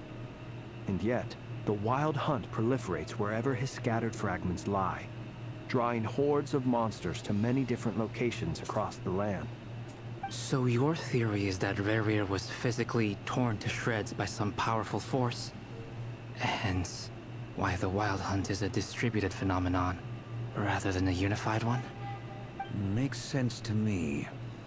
Explains why the Wild Hunt is so pervasive, and why he's been trying to piece himself back together. He was whole to begin with, and he wants to be whole again. Without the power of the Abyss on his side, he almost certainly would have perished the moment he was torn apart. But the Abyss, much like a curse, has kept him alive. I could not agree more. The power of the Abyss is most surely a curse. It is a compelling explanation, and one that accords with my present understanding of Abyss creatures. Whether the life form in question is primitive or advanced, if a curse has extended its lifespan unnaturally, it will continue to survive in spite of everything. This raises some interesting questions. I will run some experiments and see if there is any validity to my suspicions. That being said, regardless of whether my research bears fruit, I would like to thank Miss Nefer for conducting such a thorough investigation. Already, it has greatly enriched my understanding of the entity we face. My pleasure, Mr. Albedo. I too hope that the information I have shared today proves useful as we look to formulate the next stage of our plan. Oh? Our plan? You look really upset. It's just... when I think of the man I once knew as Rhaegar, I struggle to understand why things had to turn out like this. The two of you used to be friends, didn't you? I don't know if these words will bring any comfort, but my heart goes out to you. Mine too. We can never know all the hows and whys of the way things are. The moon and stars are full of untold secrets and lies. And the skies are host to many more mysteries than these alone. Yet, none of that can begin to compare with the complexity of human life. Those are the first comforting words I've heard in a long time. Thank you, both. Well, I think this is a good place to end today's meeting. I'm sure Nefer needs some time to recover. She's been through an awful lot today. That's very thoughtful of you, Lama. Of course. Sounds good to me. Take some time to rest and digest before we reconvene to nail down a plan. Back at the hotel, you sit with Paimon for a while and discuss what lies ahead. Hey, is this a bad time? Hope I didn't kill the conversation. It's fine. Come in. Come in. No need. Come on, let's talk outside.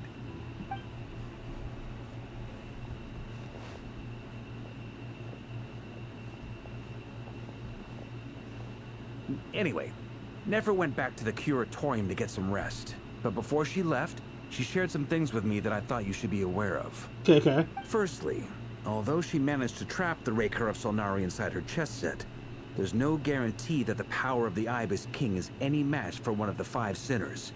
Their powers are beyond our comprehension. It's only a matter of time before he finds a way to break out. We have to come up with a plan and take care of him before that happens. Honestly, my mom figured that might be the case. So, how long have we got?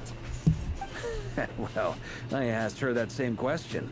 She talked for a long time, but for the most part, it seemed like she was trying to convince me how precious her chess set is. What a long and storied history it has. It felt like some kind of sales pitch, you know? The kind where you end up handing over Mora against your will? Anyway, after all that, she finally answered the question.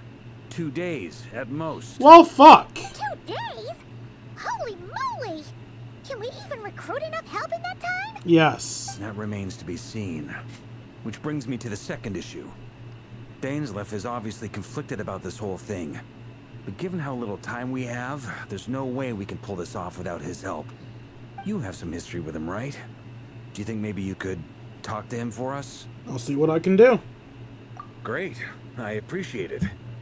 Alright, on to item 3. So, Albedo, Durin, and I put our heads together and came up with a plan. Can't promise it's gonna work yet, but at least it's a start. We figured we'd bounce the idea off you first. We'll explore it further once everyone's recovered. Oh, please ask away.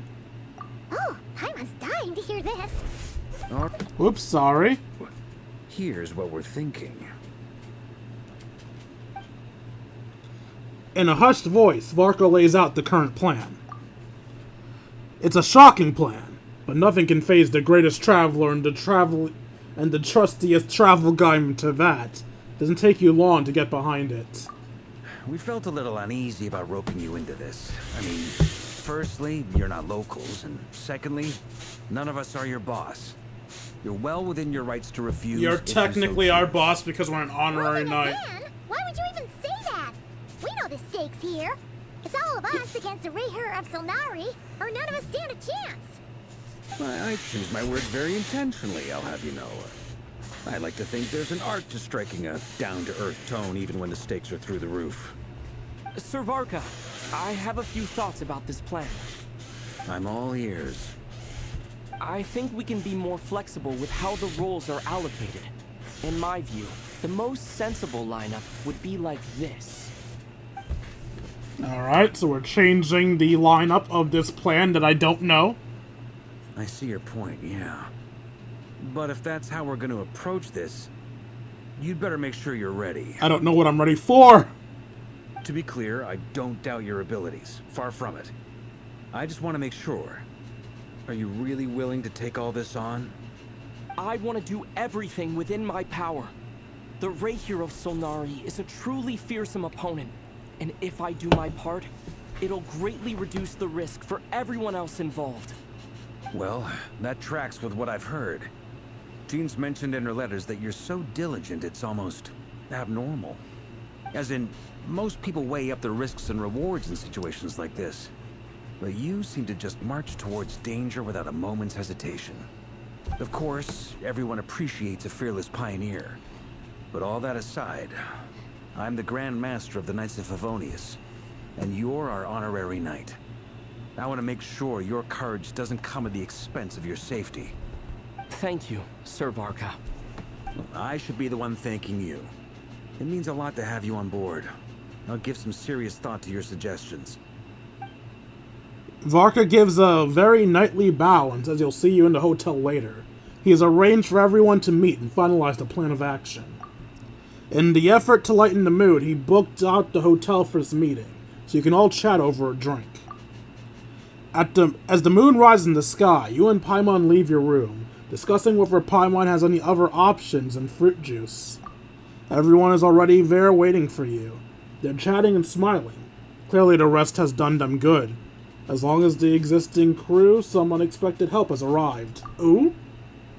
Well, obviously one of them's going to be Aino and Enefa, but who else? Still, you remain conscious of the fact that the future of Nodcry rests on what's decided tonight. Oh, Dory's probably one of the extra people.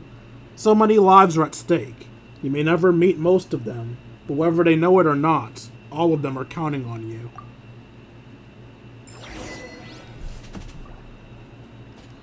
Alright, who are we going to see out there? Obviously the Clink Clank from Kake Workshop. Probably going to be, Dory. Maybe the Fatui. Yep, Aino and Efa are back in the main story. They disappeared for a bit, but they're back. God, that was weird looking. Plan, but I do have one last question before we take action. How can we be sure that our enemy won't leave the designated area? Great question. Yep, Dory. Work analyzing Rarer and the Wild Hunt's that's it. Just the Crim Clock Workshop and Dory. Firstly, from the earliest known confrontation until now, Rarer has never displayed any ability to manipulate the dimension of space. So it's unlikely he has any power in that domain. I just realized something. By helping out in this plan, I think Dory has officially done more to help Nodcry than she has throughout all of the Sumeru Archon quest. The Archon quest she's originally from. Secondly, he seems to have a particularly strong vendetta against our group. If we put him in a fight-or-flight situation, he'll choose to fight every time. Thirdly, finally, and most importantly, he is consumed by hatred, both for the moon and for his enemies. Turns out, we tick both of those boxes. We have a reincarnated moon in our ranks, and a spy who accessed his private memories without permission. He'll be baying for blood, not looking to escape. As someone who's had their fair share of interactions with the Wild Hunt, those all seem like valid observations to me. Understood. Then I will defer to the verdict of the group. Well, everyone, that's the plan in full detail. Albedo and Durin are carrying out their part as we speak. Plan approved. Scheduling.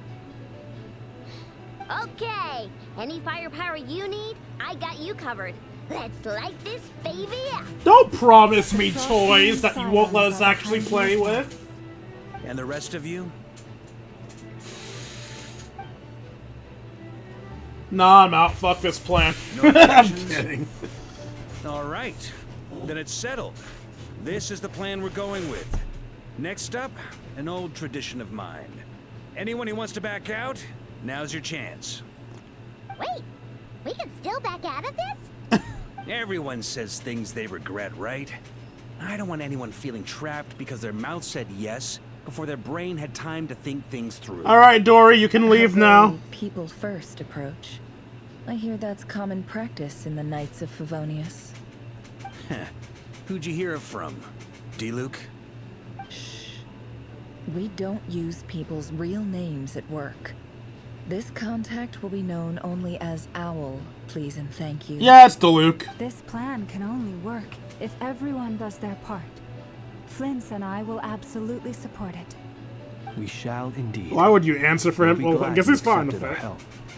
Also, You are the last person I expected to see here, Miss Dory. Agreed. How much are you being paid? It's not often I get called Dory in a work context. My peers usually call me Lord Sangama Bay. So, the longer your name, the higher your net worth. Is that the idea here? In that case, Mr. Flint's here must be worth a fortune. That's right, I know your full name. It's... Did he just threaten her? The walls are thin here. I'd appreciate you keeping that a secret. Okay, fine. I'm actually only here as a favor for someone else.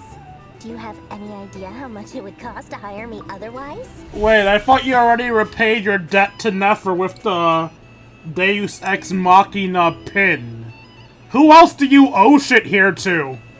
Oh, does this mean someone out there actually has the power to boss Dory around? It most certainly does not. We have a long-standing and mutually beneficial business partnership. She's actually the mom of a friend of yours. Oh, Alice! Said mom supplied me with a great little trinket, but now that lady's ruined everything. If I don't start building a little goodwill now, my whole business in Nodcry is gonna go down the drain. Okay. So what exactly is so special about this pendant? It's a lucky charm that a great mage made for me. We have a business relationship, and she was worried that something bad might happen to me. So, she wanted me to have something that can store power to protect myself with. I finally got it all fully charged up with Kovaki, and then Nefer went and used it all up at once. Never lost so big in my life. You're right. It was all my fault. I didn't mean to drain all the Kuvaki in the pendant, but I'll make it up to you. Oh? Are you being genuine for once? Well, in that case, how about you give me your chess set, and we call it even. She's never gonna agree to that. I knew you'd say that. Well, it's yours if you want it. In fact, take it now, and I'll even throw in a free Raker of Solnari. Deal? You're putting me in a difficult position here. It's a very useful thing to have around, but I have a funny feeling it won't be around much longer. I guess we'll see in a couple of days. Looks like bankruptcy for me. Hey, don't be so pessimistic. See this through and you never know. You might find a new business opportunity on the other side. So wait, will she still get the box if Ferrer doesn't fucking destroy it? You and Paimon decide to check and see how each stage of the preparation's going.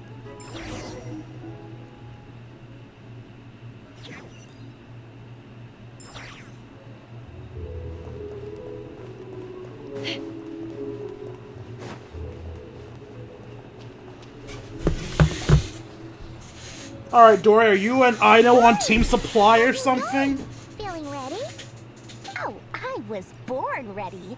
We only have 2 days. You think Lord Sangama Bay would let an opportunity like this slip by? Don't forget, when something's in high demand, the people with the goods on hand get to charge the highest price of all. Even higher than the sellers taking advance orders. Ta-da! See? It's right here! Ah, it's so pretty! That looks like something from Sumeru. Right there, you were so skilled with your hands. No, I have a supplier. We go way back, so he made me a very attractive offer. Oh, is it Kaveh? No, it's not Kaveh. Well, maybe. No, it's Farazan. What? You've been getting Kaveh to make them for you. Ah, it was Kaveh. I was right. Not the full story. It actually started a while back as a project between me and the Dendro Archon.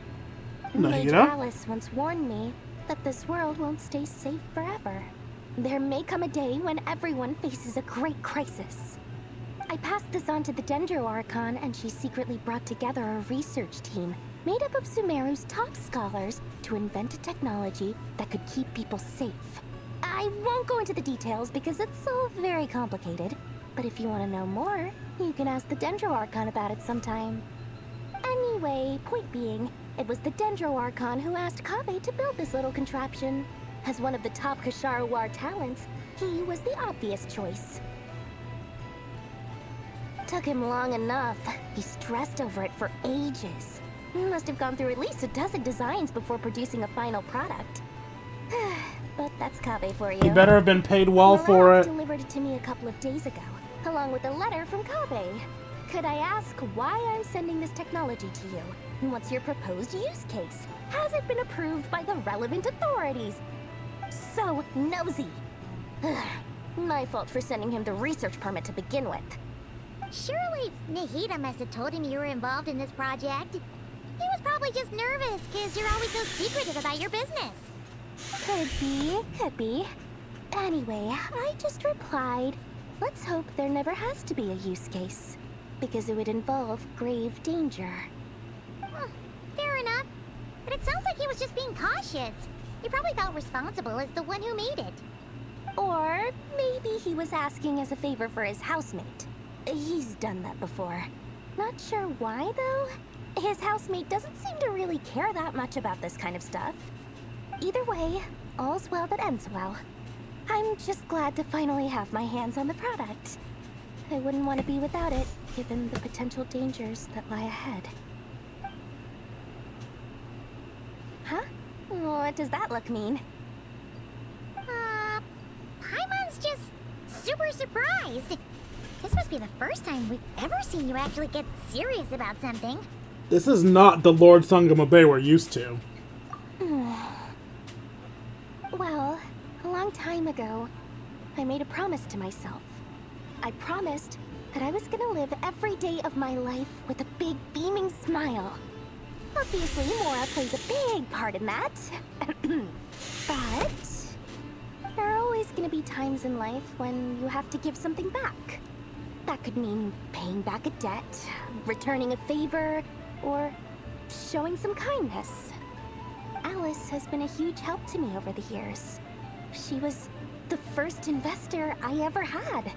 And I want my investors to know that Lord Sangamabe is the best in the business. And more than that, no one knows what the future will bring.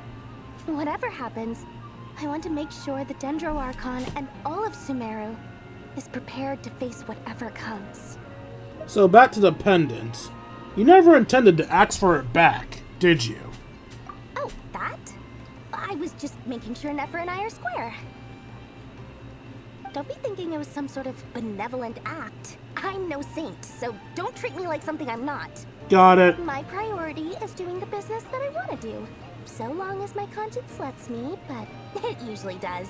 That's the Lord Sangamabe business model. It's amazing how much Dory has grown on me as a character. I do say so, and that's the whole point. I'm a businesswoman. Don't go trying to figure out what kind of person I am. You'll exhaust yourself. Much easier for everyone involved if you just take my word for it. Oh, and could you two help me get this stuff where it needs to be? Thanks so much. You're my favorite assistants.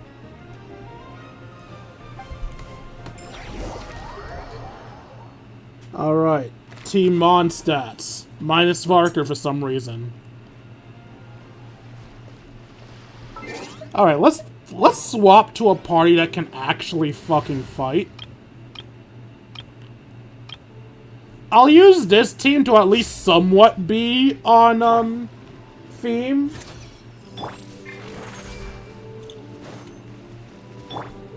Why did I think you get 2 skills per use? It's fine, your stuff... Oh! No, everyone got healed from that! I never realized you heal everybody! I thought you just healed the person on field.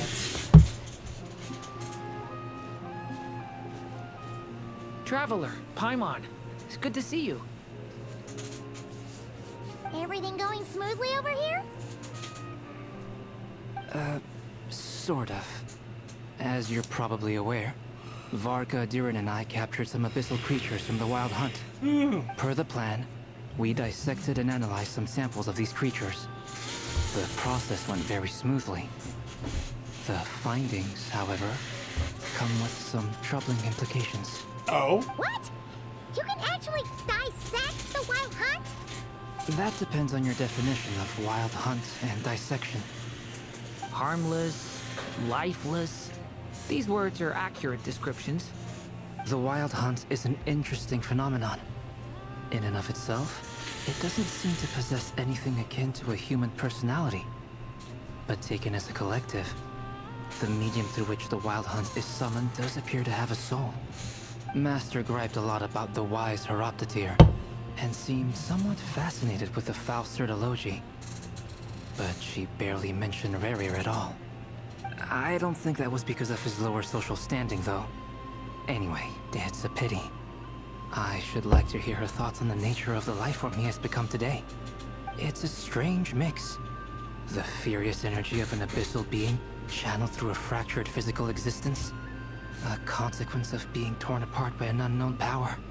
Perhaps the only explanation for his survival in this state is that he sacrificed a degree of individuality in exchange for a continued existence.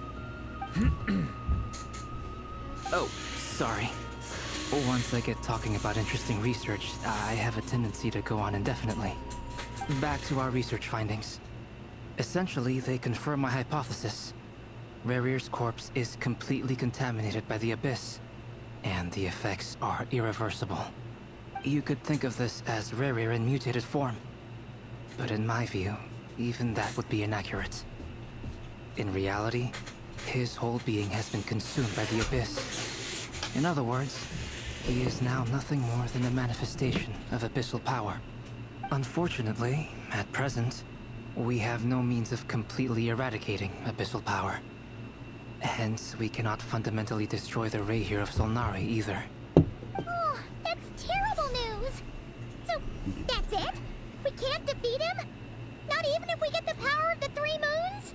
Yay, we're Karnbina's fucked! situation is a difficult one. She can never achieve wholeness when the world does not accept her presence. It's as if her creator banished her to a place she can never be accepted. It means she spends most of her energy just on her own survival. Given the circumstances, it's only natural to despair. But we must see this plan through to the end. Time to kick off the backup plan. Oh, Paimon almost forgot! This is for you. Dory asked us to bring it. Ah, how wonderful. Well, thank you for making the trip. Durin and I will be heading off shortly.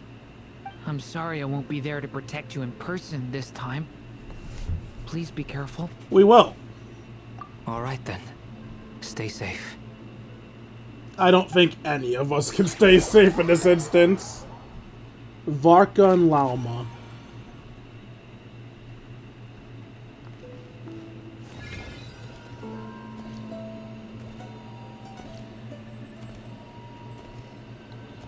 Even when they aren't actually useful, alternative spin conditions are just fun. Miss Lauma, is everyone here? Yes. The fate of my flock is in your hands, Grandmaster Varka. Please keep them safe. My lady, what are you saying? Within the next 24 hours, we will face the biggest crisis the world has ever seen. This is not a burden that we deserve to bear, but I believe that we reap what we sow in this life. So I intend to act. I must do what I think is right. For me, that means fighting for the future of Nodcry. This gentleman is the Grand Master of the Knights of Favonius, Varka, Knight of Boreas. In my absence, please follow his lead. Hey, everyone. Guess I should introduce myself. Well, to start with, I know my way around a battlefield.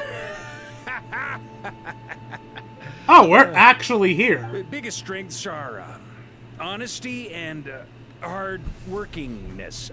Anyway, point is, I don't intend to let Lauma down.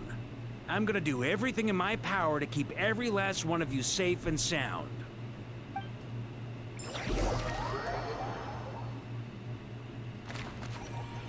Are we just in every team? Ooh, treasure. Treasure, treasure, treasure, treasure, treasure, treasure, treasure. Take heart. You toil not in vain. Forest, protect us. Taking a turn for the better.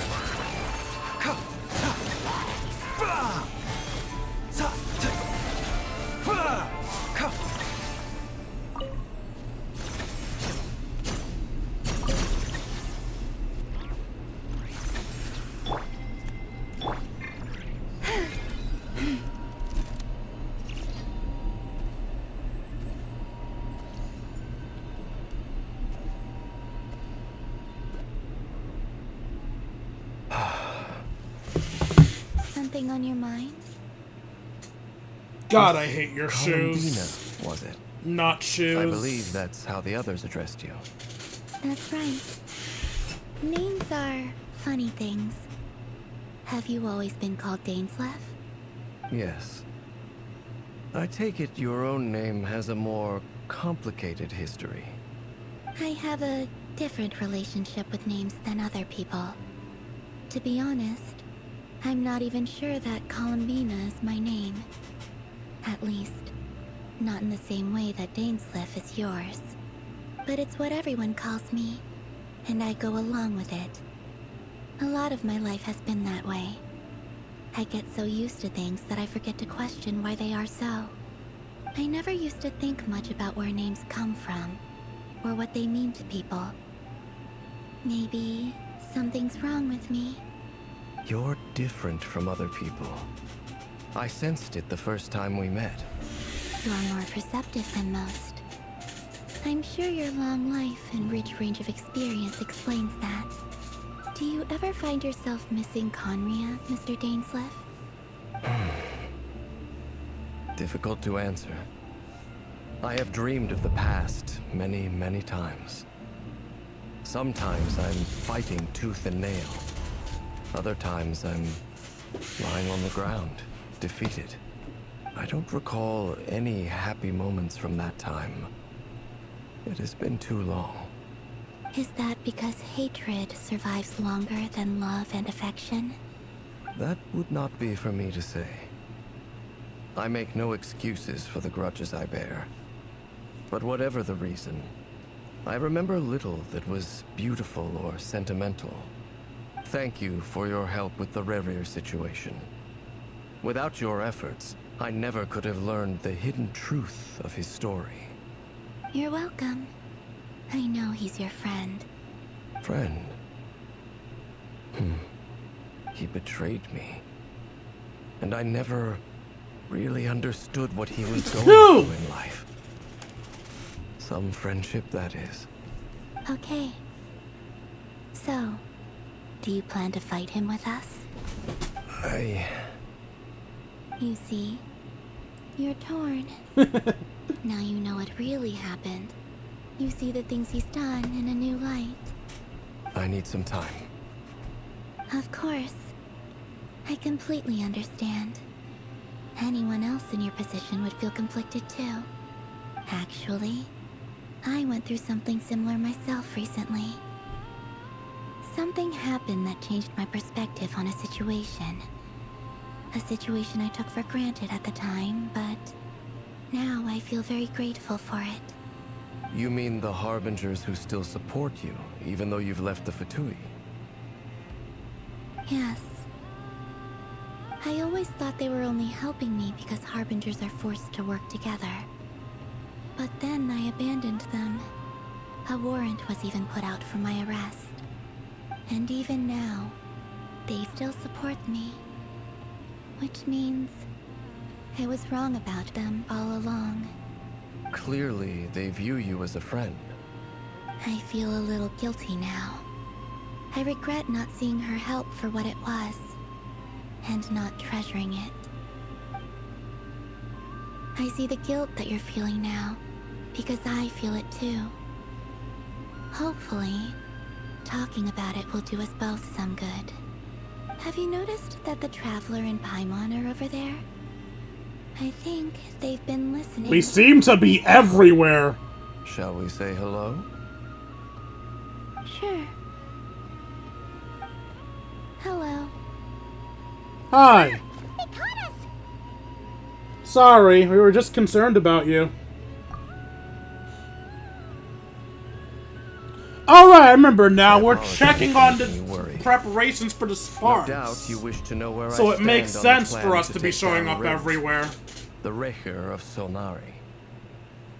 I'm afraid I need a little time, but I will seriously consider joining you. You don't have much time left. Oh, thank you so much! Everyone will be so grateful to hear that! They needn't be. This was something that I was going to have to face up to eventually. That doesn't matter to them. They're grateful to you regardless. You can't control their gratitude, so just accept it. And then, have a think about whether you're willing to join us.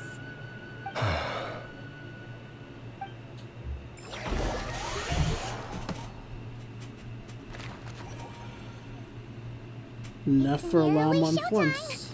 Let's go rendezvous with the others. You know the place. I wanted to see how Aino and Nepha are doing. I always loved the underdogs. Well, Aino's an underdog and Nepha's a powerhouse, in theory. I actually don't know how strong she is, like, lore-wise. You're earlier than I expected. Hey, Flint's! Been waiting here long? Not too long. I came a little early so I'd have some time to think. Are you nervous about the battle? Quite the opposite. I'm reminiscing on my past battles. When I was awakened by the Radniki, I had not touched a weapon in many years. I felt like the battlefield was not where I belonged. But after waging war against the Wild Hunt for so long, I came to realize something. A life of absolute peace is simply not a possibility for me. My restless flame indicates that somewhere inside of me, there is a deep yearning to root out the evil in this world. Oh, that doesn't sound like such a bad thing. I agree. Well, in the past, when I was a Fae whose primary concern was hibernation, it was hardly ideal.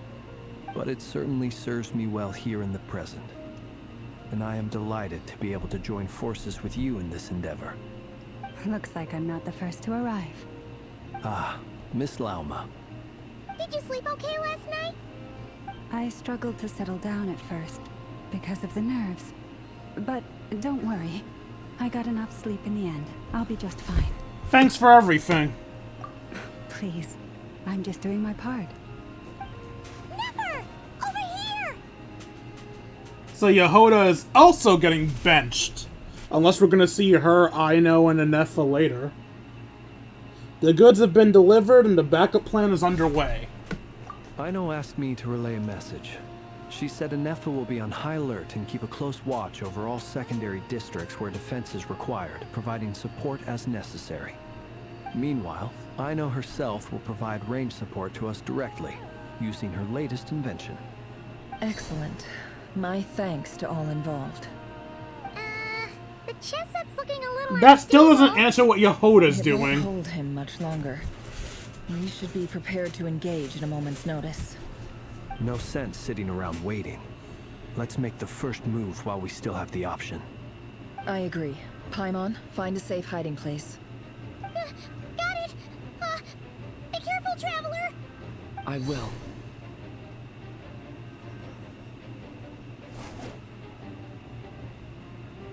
Everyone, take your positions as soon as the battle starts.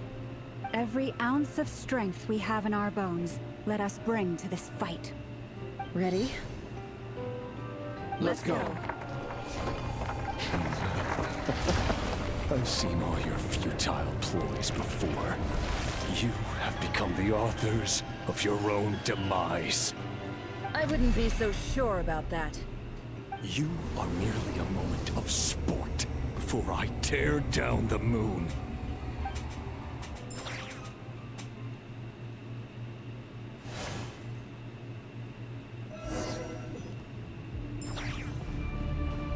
Stay on your toes. Yep, you too.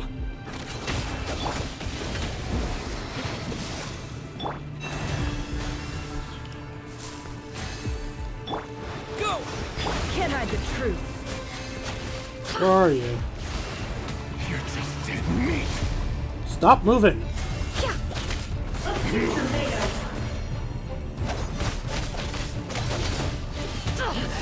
It all adds up. Be silent. Observe. It's all futile. Let me help you guys. Moonlight. That hunts him down.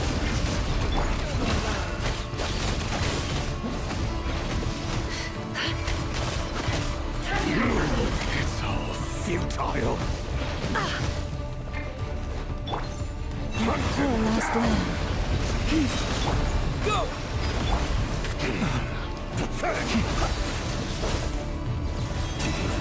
dark. The moonlight betrays you. Steady now. It all adds up. Futile. Seek within. Absurd. Observe. The moonlight Close your eyes. betrays you to dust. You're just dead meat. Move. Water jet! The moonlight betrays you down. Observe. Be silent. To dust. Are you quite finished? Close your eyes. It began with the moon, and so shall it end. The moon will protect you.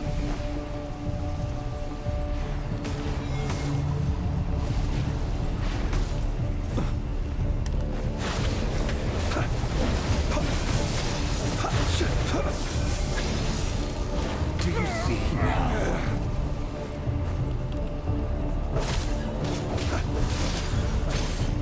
Vanir, when will it be as you foretold? Be silent.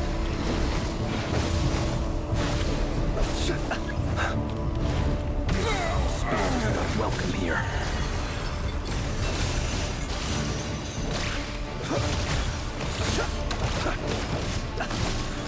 Observe. Close your eyes.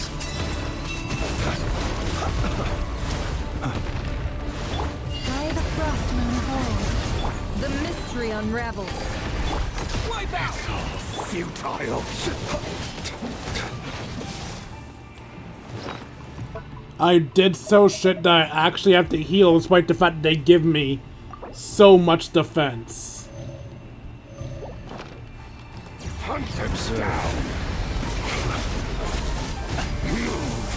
Close your eyes.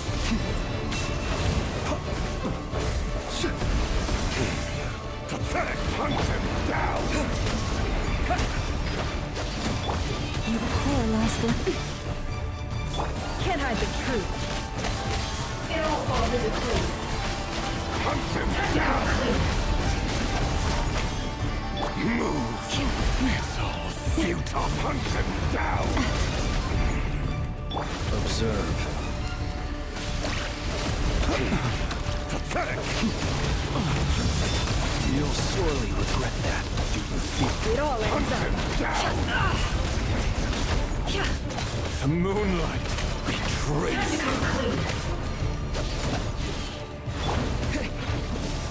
Go! Leave this place for the everlasting force.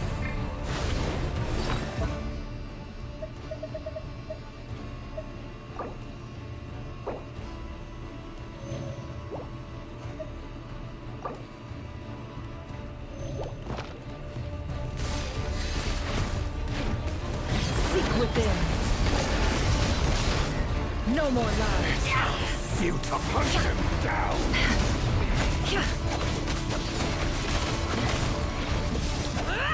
Be silent. Observe. Are you quite finished? Hunt him down. You poor lost. The moonlight betrays you. Move. Your little game of heroics is over. Who wants to go first? No. Get out of my sight! What happened? No, we've been separated! Will it take? You okay? Nefer, where are the others? Stuck outside the barrier. I guess he really doesn't like us. Destroyed. And reborn. Knowing too much is always a death sentence. Be careful what you wish for.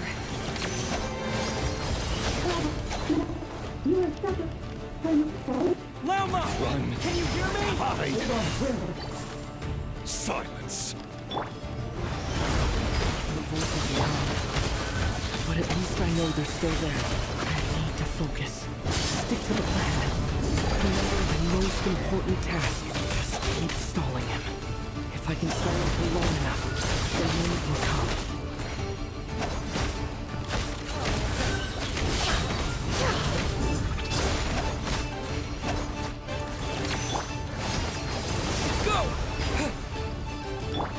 No more lies. Seek within.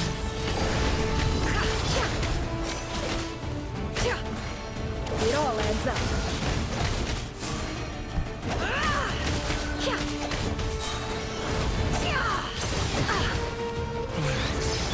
Go!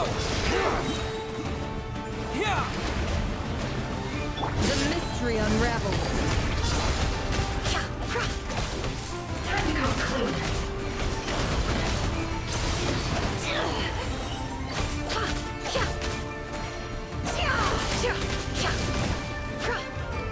No more lies.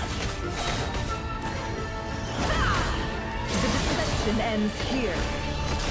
Can't hide the truth.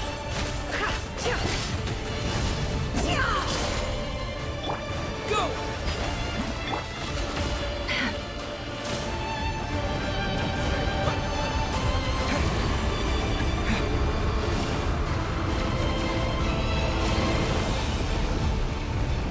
I've got this!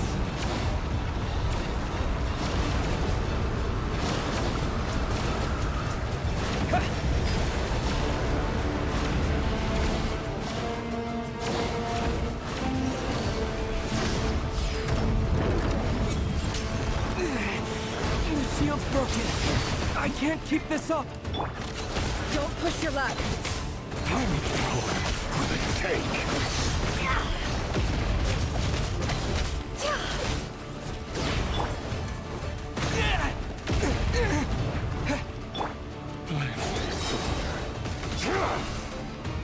The mystery unravels. Can't hide the truth.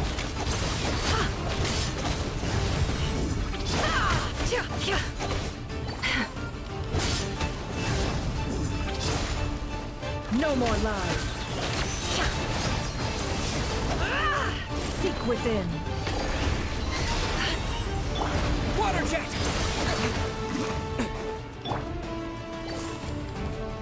Can't hide the truth.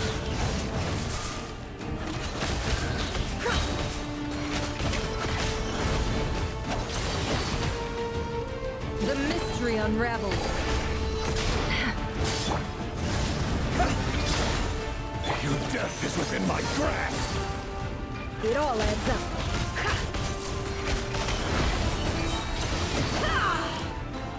Seek within. Go! Wipe out! No more lies.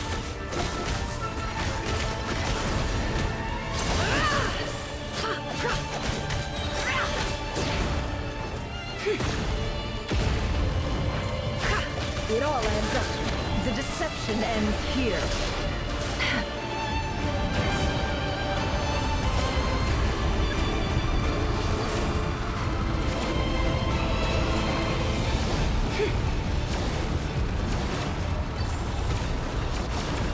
Curses.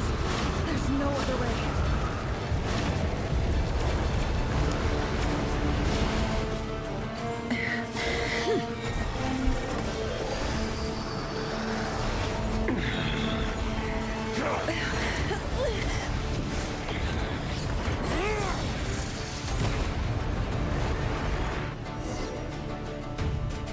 The only way to defeat Rarer is to borrow his own power.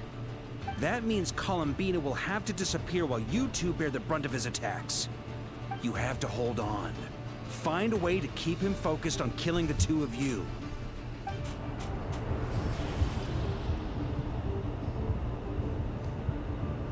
Never. Your eyes are bleeding. Soon you will be powerless to resist. And then, I will reduce you to dust. But that dust will plague your memories. Come on. Keep holding on. Any other tricks up your sleeve? Let's see them. As entertaining as they are. You've backed yourself into a corner. You don't fool me. I see your fear clear as day. I have to stoke his rage. Make him unleash everything. You fear what you could never defeat. You fear the thought of never being able to save your beloved. You cannot win the fight against fate, Rerir. Is that what you think? Well, now it's your turn to feel afraid.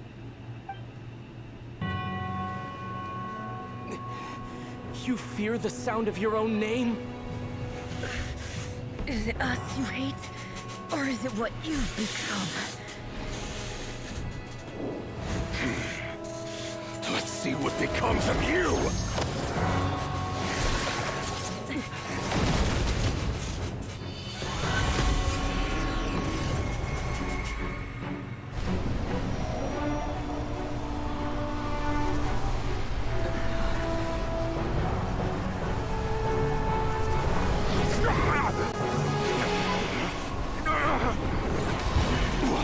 Happening. That power. Spare a cup of power. Good work, Albedo. His power is on another level. We'll need to use an alchemical array to convert his power into a usable form. Then quickly channel it into Columbina, rendering her powerful enough to compete with him. I'll join you. I can help. If I release enough abyssal energy into a confined space, it'll create a potential difference, allowing us to extract a huge amount of elemental energy. Next, I'll synchronize with everyone's minds using Pyro, then give you temporary access to their abilities and fields of view. But it won't last long. Oh? Can you see? She has all of our powers? Well enough. That sounds cool. So, we have a student of Gold Rheindotter in our midst. How about that?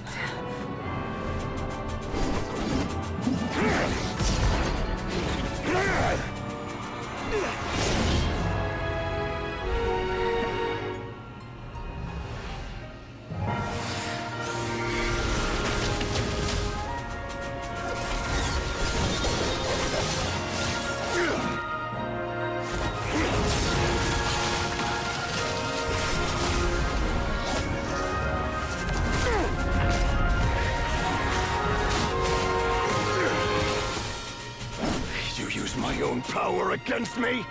Just like how you stole Kuvaki. Look familiar?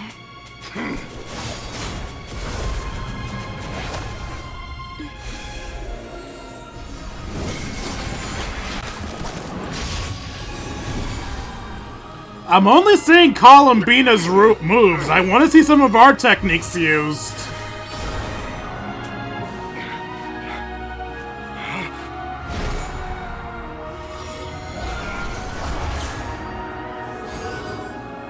Don't you realize?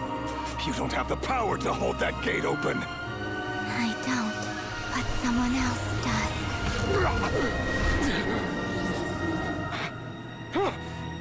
Goodbye, Rerir.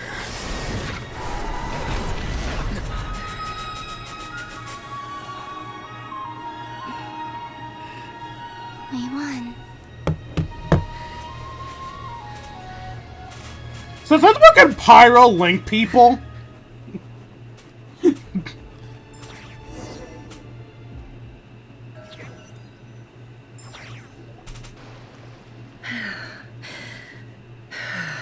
Oh, they actually gave her bleeding eyes. I like it. Nefer, how are your eyes? They're fine. Apart from the blindness, of course. It's not too You sassy bitch. Let me handle it.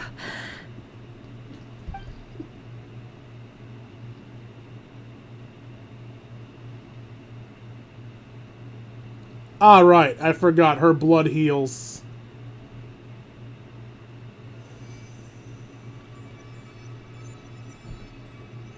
Miss Nefer, it's not like you to lose your composure. That was the most reckless thing I've ever seen you Is do. now the time to be Reckless sassing how? her? The situation was critical. Our lives were at stake. We had to do something. Even so. Okay. I guess you're right. Under the circumstances, it was a wise decision. You traded your eyes for an incredible victory. In business terms, I suppose that's a huge return on investment. I'd be hard-pressed to argue otherwise. Still, I don't like this outcome, and I don't want you to lose your sight for good. People suffer when they make sacrifices they shouldn't have to make, whether that means faith, strength, or in this case, your ability to even see. I had hoped you could win without sacrificing so much as a single hair on your head. Thank you. Really. All done. Don't try and open your eyes just yet. We'll see how you're doing in a couple of days. Until then, please follow your recovery plan to the letter. I'll send full details through Yehoda. For now, just get yourself home, relax, and rest. My dear friends, we have fought bravely and achieved a spectacular victory. A dark cloud has been lifted from the skies of Nodcry. All in this land will be grateful for what you have done. The moon will remember this day. Thank you both. I'm genuinely surprised we actually won. Normally there are 5 or 6 parts to each Archon quest. God, that is really hard to read. Yehoda shows up and helps Nefer get home. And you, of course, have Paimon to escort you back. The sight of Nefer navigating the road with her eyes closed is a new one for you. She proceeds cautiously, but as her silhouette disappears into the distance, you notice she seems almost smug. There's something I want to let you know. What's up, cutie? What is it? When Durin connected everyone's minds so I could access their powers, I also felt everything they felt. God, I wish you actually used our powers. My eyes are hurting now, too. Well, fuck. Hold on. Let me try. I only feel the pain. There's no actual damage. I just thought I should tell you. You're right. There's no damage. That's a relief. But I must say, I'm surprised to hear the Kutar share something like this with me. I thought she was already You never used blinded. to open up about yourself. Things are a little different now from how they were. I'm learning to share how I truly feel with my friends. You hear that, Llama? You're friends now. You have no idea how glad I am to hear that. You can't help but break into a smile at the word friends, as a warm and fuzzy feeling fills your chest. One by one, your fellow teammates report to inform you that everything is under control. At Llama's insistence, you lie down. You fall in the front line against her rear, and now you need to rest.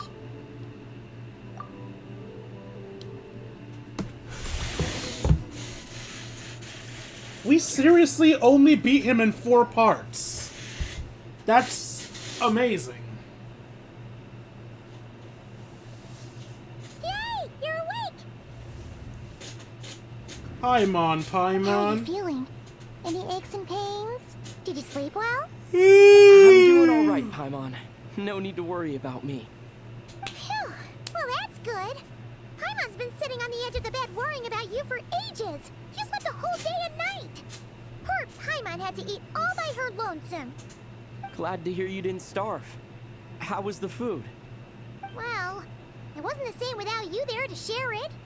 Honestly, Paimon just can't relax when you're not your usual self. She couldn't enjoy the food and settle down to sleep. Well, I'm back to normal now. Oh yeah, and Albedo swung by earlier. He said to tell you to head to the tavern when you woke up. Barker and the others are organizing a victory feast and they want to celebrate with you. He also dropped off some medical supplies, but you seem fit as a fiddle, so guess you won't be needing those. If you're feeling up to it, let's head over now. Wouldn't want to keep them waiting.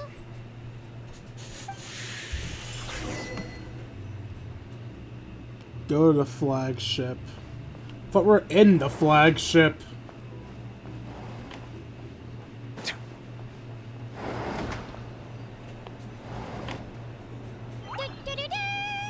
We're here! Puppy power! I mean, what? Traveler and Paimon! Perfect timing! We were literally just saying how there's no way we're holding this victory feast without you any longer, and we would have postponed it till tomorrow. How are you feeling today? Much better. Thanks. Don't worry about me. Relieved to hear it. If that changes, just let me know. Happy to check you over at any time. Yep, we're here for you. Anything you need, just let us know. Oh wait, where's Nipper? How are her eyes doing? Nefer's right over there. I'm sure she'd love to catch up with you.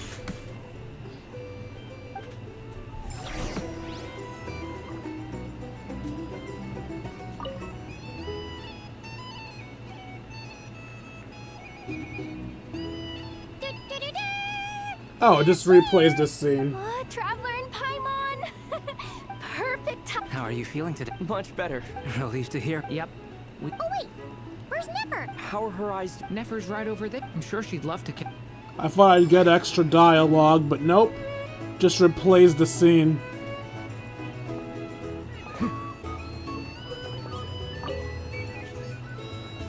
Hello, you. Recovered from the battle? Mostly recovered, thanks. I'm touched that you'd ask. Come on, what do you mean? Of course I'm gonna ask. I care about my friend's well-being. And we are friends, aren't we? Are we? Get yourself a drink. You've more than earned it. In fact, today, your drinks are on me. Lord Sangama Base got you covered. Wow, really? What about Paimon? Has she earned it too? Has she? Please? Well, you haven't been through quite as much as the Traveler, but... what the heck, sure. Yay! Wow! Drinks on Dory! What a historic day. Hey, keep your voice down, or everyone else is gonna want in too. You... Have you heard anything I've been saying recently? Doing business in Nodcry has been an absolute nightmare. If I'm buying for everyone, I'll... Okay. Paimon will speak more quietly. Jeez. That's more like it. Don't you forget, Lord Sangama Bay doesn't just go around buying drinks for anyone and everyone.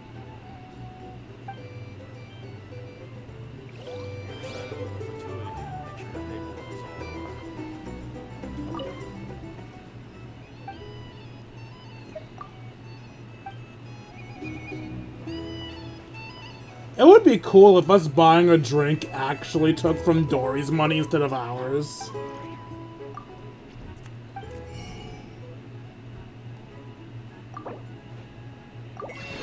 Boo, they took from my Mora. Dory, you're a fucking liar.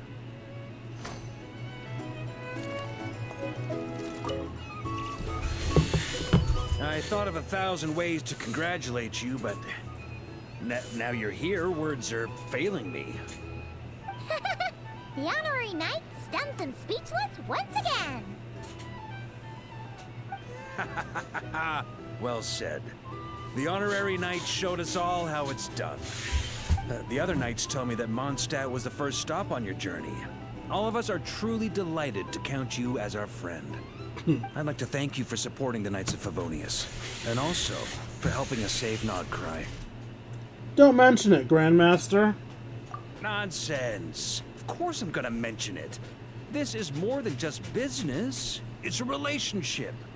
And there can be no relationship without showing gratitude where it's due.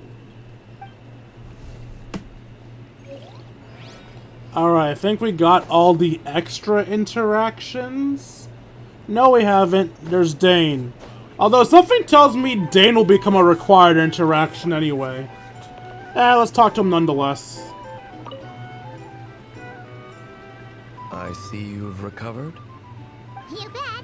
Snooze's way to a full recovery. I'm doing much better. Thanks for checking in on me. Glad to hear it. A healthy body is paramount. Nothing else in life is possible without it. So take it slow. You can't afford an injury. I'm so grateful you decided to help us in the end. I'm on too. You really saved the day when you swooped in to open that gateway. I mean, it's the least he can came do. to He didn't even have accept to that fight. Although Rerir was my friend in the past, here and now, he was an enemy that must be defeated. Though I will never fully understand what happened between us, I could not let this crisis deepen any further. We fought a very necessary battle, and you played your part admirably. Thank you. I know it was hard, but you'll get through this. It was hard. He didn't have to fight him at all. He just had to hold the gate open. Yeah. And if you ever need to talk, just remember, we're always here. I'll do that.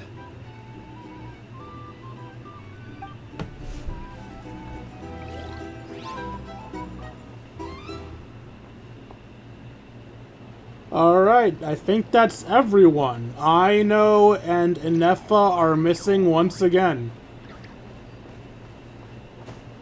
Hi, Nefer. Let me just sit across from you and then... Nope, too far away. Let's sit next to you, and then we'll chat.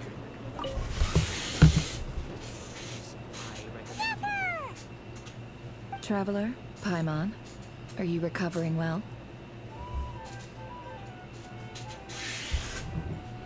Much better, thanks to a good old rest. You're looking well, too. Oh god, your eyes are open! Turns out that moon chanter has some real talent after all. My eyes were mostly recovered after just a couple days rest. I can actually open them again now. Yeah, but you gotta be careful. Lauma says not to strain your eyes while they're still healing. Yes, thank you. I'm well aware. Yehoda, could I borrow you for a moment? I could do with an extra pair of hands. Oh, sure. Coming. Did you hear that? I gotta go help Lauma for a second. You guys chat among yourselves. I'll grab us some drinks on the way back. Paimon, you still like 'em sweet? You bet. Make it extra sweet, because Paimon's earned it. Why does Yehoda like doing things for people so much? She's definitely an acts of service type. At least when it comes to giving. I think when it comes to receiving, she prefers praise. What's on your mind? The Raker of Solnari. Kind of a snake, don't you think? I mean, you're a snake too, but... more of a wolf in my mind. No, definitely a snake. A poisonous one who spewed his venomous hatred everywhere. Anyone who seeks revenge out of hatred for other people has become a snake. That's something my dad used to say. I guess he didn't like seeing people go down the path of vengeance, like a certain someone did. Perhaps. I'm sure it sounds like a very wise and open-hearted perspective to your ears. But me? I think hatred is a perfectly justifiable emotion. What else is left when everything you depended on in life gets stripped away? Something's gotta fuel that drive to keep on living. When I look at your life, I see a lot of things that you can depend on. If you're worried about me, you can nip that in the bud. I'm not someone who gets stuck in the past. It's just... I suddenly feel like I was wrong to call my father a liar. You were. He was just a fool. That's why the Academia turned their back on him. And why the other tribes ganged up on him. Oh, Father. How much better things could have been if you were a skilled liar. Look at the Ibis King. Thoth is a fiendishly cunning liar. And yet, strangely, he feels more like a father to me than my real dad ever was. God, you're kind He's of a never brought cunt. it up, but I'd bet he feels the same way. Why else would he give me the power to perceive the truth, while at the same time training me in the art of deception? Sadly, I've never heard the Ibis King's voice. What's he actually like? Well, King Deshret banished him to Aru, which is essentially a prison, and posed 3 questions to him. He promised that he'd have his freedom if he could find the answers. His response was to take on a physical form and approach me, hoping that I could become his envoy and search for one of the answers on his behalf. Did he really think I'd fall for that? He's stuck there. He can't make me return what he gave to me. Sounds like he was nice enough to you. I mean, shit, his daughter's kind of a cunt if that was the case. So that's enough for you to decide he's nice, is it? He's a prisoner, and he was scared. So he decided to perform some good deeds to win people's approval. He lives in fear because he's a deceiver. How is Rerir any different? You can't work as a spy your whole life and expect a happy ending. It's preposterous. Yet I can't say I don't understand it. Liars live in the darkness of their own making. But it's still human nature to want to go on living. You just sound like a hypocrite. They say that a liar's soul is the most worthless thing in the world. What do you think? I don't know. I'd have to think on that. Good. If you understand that, it means you're smart. And you see things objectively. If you ask me, the soul of a liar really is worth nothing. Because all they care about is themselves. For example, when something good falls into my lap, I don't go sharing the news around. Stops other people trying to steal it from me. I have a feeling some people over there might have overheard that. So be it. They have sharp ears. I can't keep anything from them. Is that your way of saying you're warmed up to them now? Wow. Is that what it looks like? What it looks like is you're starting to see us as your friends. Well, you all know my past now. And I can't simply eliminate everyone who knows too much. So I guess I just have to put up with you. For the foreseeable future, at least. Yay, I'm friends with scum. In a situation you can't control. The safest play is to keep calm and start monitoring everyone involved like a hawk. In the intelligence world, you need to have a sense of perspective and play your hand accordingly. If you understand what's at stake, please ensure my secret is safe with you. I trust you'll respect my wishes as a friend. But don't forget, I will also be watching you like a hawk. I'm not afraid of you. Very good. Oh wait! Now that the panic's over and we've all calmed down, Paimon suddenly remembered something. What's up? After all that build-up, our mystery ally never showed up even once. An elegy of faded moonlight. Quest complete. A noise is coming from indoors. Huh? Am I imagining things?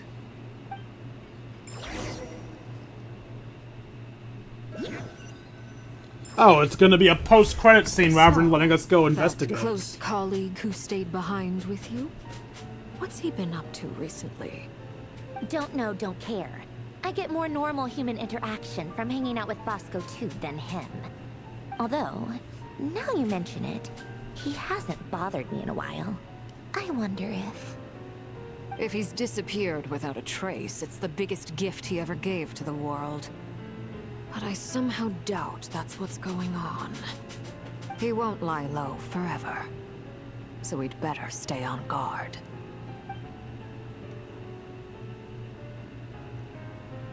They've really gotten to like these post-credit scenes.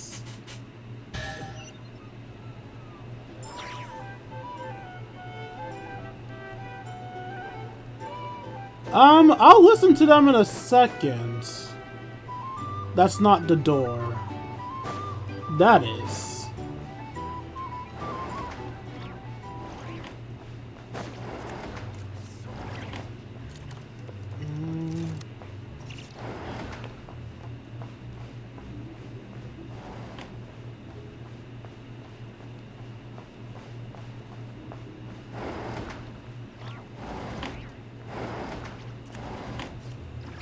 Yeah, I should have figured I wouldn't be able to see what made that smashing noise.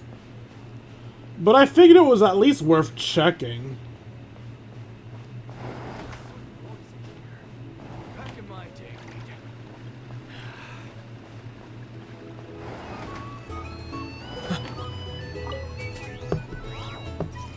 How have you been holding up? Any adverse reactions? If you start to take a turn for the worse, make sure you tell me right away. You don't need to worry about me, Grandmaster. I'm fine. I mean, I barely did anything, so... What? You're too humble, young man.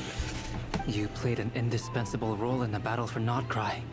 We can't thank you enough for your support. She didn't even use our powers! When people praise you, it's because you deserve it. The best thing is to accept it calmly and with grace. It's important to learn how to respond to words of admiration. Let's do a quick demonstration.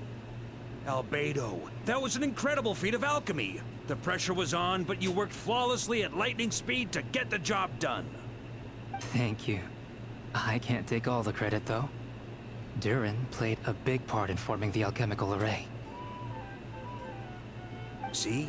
Did you catch that? A masterclass in how to take a compliment. Okay, yeah. I did work pretty hard to help prepare for the battle. No point denying that. Hey, you guys! Seriously, great work, everyone. You all outdid yourselves. Hey, look who's bounced back. Looking good, traveler. Seems like you've recovered. You won't need to take any more medication. Can I get you a drink? Huh? You know how to order at a bar now? You've sure learned a lot recently. Handling a drinks order is ridiculously simple compared to alchemy. Don't worry, I'll blend into society yet. Paimon believes it. You're clearly a fast learner, just like your brother. To be totally honest, though, Paimon didn't quite follow all the details when you first explained the plan to us. Don't worry, that's completely understandable. Unless you're a student of alchemy, it's hard to grasp the principle and how the process works. To put it in the simplest terms, we saw how our enemy stole the power of Kuvaki. And that gave us the idea of stealing his power to turn it against him. When facing an enemy you have no hope of defeating, it's best not to engage them in battle. So, instead of looking for a way to overpower him, we decided to help Columbina get strong enough to at least stand up to him in a fight. For this to work, we had to analyze his modes of attack, confirm who his main target was, and make sure that he wouldn't go beyond the range of the alchemical array. For added security, we prepared a total of 4 arrays. But to mitigate the impact of the battle, we identified one location in particular as the ideal spot, which is where the confrontation took place. The alchemical array absorbed his abyssal power. Then Durin processed it to render it usable by Columbina. That power enabled her to do what would otherwise have been nigh on impossible. What surprised me was that Dainsleif actually agreed to join us. Given his history with Rerir, he had every right to sit this one out. But we're extremely grateful for the decision he made.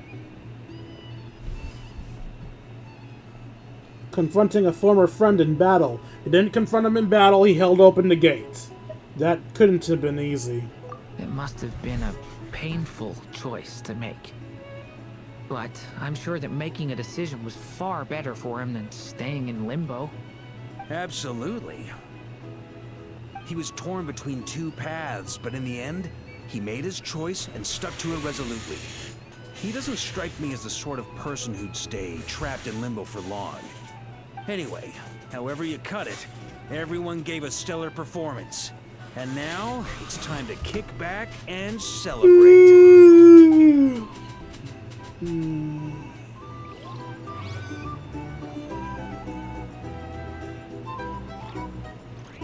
Is this just gonna repeat the scene, or will I get singular interactions? Repeat the scene. How have you been holding up? You don't need to worry about me, Grandma. What? You played an sometimes. Let's do a quick Thank you. See? Did you catch that? A masterclass. you guys. Hey, look who's bounced back. Looking good, traveler. Seems like you've recovered. Can I get you a drink? Huh? Handling a drink? I'm believed to be totally on. Don't worry. To put it in this, when facing an enemy, you have no hope of So, instead of looking for a way for this to work, for added security, the alchemical, that power. What surprised, given his history with Rerir. It must have been. Absolute. He was torn between. Anyway.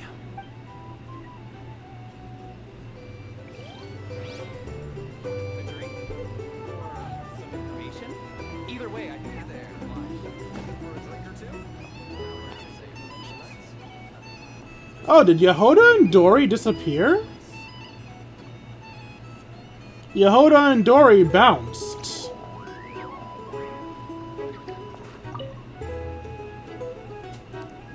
Oh, there's Dory. Ah, Lord Sangama Bay. How lovely to see you. I must thank you for the device you provided. It was an enormous help. Would I be right in thinking that it was developed by the Academia? Why come and ask me when you clearly know already? I mostly came to thank you. That's more like it. A little gratitude goes a long way with Lord Sangama Bay. Play your cards right, and you might even stand a chance of becoming my long-term supplier. The chance to work with such a kind and charitable investor as yourself would be a great honor for the Curatorium. Huh? Charitable? Who said anything about charity? First time hearing about it.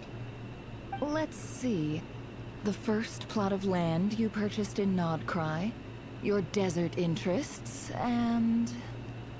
Stop! What do you think you're doing? Exposing my investment history! It's nothing to hide from. They're all perfectly legitimate investments. And some of the land you purchased was with the intent of building a sanctuary? Yes, I heard about that too. How did you... You're a curious case, Lord Sangama Bay. You don't like people finding out about your good deeds, do you? But I'm afraid no matter how hard you try to keep things under wraps, where there's a will, there's a way. You did it for Sumeru, didn't you? It was empty land that was gonna go to waste otherwise. I figured if I built something there, it might at least get some use in an emergency. Disasters are capricious things. They strike without any warning. I've lost family to a disaster before, and I don't want to lose any friends or business partners if I can help it. My elder sister used to dream of finding a sanctuary. Wait, you're saying the Palace of Salzare is supposed to be a sanctuary? Where everyone could live happy lives. It was something I looked into, but after discussing things with the Dendro Archon, I decided on a more effective strategy. The tech people handled the tech, and Moneybags provided the Mora. It just made the most sense. It's a pity that so few people know the truth about you. Everyone says that you view everything in terms of Mora, and all you care about is growing your own wealth. So, what's the problem with that? Everyone wants to be rich. It's human nature. So yes, I love Mora, and it's nothing to be ashamed of. But surely you have dreams of your own beyond just making Mora. You don't get it, do you? My dream is to invest in other people's dreams. And, you know, make a nice little slice for myself along the way. Just thinking about it makes me happy.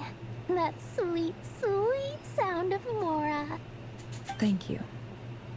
For the device? And the pendant. Oh, that.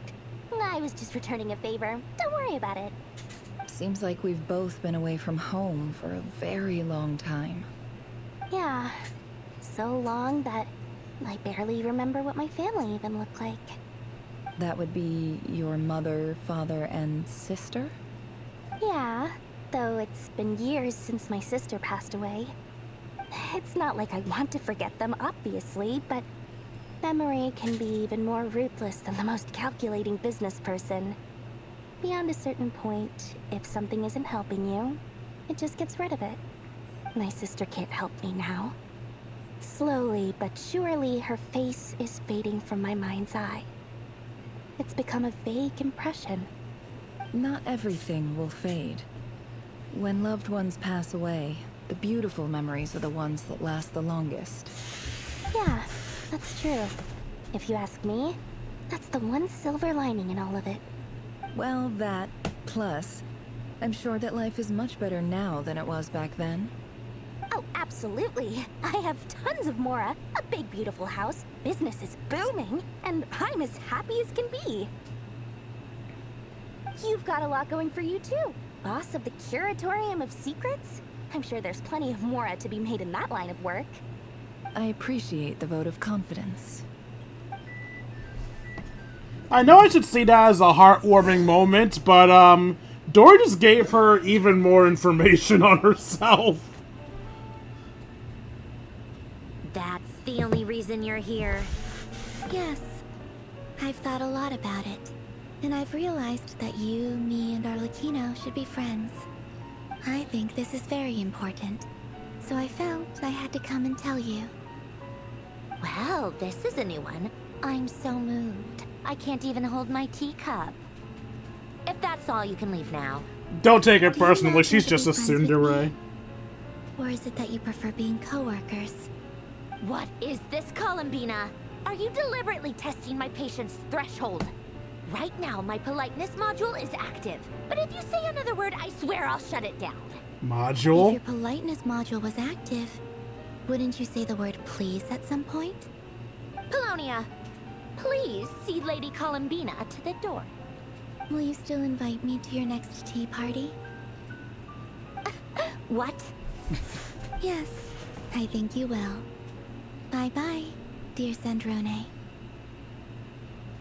Well, that's the most petty friendship I've ever heard of. Why are we just casually here?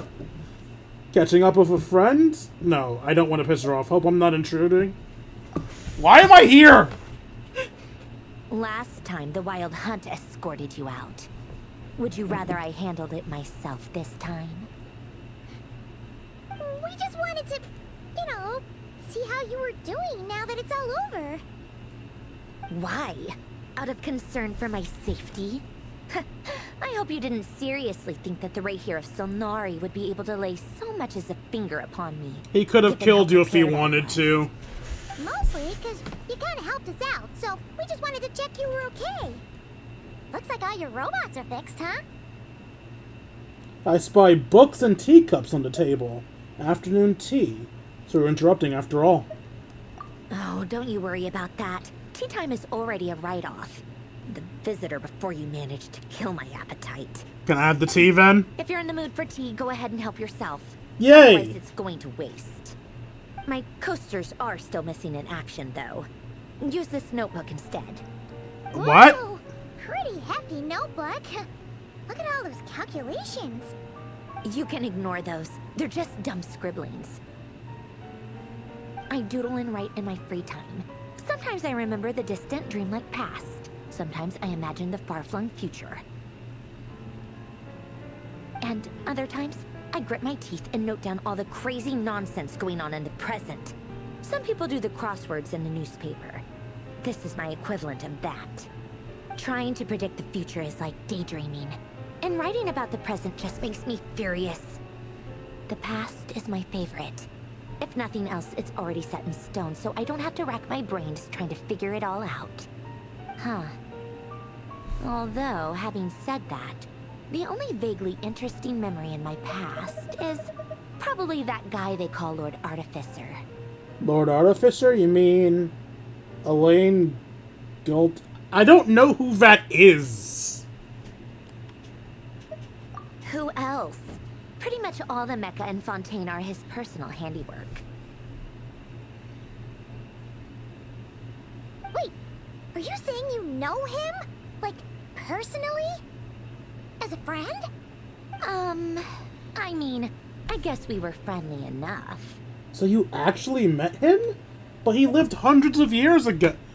Oh, she's a robot. Yep. In fact, I'm probably the only normal person left who knew him at all. We used to chat occasionally back when he was still around. Before he passed away, he asked me to destroy all his manuscripts. I honored his request. But I did read through everything first before destroying them.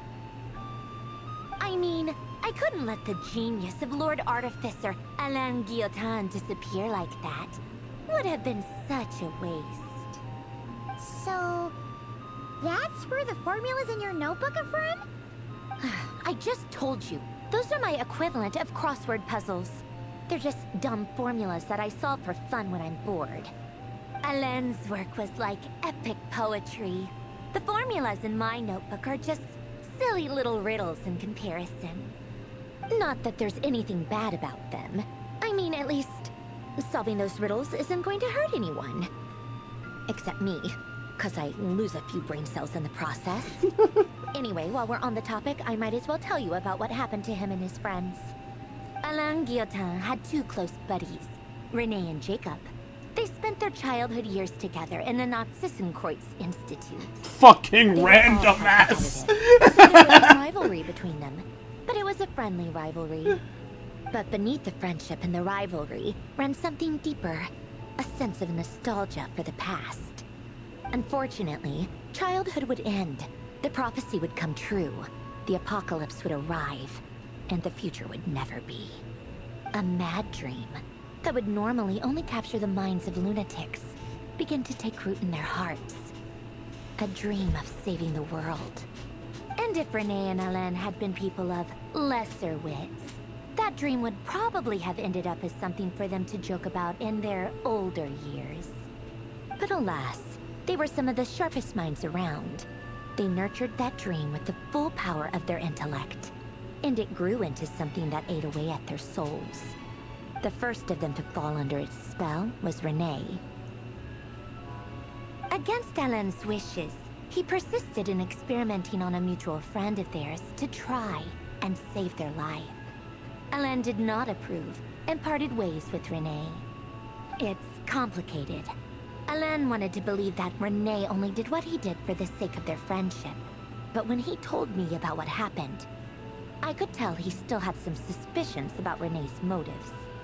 Perhaps the seed that would grow into a nightmare had already sprouted in Renee's mind. Even then. The next time they met, Renee's soul had been completely engulfed by the dream of salvation. His futile attempt to change the tide of fate only resulted in a wave that swallowed up the world, even before the apocalypse came. Oh. And although that wave died down eventually, I hear that it just recently came back with a vengeance. As I understand, Renee wanted to live out his dream of salvation once more. But I'm told that the attempted resurgence finally died out for good. At long last, Renee awoke from his deluded dream. Though of course by then it was far too late. What do you think of Renee? Do you admire his transcendent genius? His view that any price was worth paying to achieve the lofty goal of saving the world? Or do you despise him? Dismiss him as an evil madman who wrought havoc on the lives of everyone around him as he pursued his delusional dream? Don't make me choose absolutes. Same difference, really. Just a matter of perspective. I don't know. I need more time to think about that. What a cop-out. But I suspect you'd have a more incisive and insightful answer if we dug into it further. What about you? What's your take on Renee? I don't like fanatics who give up their whole lives for their ideology. Nor do I like fools who let their delusions take control. So you despise Maybe them. I could understand if Renee had just been an ordinary person. But he had a sage-like intellect. And still managed to get himself lost in the labyrinth of his own desires. Anyway, that's enough about Renee. Now, moving on to Alain Guillotin, the Lord Artificer. He managed to put a stop to the first storm whipped up by Renee. But after that, Alain lost his friends and family. To his credit, I suppose, the loss of his family and friends was purely a tragic accident. It's not like Alain sacrificed them for his cause or anything. After that, the only thing supporting his work was the same dream that had dragged his closest friend down to the abyss. But although the desire to save Fontaine drove him to found the Fontaine Research Institute, Alan continued to reject any form of transcendental knowledge or power. He was suspicious and fearful of it, having seen the way it had affected his closest friend. I think that formulas and machines derived solely from human intellect were the only thing that gave him a sense of spiritual comfort. Yet Alan's intellect was simply too great. It barely left him space to breathe in his lifetime. Once he realized that the end of his life was approaching, he finally accepted the truth. The Nazissenkreuz Institute needed someone, and a human being, to see its story through to the end. He quit working on his formulas, trading them in for the fairy tales that had played such a formative role in his childhood, but which he barely touched in his adult life. He told me that the director of the Nazissenkreuz Institute used to read those fairy tales to the children as bedtime stories. Apparently, they worked wonders at sending kids off to sleep. I think that all he wanted at that time in his life was to be able to sleep deeply without being plagued by depression. By that point, nothing else really mattered. At the very end, he laid down to rest in the ruins of the former Nazissenkreuz Institute orphanage, while the Fontaine Research Institute he had founded continued tirelessly with its work.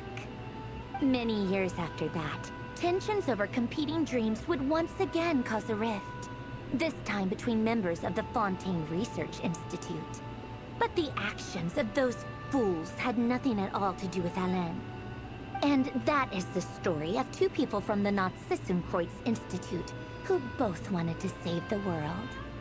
One went all in on his fantasy of salvation without ever looking back, and ended up calmly sinking to the bottom of the deepest sea.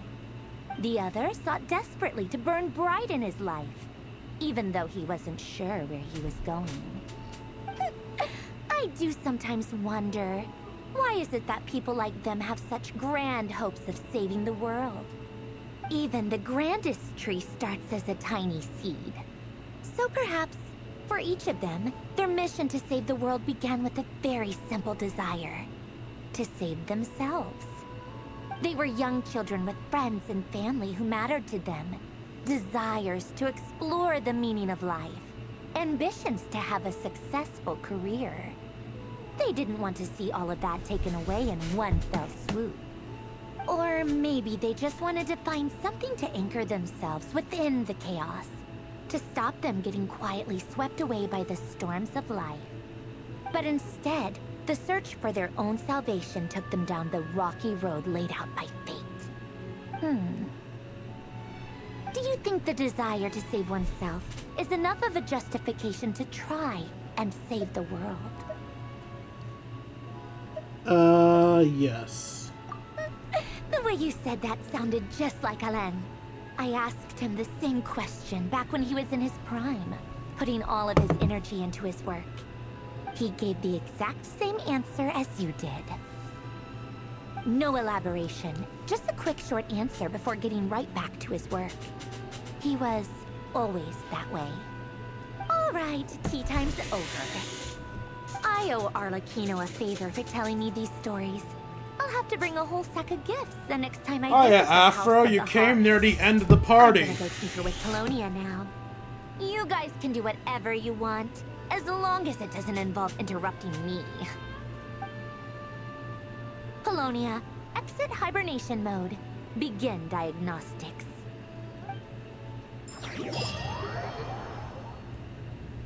I'm not even sure if there's gonna be 20 minutes left in this stream.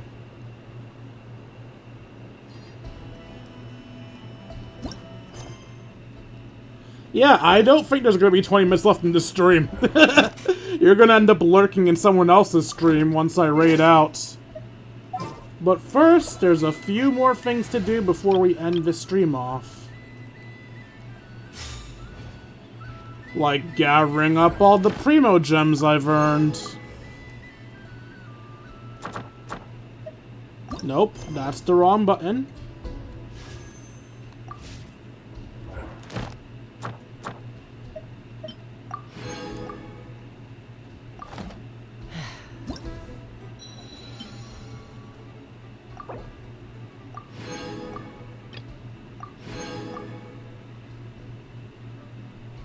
Archon quest rewards and insight rewards. Not sure why they were separated when they both come from the same thing, but okay.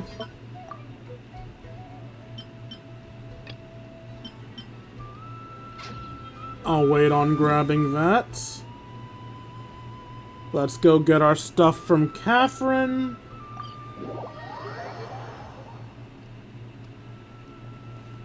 Ad Astra. Thank you for complete. Ad Astra.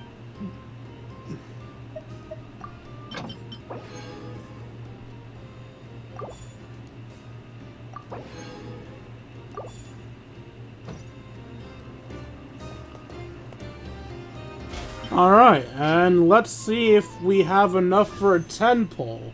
We do have enough for a 10 pull! What are the chances of us getting Nefer right now? Let's see.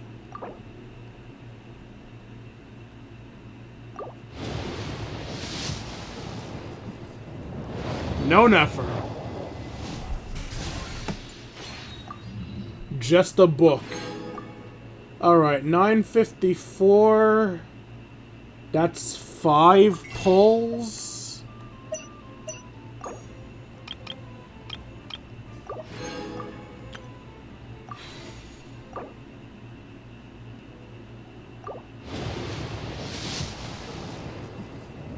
That's another 4-star.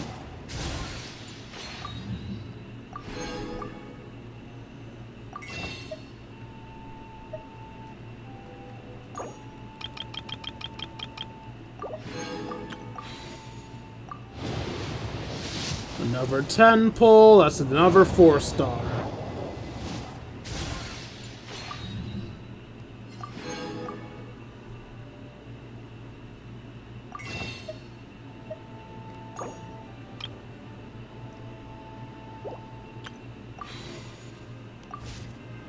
I don't need much more to get another pull out. Let's see. Yeah, this should be enough to be a pull. Yep, we got over 160. That plus the 9 here. And this is our final 10 pull for the stream.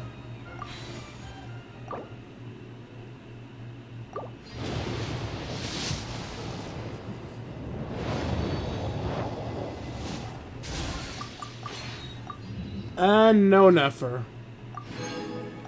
Alright, well, we gave everything we got, and we just did not get her.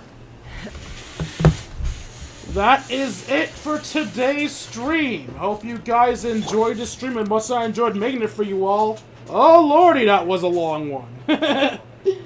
If you enjoyed and want to see more of my content, you can find me at youtube.com/KingD353. Again, that's youtube.com/KingD353. When I'm not re-uploading streams on all episodes of Persona 5 Royal, you get Legacy of the Duelist and whatever else I feel like, really. Also, if you feel I deserve it, you can donate to me at buymeacoffee.com/KingD353. Again, that's buymeacoffee.com/KingD353. Every donation is appreciated. For $1 a month, you guys support the channel, as well as help ensure I get to eat food. If you want to make sure your donation specifically goes to the channel, you can also donate to me on throne.com/KingD353. There you'll find a list of equipment that will help the channel grow. As well as candy, but you don't gotta buy me that.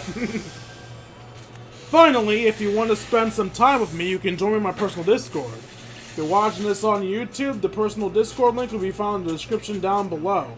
If you watch this on Twitch, the personal Discord link is being posted right about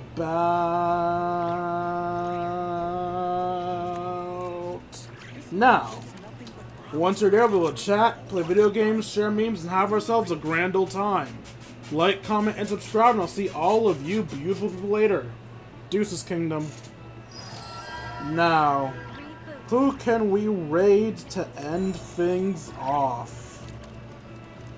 You know, I feel like this Discord I'm in is getting tired of my shit. Because they have a bad habit of, not noticing when I raid out. Which I'm pretty sure is pissing them off. Because I let them know when it happens. And they're probably just sitting here like, bro, we're gonna kill you. Stop bothering us. Okay, I raided that person yesterday, I believe. And I should try to spread out my raids, so I think I'll raid this person today. What do you guys think? Marvel Rivals sound good to you? I mean, whether it does or not, it's what you're being raided into.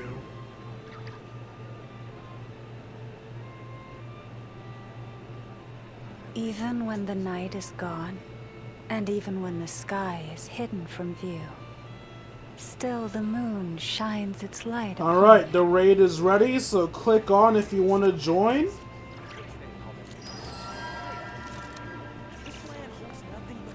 And charge!